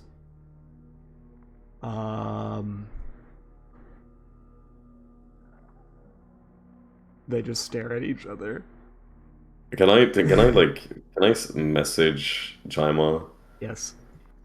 and I whisper like, tell him that you're proud of him and that you love him. I wanted to tell you, son, that I love you and I am proud of the work you do in ferrying souls into the afterlife. You see Casio smile a bit. He has a bit of a confused smile as he kind of puts his giant skull axe into the ground. He's still leaning partially on Gerald, and then he'll look over to Gerald and say, "Isn't that cute? He said he was proud of me."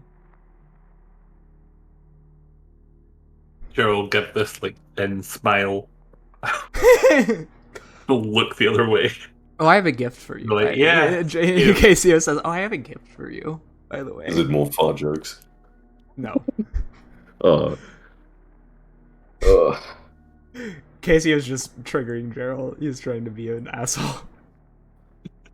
It's working. He summons a skeleton in front of you. You like it? He says. Gerald's just gonna put his hand over his eye and take a little long, deep breath. Like,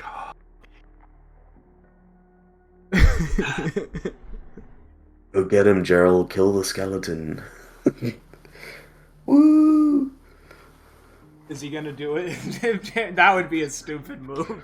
Not that KCL would do anything about it, but he is standing right here. KCL looks at Gerald and then looks back to his dad and says, I thank you, Dad. I had to come by.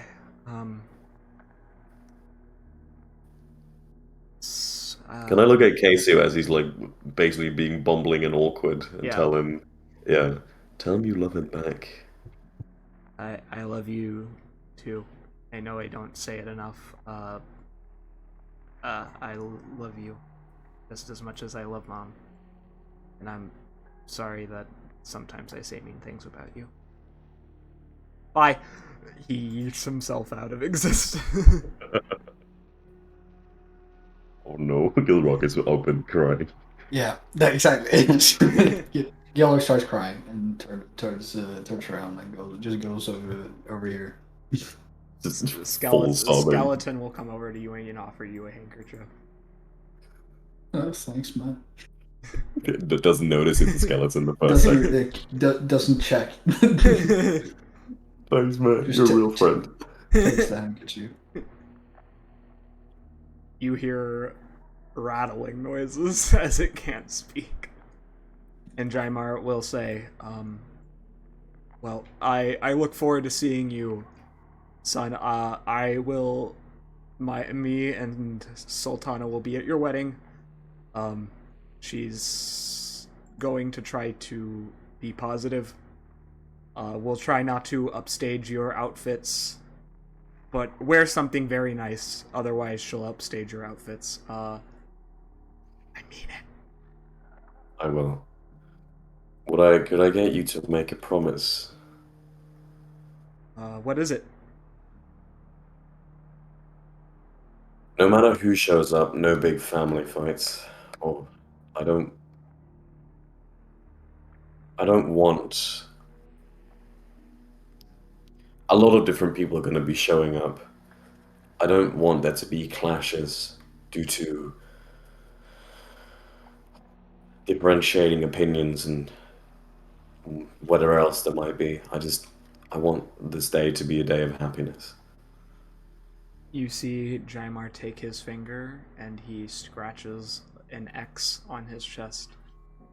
And he says to you, I, Jaimar, promise that I will not start any fights at your wedding. You're definitely allowed to help end them, though, and I smile at him. I feel like me ending them would be not very good for the rest of the citizenry there, but I'd have to be very precise. I mean, you know how to aim, right? I do, but you try aiming a sunbeam from... Aren't you 90... kind of half made of it? Oh, I mean, yes, I am literally the sun. Exactly. How can you not control yourself? My dude, it's 93 million miles. You try it. He says... But well, he doesn't say my dude, he says, my Blaine. My dude. My dude. That was me slipping my into dude. My dude. Just Surfer Jaimar. My dude. You try aiming it from 93 million miles away. No, but the thing is, you're right here, so you know exactly what you're aiming at. It doesn't matter where you shoot it from, as long as you're like right next to where you're firing. It should be precise. I'm better than I was back at the beginning. Let's just say that. And he'll give you a smile, and he kind of puts his sickle into his robe, and he says, I need to go get my wounds treated. Sultana's waiting for me. He says, you can Give him see, my well wishes, would you? You can see a genuine love in his eyes as he says her name. But yeah, he'll nod and say, I will tell her you said hello. Thank you. Take care. He'll nod. You happy now, Kalia? I spoke to Dad. A little bit more, yes. I am a bit more happy, yeah. Good. I did not do that to be mean. I did it because But what's that? I think the connection's cutting out. I'm literally right in your hand. I don't hear you, and I I'm just right- close my hand. I just close my hand. You feel your body grow feverishly hot. Sweat is pouring down your face right now, like you have eaten 3 bowls of hot sauce at once. I jump straight in the fucking this like river thing or whatever it is. Alright. Does anyone have anything else to do? Otherwise, I think that's where we're gonna call it today. I will do a quick zoom out, but want to check and make sure we're all good. Yeah. Oh yeah, look, you're still just sitting there solemnly looking out. The skeleton is standing behind you, comforting you. He'll take you. At least it's not any other, so one of the other guys in the party. The camera slowly zooms out as we see Liliana Vess, her hair updid in a high ponytail, her yellow eyes staring out into the distance as she sails up the Bloodrend, staring off into the mountains. She looks at her palm, then looks back up into the sky, pondering for a moment before a large gargoyle figure perches on the edge of the ship. She lets out a deep sigh of vexation. Greetings, Raz. Greeting. No. Need to remember my Fraz voice. Greetings. I'm glad to see you're back and safe in one piece. I assume coming back from Theros didn't give you any trouble. It was a bit more difficult than usual. I didn't have my focus items, but that'll be resolved soon enough. So, you're aware of what's going to happen in 2 weeks' time, yes, on the day of the whelp's wedding? Yes, Raz, you plan on blowing up a city. I am not going to blow up the whole city. There's no fun in that. No terror. The point of this is to instill fear. Cause them to lose faith in Jaimar. Make them question whether or not he's truly a protector. Send them spiraling full of despair. So only part of the city should be destroyed, the rest should be okay, because we need people to mourn, to grieve, to lose hope. Maybe some of those old enemies can follow suit. I would laugh to see one of them fall into my clutches. However unlikely that may be, he says with a sigh, swishing his massive tail, dipping it into the water. Have you come here for a reason? Or... Yes, it's because if you want that bag, I'm planning on destroying the monastery. Obviously, Barant won't be able to be in it when that happens, when Lucian sets off the bomb. I made a promise to Akshatal I would let him be the one to light the fuse. But you're going to need to be faster. And how do you expect me to do that? Are you going to provide me the teleportation? Or should I waste more of my spell slots? You know, it's practically lucky that they got in the same time I got out. If I had been caught again, we would be in a worse situation. Now. There's no need for being rude or hasty. I'm just saying... We're going to move a few maybe 100 miles upriver. Raz snaps his fingers as the boat is teleported deeper into the desert. Farther along its course. Should be there within the day count now. Afterwards, you know what you're going to have to do, yes? Kill him. Presumably. Isn't that the job for your little minions? They're tied up at the moment, but it is part of their work. There are others who are coming up in more prominence. Yes, the satyr, who was clueless for so long. Cute, if it wasn't so stupid, he says mockingly.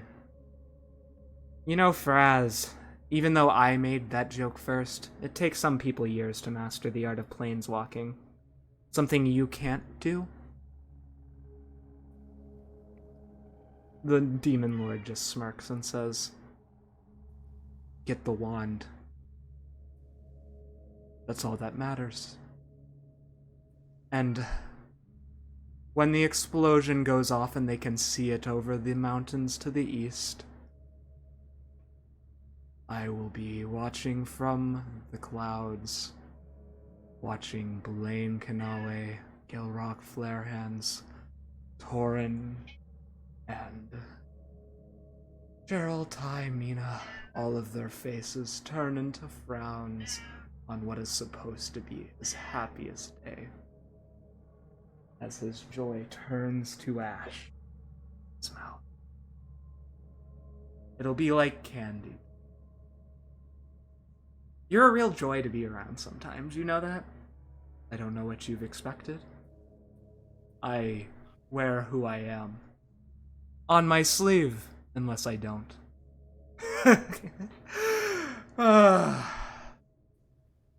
But they have things we need to deal with. They're preoccupied, so hopefully this distraction with the Beholder serves us well enough. Maybe we should contact him. He might be a useful ally when this is all over. Regardless,